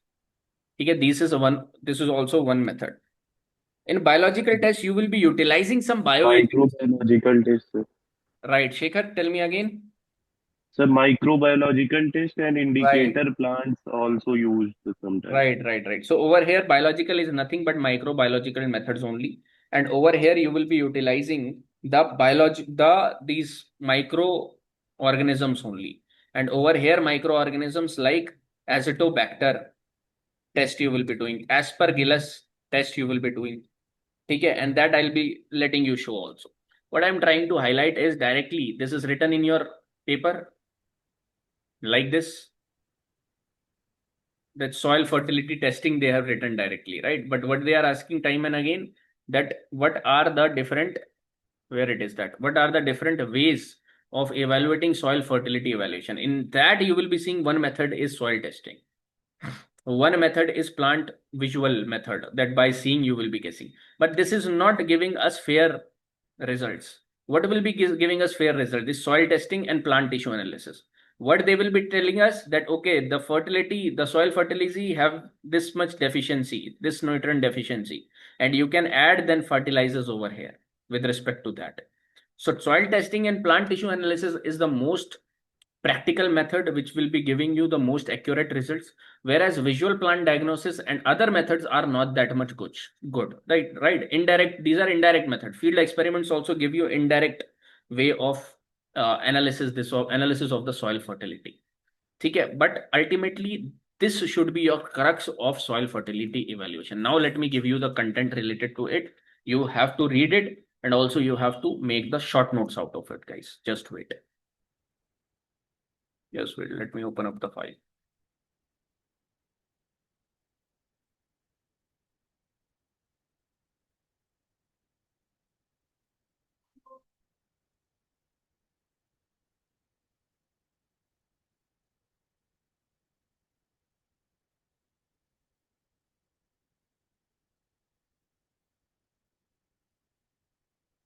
I hope this file is visible to you guys.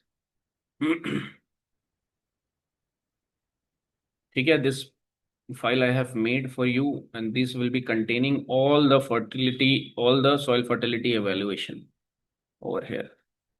Just wait, Anna. See this particular thing. Soil fertility evaluation method 1, visual plant diagnosis. This is the indirect method. Okay. Scholar associated with Dr. Trow over here you will be seeing. How we'll be analyzing? We'll be analyzing that, okay, if by seeing old leaves are having symptoms like chlorosis, then we can say that, okay, nitrogen deficiency is there. If purplish coloration is having old leaves are there, phosphorus, we can say, okay, in the phosphorus deficiency might be there. Like this, by seeing, we can guess it. Okay, what is the advantages? Simple and quick, cost effective, you can see. No instrument lab tests are required. What other advantages over here you will be seeing? Quick diagnosis, non-invasive over here, and useful for initial field assessment. Now, this is for just giving you the initial idea that here might be some problem because chlorosis and narcosis is formed over here in these plants. So deficiency of NPK might be there. But is it giving you the effective result? Is it giving you that how much nitrogen deficiency is there, or potassium deficiency is there, or potassium or phosphorus deficiency is there? No, right? So this is the disadvantages of it. These are non-specific, late stage detection, qualitative, not quantitative, and requires expertise. Okay, so these are one thing. So second, I have told you about plant tissue analysis. That means over here, I'll be taking the tip of the plant, crushing it and taking it to the labs. Utilizing of labs I'm doing over here. And this is again one of the indirect method, but it is somewhat specific as compared to the visual plant method. Evaluate soil fertility based on the nutrient content in the plant tissue rather than in the soil. Okay, whatever the plant tissue is deficient in, they will be understanding that soil will be having that deficiency. Now in this, you have this rapid tissue test and total analysis test. Try to understand. Two methods are there in plant tissue test. Rapid tissue test, what happens? Detect presence or absence of relative concentration of specific nutrients based on color change after chemical reaction. So chemical reaction is done over here. This is the process over here. You can see, no need to see it. But over here, what is being utilized is the reagent. This is a chemical reagent will be utilized. For example, 1% diphenylamine is utilized over here. And if the color change is happening, for example, dark blue, light blue, no blue, then we are getting some hints. For example, high nitrogen is there, no blue, deficient nitrogen. And it is giving us the interpretation over here. Sirf only you do it, remember it for nitrogen in rapid tissue tests. Okay, this is important over here. Forget about the phosphorus. For phosphorus, we use ammonium molybdenate. For potassium, we use sodium cobalt nitrate over here. Right. So this you can utilize, but nitrogen you should remember because you have to mention it in the answer. What are the disadvantages? Semi-quantitative, qualitative. Can be inaccurate too, and it is not giving you the clear picture what is deficient in soil. Maybe that deficiency is because of certain other nutrient also. This might be the case too. Right. Second is total analysis, and this is somewhat better analysis than a rapid tissue. Plant sampling is done. This is the procedure you will be finding over here. What we will be doing ultimately, we will be checking the critical concentration. For example, if there is a less 1.5% nitrogen in rice, that means it is deficient. We are assuming the ratios, NPK ratios, how it is being over here. And the approach which is being used over here is one more approach is a TRIS, guys, and this is very important. Diagnosis and recommendation in integrated system. It is developed by Biophilus. Use nutrient ratios in pairs and compares with optimum norms of for crop over here. So already there will be nutrient pairs, ratio pairs, and they will be seeing that if this crop is deficient in this, then this particular type of nutrient is deficient or it is in excess. Like this, they measure it, and they can measure it by leaf color chart also. Yeah, by the leaf color chart, they measure it that what deficiency might be in the particular plant over here. So use of total nutrient concentration, you will be finding it over here, guys. Disadvantages is time consuming, require laboratory setup, real time availability to plants is not reflected because maybe soil problem might have happened before and now soil is fit, but that plant may have grown before that. So it is showing the before condition of the soil, not the present condition of the soil, right? So this is one thing you will be finding over here.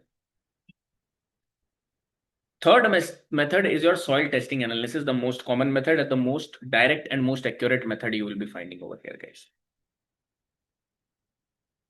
Advantages are accurate and quantitative. And this helps in SSNM, site-specific nutrient management or site-specific fertilizer recommendation. Can detect deficiencies before symptoms appear.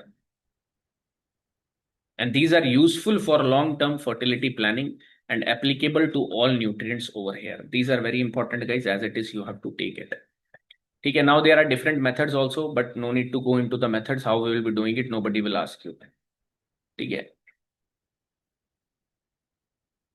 One which you all have said, that the microbiological analysis. What we use it, this is again indirect method, and microbiological means we have to use agents over here which will indicate something. For example, Azotobacter test. Remember it, Azotobacter, Aspergillus, Cunningham-Mela test. These three you try to remember, please, guys. Directly add it in the examination and you will be scoring the best in that particular question. Okay. Azotobacter plague test detects free living nitrogen fixing bacteria like Azotobacter. If there is more Azotobacter plagues, better biological nitrogen fixation potential will be there. Right? It is telling us that. Aspergillus indicates phosphorus solubilization capacity of soil microbes. Because Aspergillus niger is a phosphate solubilizing fungus.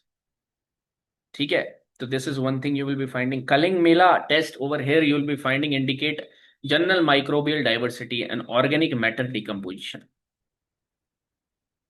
So these three tests are microbiological, guys. Advantages you can read and disadvantages also I have given over here. Just go through it once.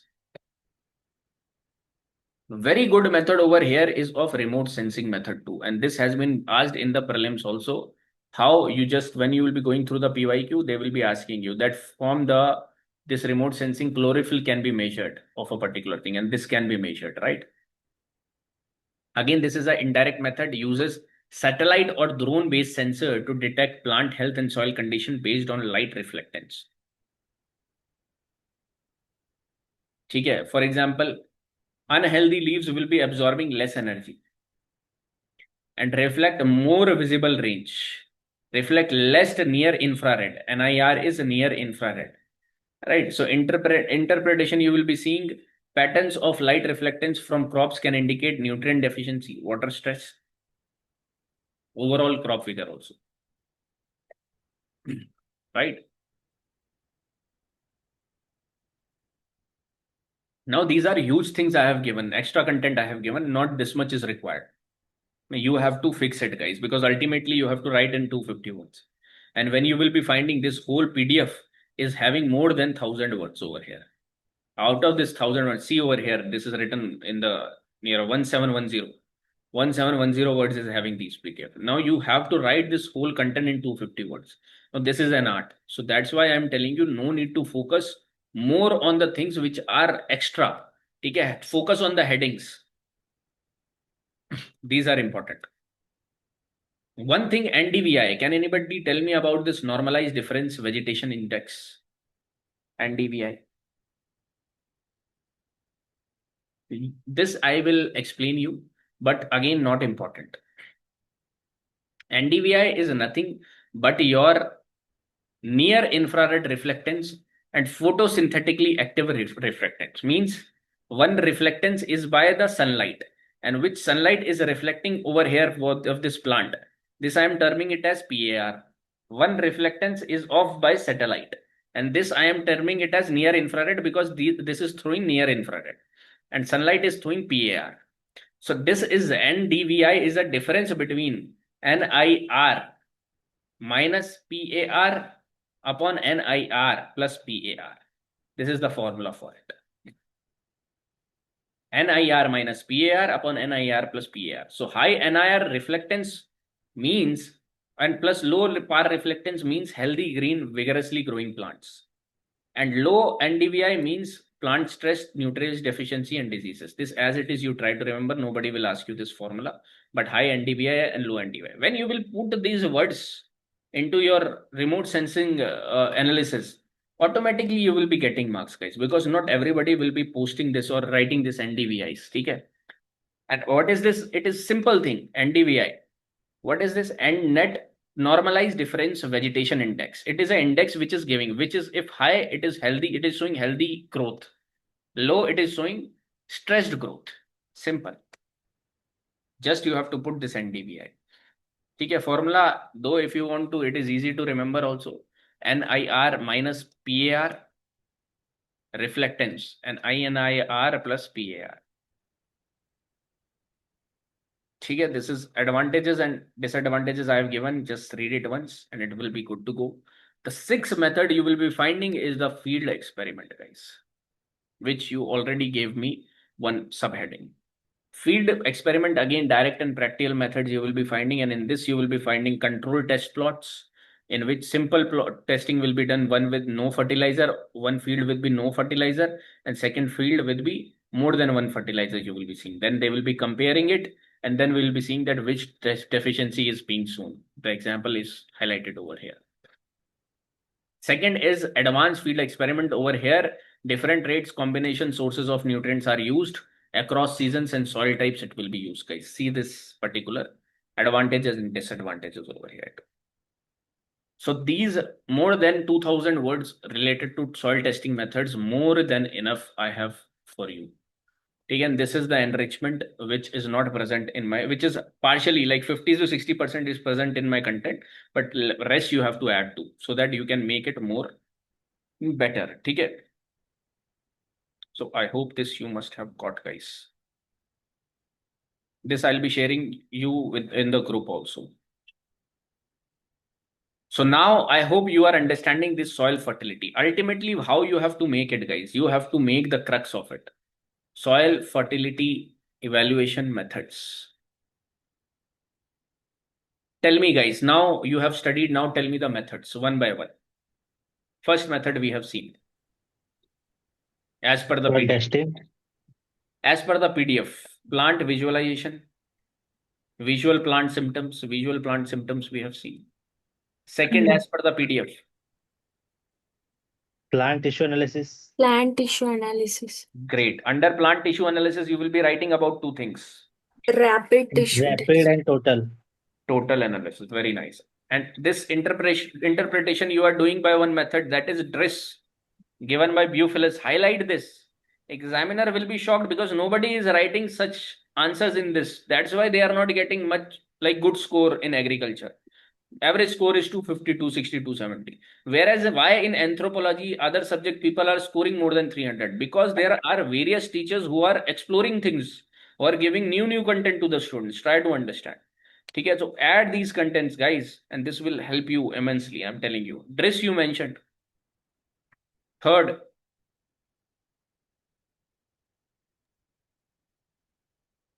tell me, guys. Over here, you will be remembering that for nitrogen, you have to utilize diphenylamine something chemical. And then chemical, if it is showing blue color, then it is highlighting that good nitrogen. Low blue color, then it will be highlighting no nitrogen. Like this, you try to learn it. Third method.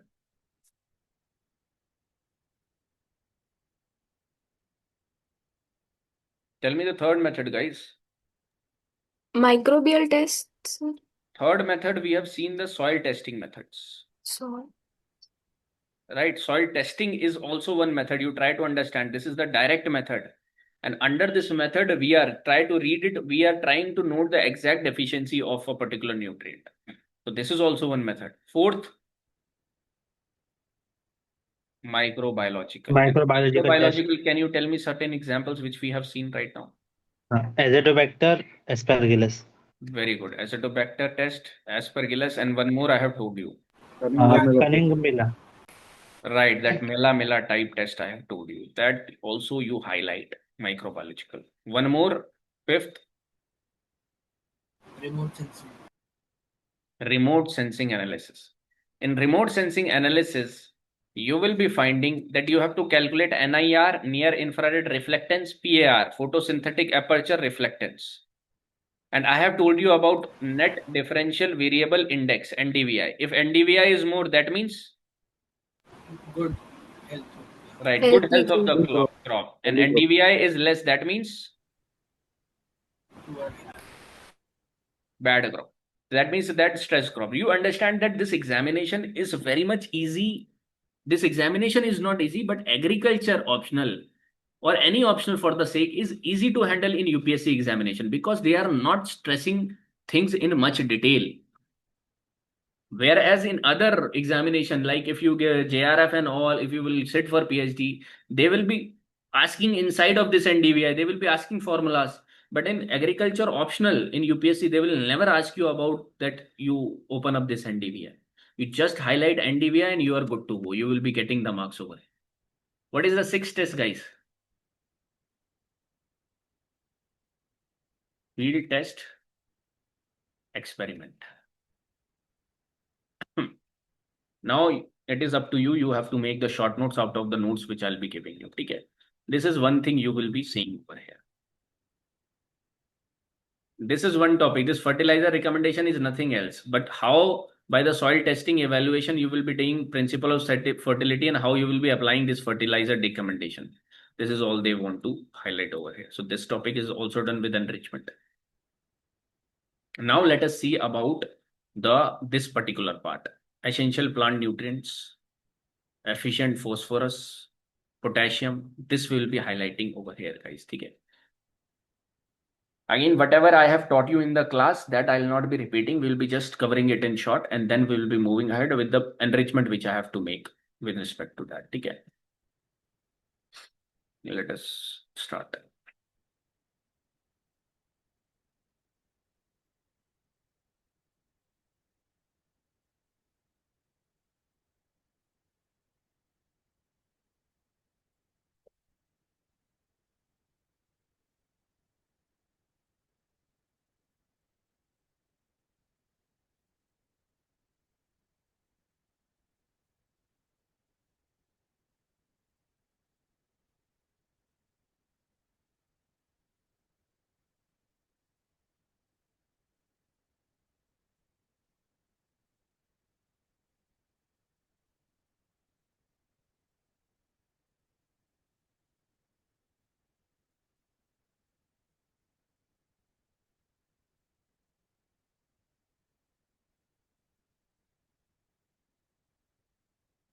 Now, this criteria for essentiality, this I have discussed in the class elaboratively. There you will be seeing. Can you tell me the three criteria given by Arnon and Stout? Directly, this has been asked in the examination. Can you tell me the three important criteria, guys?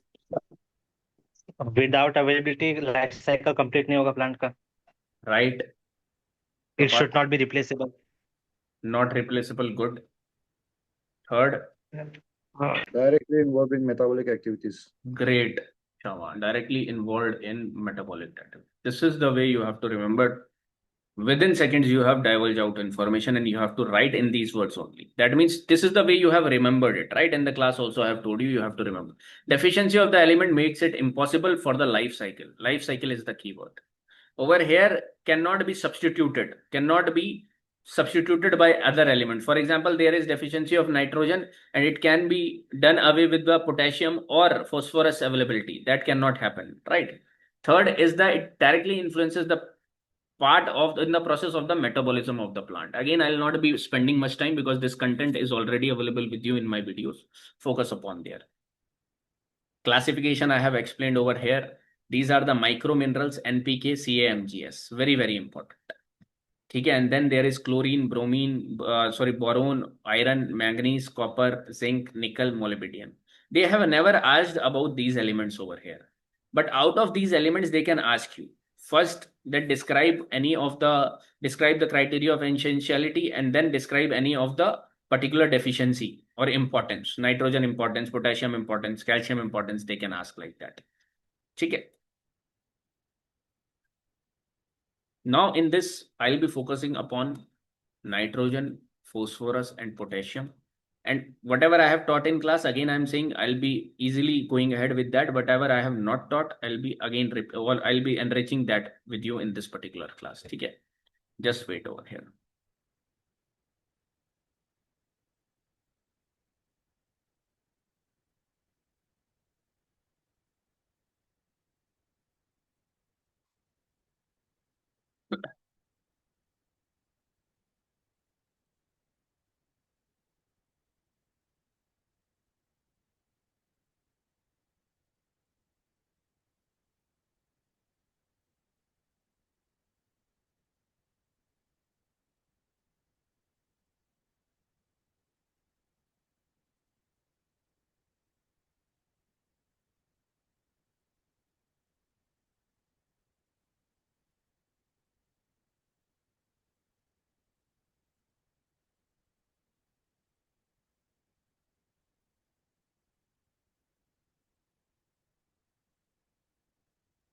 Just wait, guys. Let me open up the PPT. Huh?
Okay, guys, let us move ahead. I hope this is visible. Nitrogen fixation we'll be trying to understand first of all. In the class also, I have told you how nitrogen fixation can happen. Tell me the process of nitrogen fixation, guys. Can you tell me the processes of nitrogen fixation? Very important. In the examination, directly it will be coming. Tell me, guys. It can happen physically. Important one is biological. And third word is Industry. chemical or industrial. Very, very important. ठीक है देखो the questions are being asked from the agriculture optional point of view from biological nitrogen fixation only. But right now in the present condition, this industrial nitrogen fixation or the industrial making up of this nitrogen is also very important. And can you tell me the name of who gave this particular industrial Haber's process. Haber was over here. This particular scientist got Nobel Prize in 1918 something around, guys. He built this chemical process of including this nitrogen, how to make this nitrogen artificially. Now, this is so much important that if this innovation did not happen, then most of the population would have died because of starvation. And now that population boost also, which you have seen, it is because of the food security, which you have seen because of this fertilizer only, which is being utilized everywhere in the world now. Huge subsidies in our country is being provided under urea subsidy, right? But this is the other method. This is from another angle I am telling you about. We'll be seeing it in a bit like less intensive way. More intensive way, we have to see this biological fixation. Physical, how many percentage of physical fixation happens over here because of this physical? 5%. Only 5 to 6% you will be seeing, and that is also because of lightening. That also will be understanding in a bit, guys. Major focus is on biological. Biological nitrogen fixation. Every year there is question over here. Biological nitrogen fixation is divided into. How this is divided, guys? Can you tell me? One is symbiotic. Another one is non-symbiotic. Then you will be having over here under symbiotic, you will be having that symbiotic relationship is there in legumes. And then there will be non-legumes. Right or wrong? Under legumes also what you will be finding, guys?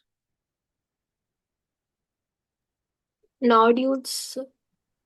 Nodule formation. and nodule formation. no nodule formation. Under nodule also you will be seeing the majority nodules are formed in roots, and nodules can also be formed at Stems.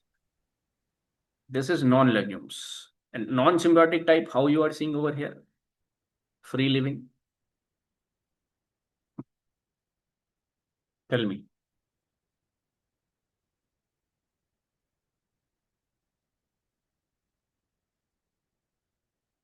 How you are seeing the non-legumes type? Free living bacteria. Right, free living bacteria only you will be seeing. So you will be seeing non-symbiotic. Just wait, the pen is not working. Just wait. Autotrophic non-symbiotic nitrogen fixation. Heterotrophic non-symbiotic nitrogen fixation.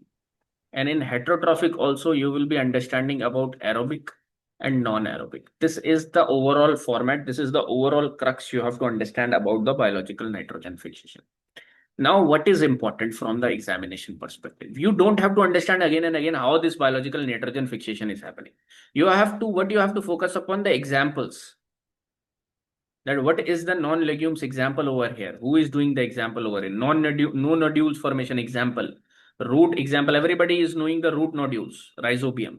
Stems, can anybody tell me about the non-legumes symbiotic nitrogen fixation? Frankia. Very good. Frankia is one famous example. Autotrophic. Like, right, Mahak? Autotrophic.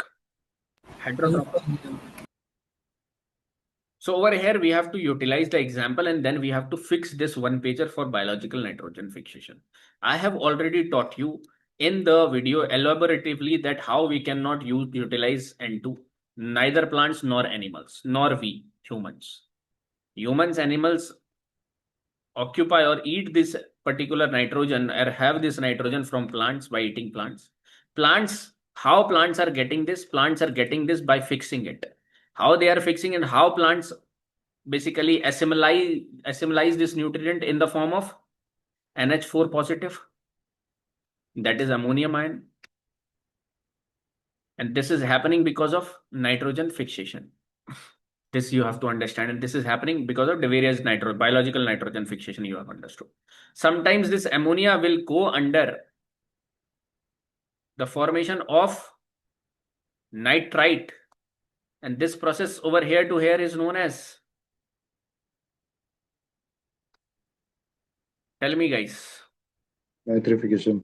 Nitrification. And in nitrification, this is nitrification. This is the formation of nitrite. This I have explained well in the class itself. Nitrate. Plant either will be taking this NH4 positive, either will be taking this nitrates over here. So nitrate and ammonium is being taken up by the plant, right, in this form. In other forms, you will not be seeing that nitrate will be taking, or this N will be taken up. And this is what nitrification. Important because in nitrification, this nitrate you are getting. And biological nitrogen fixation is important because this is fixed by the agents, living agents in the soil, that N2 is being converted into NH4 positive ultimately. Or N2 is being converted into NH3, ammonia. And ammonia in soil solution in NH4 positive, nothing else. And then you will be seeing denitrification process. So majorly in biological fixation or in nitrogen fixation, what you are understanding? You are seeing three processes. One is biological nitrogen fixation, converting N2 to NH3. Then nitrification, converting NH3 to NO2 negative or NO3 2 negative. Nitrites and nitrates we are getting from here.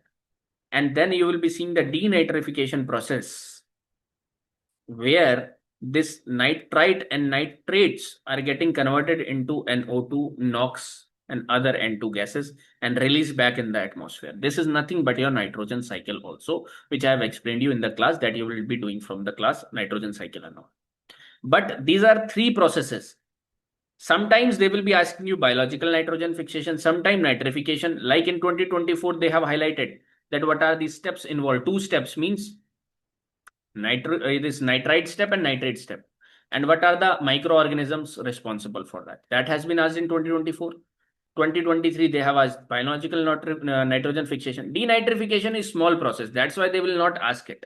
But it is also a separate procedure happening in this nitrogen fixation, in this biological nitrogen fixation phase. Understanding in separation, I have told you this. Now understand one by one how symbiotic nitrogen explanation I have already given you in my class, that how this nitrogen fixation happens, how this root nodules form, how over here things are happening. This I have already explained you, but nobody asked you in the examination tool. This format they can ask, guys. Organisms are important for you for this particular topic I am telling you. Okay, let us see one by one. Just wait. Ultimately, what is happening? Dekho, these root nodules are getting formed over here. And root nodules generally form in the rhizobium species. Rhizobium species have the work of forming these root nodules. And they form this nitrogenase complex over here. And this particular equation I have told you to remember, because you have to highlight this equation. And anytime they can ask you also in the question that highlight the equation which is turning N2 to NH3. I have in the class told you that N2 will be utilizing this 8 hydrogen atoms over here, and then 8 electrons will be satisfying him, utilizing this energy over here. Like this is 16 ATP, 1, 2, 3, 4, 5, 6, 7, 8. 8 plus 8, 16 ATPs. 2 ammonium molecules you will be getting. Ammonia in the solution will be turning into NH4 positive. Ammonia is being taken up by plants. If not, then it will be getting volatilized. It will be lost, right? And then 2 hydrogen molecules you will be getting over here. Okay, this is the process I have explained in the class. Again, to see the class, how this is happening. Again, nobody will ask you this. Okay. Then this is the 2 nitrification process. NH4 positive we have got. Either plant will utilize, if not, then it will be utilized by Nitrosomonas or Nitrobacter over here. In step 1, NH4 positive is being utilized by O2. And this will be giving you nitrite, giving more H positive ions in the soil, which causes acidity. And certain amount of energy and water also. This is Nitrosomonas. NO2 negative over here with the presence of, now this nitrite will again attach, oxidation will be happening. O2 will be attached over here in the presence of Nitrobacter. And this will be giving us nitrate, and this will be taken up by plants again. This is a nitrification happening over here, guys. Okay, factors that affect nitrification are, we want the availability of ammonia. Okay, this ammonium ion can be very volatile. It can be lost by volatilization very easily, and in the form of NH3.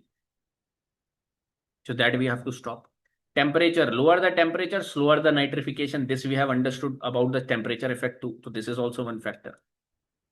Aeration, because Nitrosomonas and Nitrobacter are aerobic microorganisms, so they require aerobic environment. Moisture content, well-drained soils enhance nitrification, so they need this nitrification. Type of clay also, what type of clay materials they are having. Okay, pH also will be determining this nitrification process, guys. Okay, nitrification you will be seeing over here. Then denitrification, what will be happening? Just wait, guys. Let me tell you something.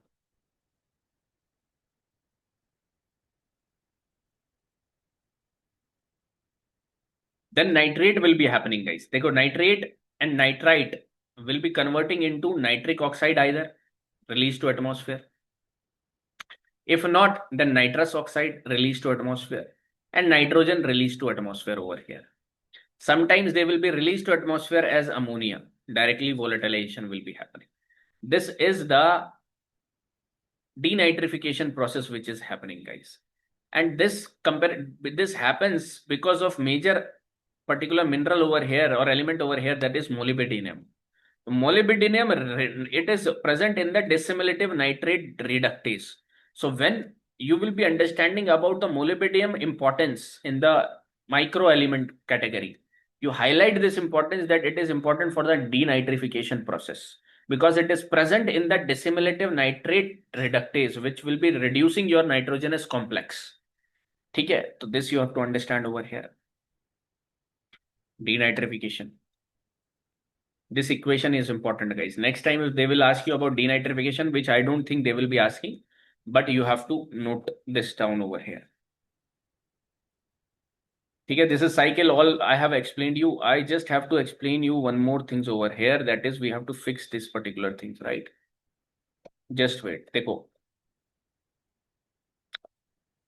Symbiotic with nodule formation, I have told you. ठीक है, इसमें you will be finding two major types: determinate, indeterminate type. Determinate are round, short-lived, uniform size, whereas indeterminate are elongated. If this is round, this is determinate type of nodule formation. If it is elongated, this is indeterminate type of nodule formation. Determinate happens in soybean and groundnut, as it is, you remember. And indeterminate happens in P alpha alpha lentil. I have told you that sometimes nodules are formed in stems. What is the examples for that? Sesbania rostrata, very important. Right, and it usually happens in aquatic legumes, nodules on stems, guys. Just wait, guys.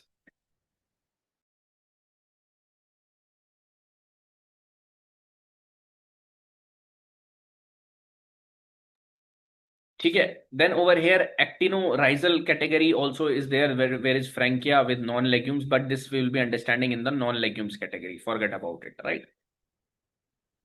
Determinate nodules, indeterminate, if you want to understand, you can understand. Next time they can focus upon here also. So the rhizobian bacteria, I have told you, Leguminosarum japonicum. Soybean में you will be finding determinate type. ठीक है, extra you have to do it. In pea lentil you will be finding indeterminate type also. Important, guys. This is important. In non-legumes, what you will be finding? देखो, process of symbiotic nitrogen fixation in non-legumes. In non-legumes, you have the example of actinobacteria, that is Frankia. Very important. And there is one association formation, means non-legume plants form symbiotic relationship with actinobacteria, and these forms nodules over here. Nodules are being formed. Whereas one thing is colonization also happens. For example, over here in Azolla, Anabina affects it. Okay, in leaf cavities. So Azolla, Anabina is one combination. Alder and Frankia is one combination. Let me show you. Dekho, Frankia and alder is a plant. This is one combination you have to remember. And these are actinomycetes nodules. Casuarina, Frankia. This is two examples. Two examples for non-legumes I am giving you guys. Remember it. And for Azolla and Anabina, you will be finding this happens in the stem type of things also, and non-legumes also. You can see that this is Azolla Anabina complex also you will be finding. It is also one of the method happening in non-legumes. ठीक है.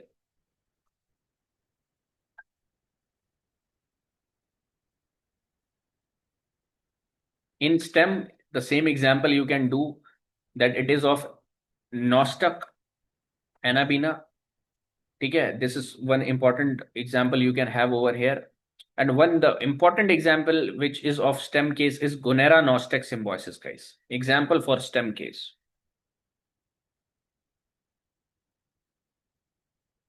Remember over here, I have added you the category of biological nitrogen fixation, symbiotic category. In symbiotic legumes, under legumes, I have taught you about either there will be root nodules. Under legumes also, there will be nodule formation, root nodules or stem nodules. In stem nodules, you have this Gonera nostoc symbiosis.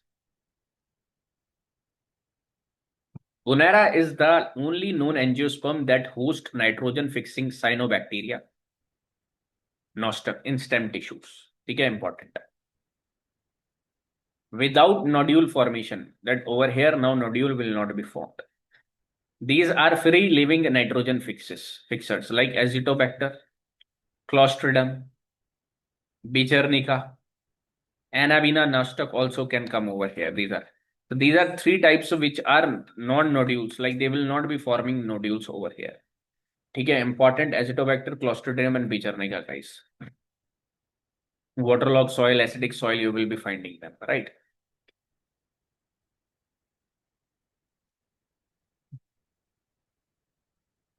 ठीक है, one is without nodule formation. I have told you. Without nodule formation, I have told you about the Acetobacter. ठीक है, nostoc over here you can get all these things you can get over here. Azolla anabina also you can get over here. ठीक है, this Azolla anabina you can get over here also, and in non-legume case also you can get them. ठीक है.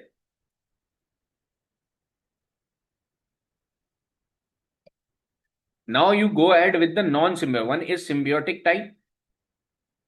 One is non-symbiotic type. And non-symbiotic type I have told you by heterotrophs and autotrophs. What is the example in heterotrophs? Heterotrophs do not require light for their functioning, right? So heterotroph you will be finding example Acetobacter again, Bejernica, Duxia, and Acetobacter is the most important aerobic free living heterotroph over here, which is non-symbiotic in nature. ठीक है, तो Acetobacter you will be remember, Bejernica also you can remember over here. देखो, in heterotroph also there is aerobic in the presence of oxygen and anaerobic, like Clostridium. Clostridium is the key anaerobic free living nitrogen fixer, important. Then nitrogen fixation by autotrophs can happen by photo light also and chemical also. Light, you will be finding that photo autotrophs are cyanobacterias, non-symbiotic type, Anabina, Nostoc, you can find over here too. Photosynthetic bacteria also like Rhodosporium, Chromatium, you will be finding. Two examples or one examples you can take. ठीक है, ultimately this is the difference you will be finding, energy source, organic compound. No need to remember, this will not be asked, but organisms you have to remember guys. Acetobacter, Clostridium, Anabina, Nostoc, Rhodosporium. Very, very important. ठीक है. These are the certain factors affecting nitrogen fixation. This you will be doing on your own. Just read them out. I have added it over here. So if I let you, just wait, if I let you see the print we have done over here, can you tell me the example of over here, the root nodules formation, guys? Can you tell me the examples of root nodule formation? Rhizobium. Rhizobium. Japonica also you can, 1-2 names also you can take. Stems, I have told you to remember one pair. Gonera nostoc. बहुत बढ़िया, great. No nodule, there will not be forming any nodule, guys. No nodule, they will not be forming any nodule. Anabina you will be finding over here. Acetobacter also you can find over here. These are free living. Acetobacter come in other categories also. Non-legumes. Frankia. Frankia elder. One more I have told you. Anabina. Anabina. Right. Autotrophic, non-symbiotic.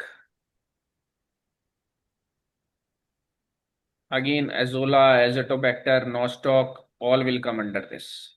Because these are free living guys over here. Sometimes they will be free living in phytoplankton category. Heterotrophic also abiotic of heterotrophic. I have taught you in aerobic condition, heterotrophic. For example, Bejernica. Acetobacter, Bejernica, you will be finding great. ठीक है, in the second category, Clostridium. and really great guys. ठीक है, more you can put more a bit of stress also. Once you revise it, you are good to go. ठीक है, these are your biological nitrogen fixation we have seen. Then I have taught you about, this is the physical, whereas lightning and all, the breakdown of this N2 bond will be happening. This I have explained in the class. You focus on the class itself. There I have explained you all this, how this is happening. Haber-Bosch process, all this, how this is happening, not required. But I have taught you in the class that how this is happening. This I have explained that, okay, this particular urea, how it is being made by N2, and by over here, methane is also being utilized. Then NH3 is being utilized, then CO2 is added. Then ultimately you will be seeing over here NH2 twice, urea is formed. This I have explained in the class. You just see the video in greater detail. I have told you about this, है ना? So this is same as of the class, nothing new I'll be teaching you over here. But this content you have to add. This is new thing which I have added over here, है ना? So this you will be adding, guys. ठीक है. How losses are happening in nitrogen? This I have explained you in the class itself. First tell me how losses of nitrogen are happening. Losses of nitrogen, how it is happening? Tell me.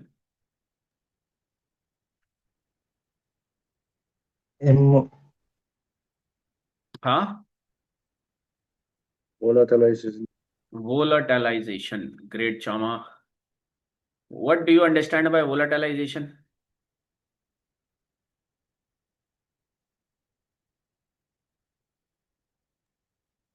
Volatilization is conversion of NH4 positive into ammonia gas. And I have taught you in the class that under what condition this volatilization happens? Waterlogged condition. Waterlogged condition, great. And that is also, you can say that which region? Reduced region. This volatilization happens a lot, and this is prominent in the paddy fields. Okay, one major thing, volatilization, you will be finding over here. Other than that, what other ways like nitrogen is being lost?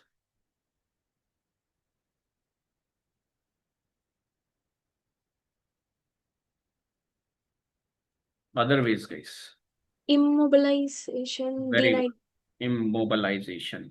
What do you understand by immobilization? Already I have told you it is with respect to CN ratio. This you all must be knowing. Other points, denitrification. Very good. Apart from that, denitrification. NH4 positive and NO2 negative. The major problem with this nitrates is that we lost it by leaching. Why? Because this is an anion over here, guys. This is an anion and it is very easily leached down. And that's why in West Bengal also there will be reports there are reports that there is high concentration of nitrates and arsenic in the particular water, and that is causing blue baby syndrome problem over here. Right? So these are certain ways which you are leaching, runoff. These are certain other methods from where losses of nitrogen are happening. This I have already explained also, and these are easy to understand too, guys. Okay. Next, you go ahead with the phosphorus fixation. Let us understand about the phosphorus fixation, guys. Tell me about the phosphorus fixation over here. Phosphorus fixation, guys. What do you understand by P fixation? If this P fixation is there, is it available to the plants or not? Is P is fixed? No, sir. It is not available. Basically, it is somewhere engaged, right? We have to make it available for plants, right? So over here, phosphorus and potassium, if I'm saying fixation, I'm talking about a different sense. I'm talking about that this is unavailable for a current scenario. Whereas when I'm saying nitrogen fixation, it means that they have fixed nitrogen over there. Atmospheric nitrogen is being fixed under the soil. That means this is available. This is the difference which you will be understanding over here. Very important over here, you will be finding the particular phosphorus fixation. How you will be making the notes of this, let me just highlight it. Let me just open up my note regarding that, guys. How you will be making the notes with respect to phosphorus. Let me tell you, na? Just wait.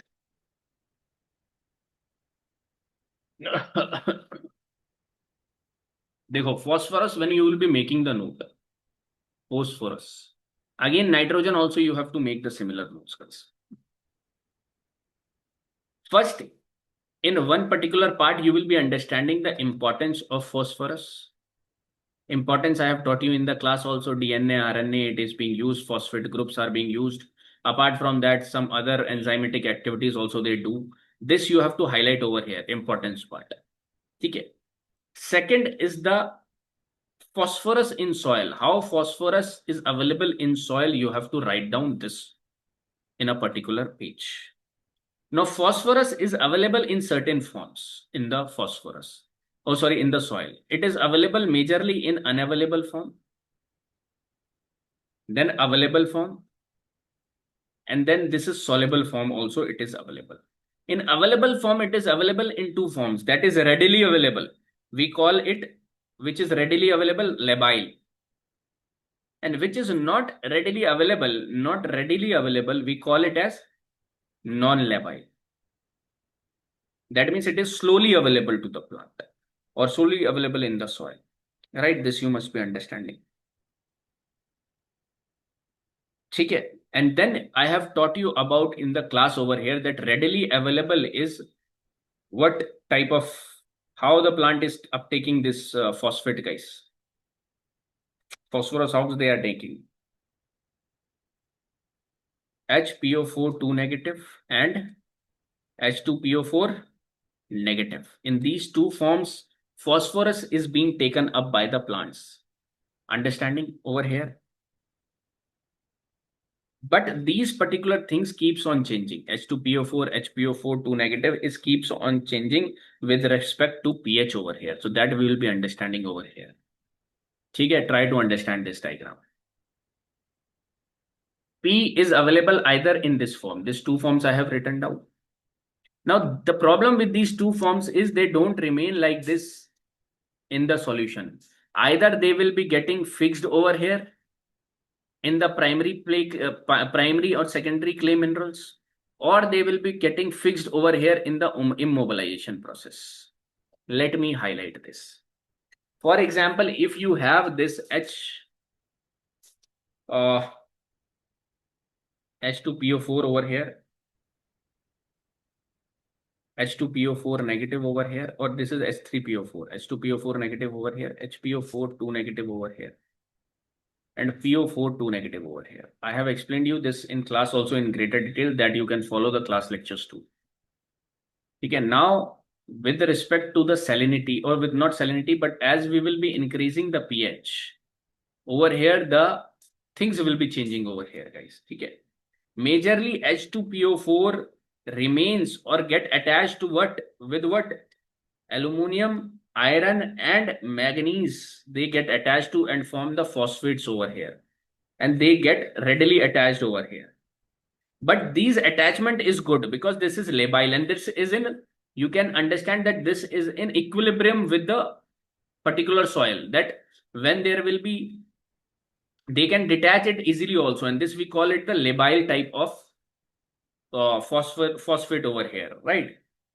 Then you will be finding that H2PO4 negative or HPO4 2 negative will be present in the solution pool for a smaller time period. And again, if the medium is becoming acetous, they will be attached with this cations over here. And if the pH is becoming alkaline, they will be getting attached with PO4 negative. And alkaline means base cation, and base cation important is Ca. So calcium phosphate, magnesium phosphate, they will be forming. Again, this is the labile category over here because they will be available over here. They will be available over here.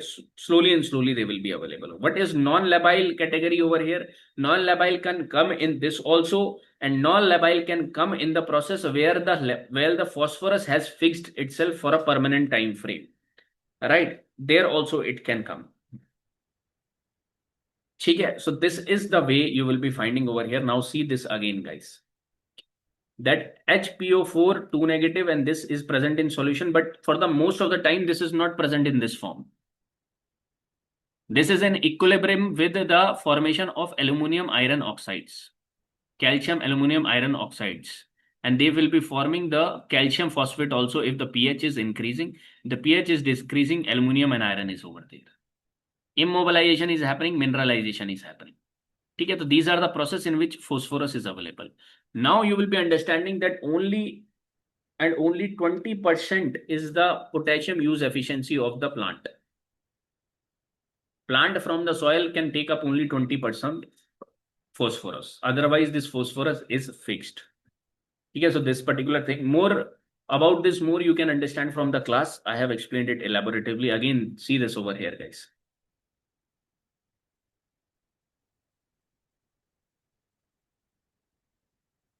Right.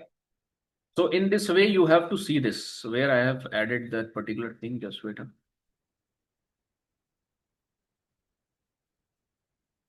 Okay, I was telling you now about phosphorus, how you have to make notes. This side importance, this side available in soil, how it is available in soil. Then one more thing, factors affecting the P availability.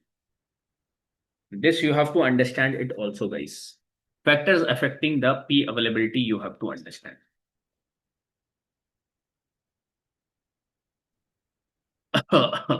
Dekho, this is a phosphate fixation and several factors affect phosphate fixation. Like soil pH, I have told you acidic soils, they will be combining with iron aluminum. Alkaline soil, calcium phosphate. Soil texture, mineral composition also. This you can see over here. Soil organic matter also. More iron and aluminum ions are present, then more phosphate will be fixed. Soil moisture, temperature also it is dependent upon. So this you can highlight in one part over here by the notes. It's very, very short notes you have to make in organic. And one more thing over here you will not leave, that is the fertilizers. Major fertilizer in phosphate. Can you tell me the major fertilizers that we use in for phosphorus, guys? DAP.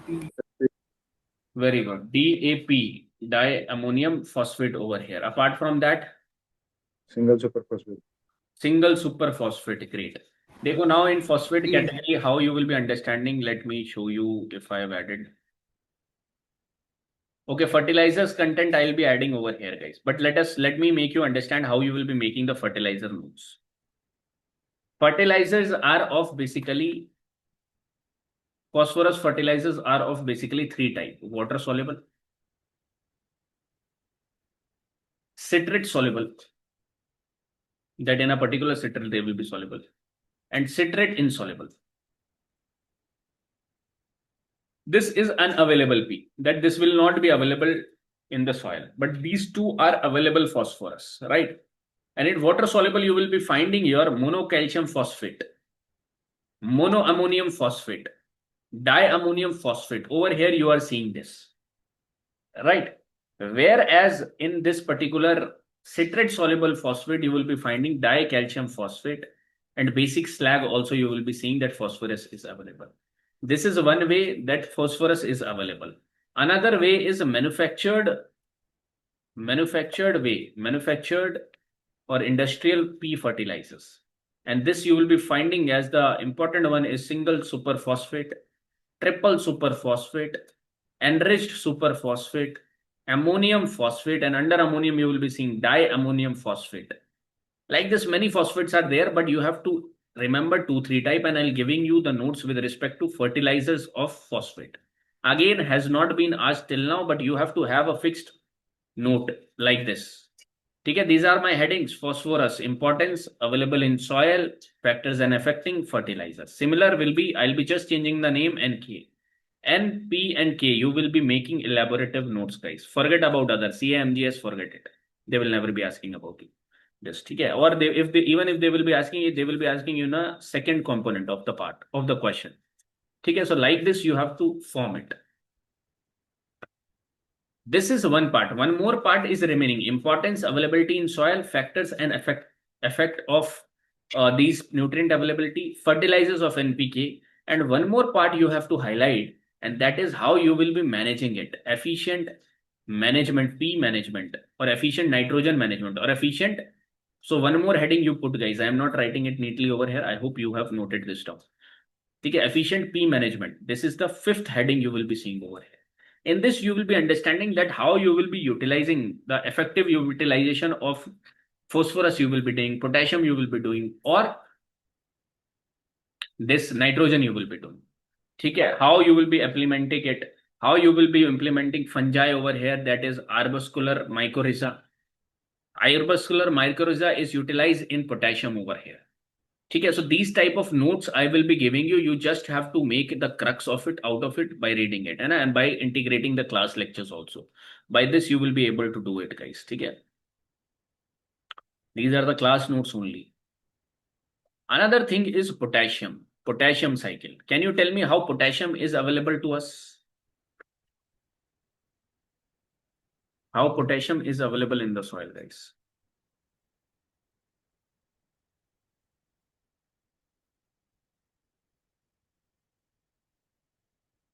Tell me, guys, seeing this particular thing. Anybody can remember what is this fixed potassium? Can anybody tell me that potassium is available in fixed format, exchangeable format, and mineral format? Can anybody tell me what is this fixed potassium? Why this is fixed? Sir, fixed between layers. Right. Over here, you can see that potassium over here becomes fixed inside these crystalline layers. I have told you 1:1, 2:1. I have told you, right? So it becomes fixed over here. So it becomes non-labile. It is labile. It is non-labile. Slowly will be released. Exchangeable means these are on the surface. See my lecture for it for elaborate understanding. That means over here, two things are happening in exchangeable. This is fast process. These.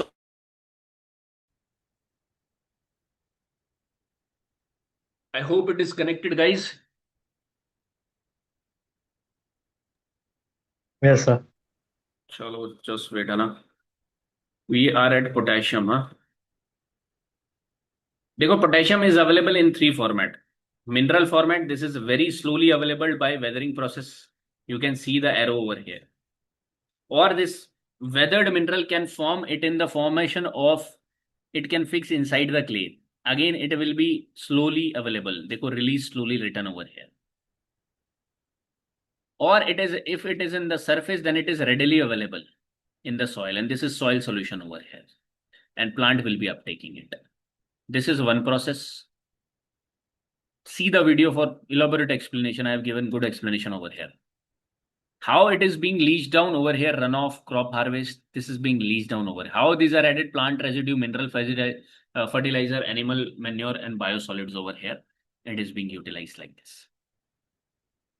So what you are understanding from here is, again, potassium, importance, not potassium, but this is potassium, K. Importance. One importance, can you tell me from the class? I have told you that, remember one thing, that it is a activator, enzyme activator, guys. Okay, more things you will be understanding from the points itself. Apart from that importance, you have seen the potassium availability in soil. Like this, whatever I have shown you, write this down, that these are available in exchangeable or this fixed format. This you have to write down also. Then how they are present or factors affecting the potassium availability. Fertilizers related to potash, and the major fertilizer with respect to potassium is MO. Okay. And over here, the efficient management of potassium you have to understand over here. I'll be giving you this particular part. Over here, you will be seeing, guys. Majorly, dekho, potassium availability also we have seen like this. Okay. Now, try to understand, dekho, 2-3 more things are remaining over here. Okay. Just wait, na. Majorly, what new content I have to give with respect to you, I'll be uploading in the particular Telegram channel. Few content now. For example, dekho, problem soils and reclamation, I have very well explained in the class itself. This we will be doing in the Unit 1 ecology. Forget about this. Over here, questions also not come, and if they come in unit number 1. Okay. This is then, these two parts you do it from the class lecture itself. There is nothing new which I'll be telling you over here. More than enough content you are having, guys. In this particular class lecture, you all have sit. We have tried to cover the unit number 5. Few remaining topics I hope you will be doing on your own. Can you do these things on your own, guys? That integrated nutrient management or problematic soils and their reclamation. I hope you can do it by my lectures or on your own also. That content is more than enough. Wherever you will be finding that you will be needing more content, come in contact with me, but only when you have remembered the content which is given to you. I hope you must be understanding, guys. So right now, let us finish the lecture. You have also, and my throat is also now soaring. Okay. So, and you have also sit for the long time period now over here. Anybody has any question, guys? Any question you want to ask with respect to that? We have completed unit number 5. Just few topics are remaining. I hope you will be doing it. One more thing is important, that right now, just see the lecture again. I'll be uploading it. Just see this lecture again and make your notes from the enrichment PDF which I'll be giving you, right? Or the unit complete PPTs I'll be sending you again. Enrich your notes again and then finalize your notes based upon that. I have told you that how you have to make the notes, and then let us done away with this unit 5 and we will be meeting next for the unit number 6, guys, again. Okay, guys, anybody has any doubt, guys, over here? Unit 6 कब होगा sir? Unit 6 I'll be telling you, ठीक है? Let me arrange some content. देखो, for me, for all of you, I have to read some books so that I can take out some new content, new concepts, ठीक है? So for that, some time will be taken. More or less 7-8 days we will be seeing next week, or next to next week we will be seeing. In between the next week we'll be seeing unit number 6. ठीक है, guys? Sir, please share the notes. Yeah, I'll be sharing it, Rashmita. I'll be sharing. Don't worry. In the channel itself, I'll be sharing all these notes. Okay, sir. Chalo, Thank guys, you, sir. enjoy now. Thank you so much. Great, Chama. All right. If you face any difficulty, come in contact with me. We have tried to complete this unit number 5, and in next class we'll be covering unit number 6, and likewise we'll be finishing it off. From my side, as I am finishing, from your side also you keep it fixed. Okay, great. And it's really nice that you all people have sat down over here and studied it. Thank you so much. Thank you, Nandini, Basu, Baba, Amit, Harshit, Kisan. ठीक है, रश्मिता, महक. Sir Tell me, Harshit. Sir जो website है उसमें जैसे video पे cap है कि तीन से ज्यादा वाले ले सकते हो, तो उसका कुछ हो सकता है? अगर आपका cap, if you are watching it alone, that is more than enough, but if you are facing cap problem, just tell me, है ना, whenever you will be facing that. Yes sir, मतलब अभी तो नहीं sir, but like in future अगर मैं एक हाँ, दो in videos future then release tell me that, I will be handling that. ठीक है, okay okay, thank you sir. Okay, thank you so much, guys. I am closing. Thank you.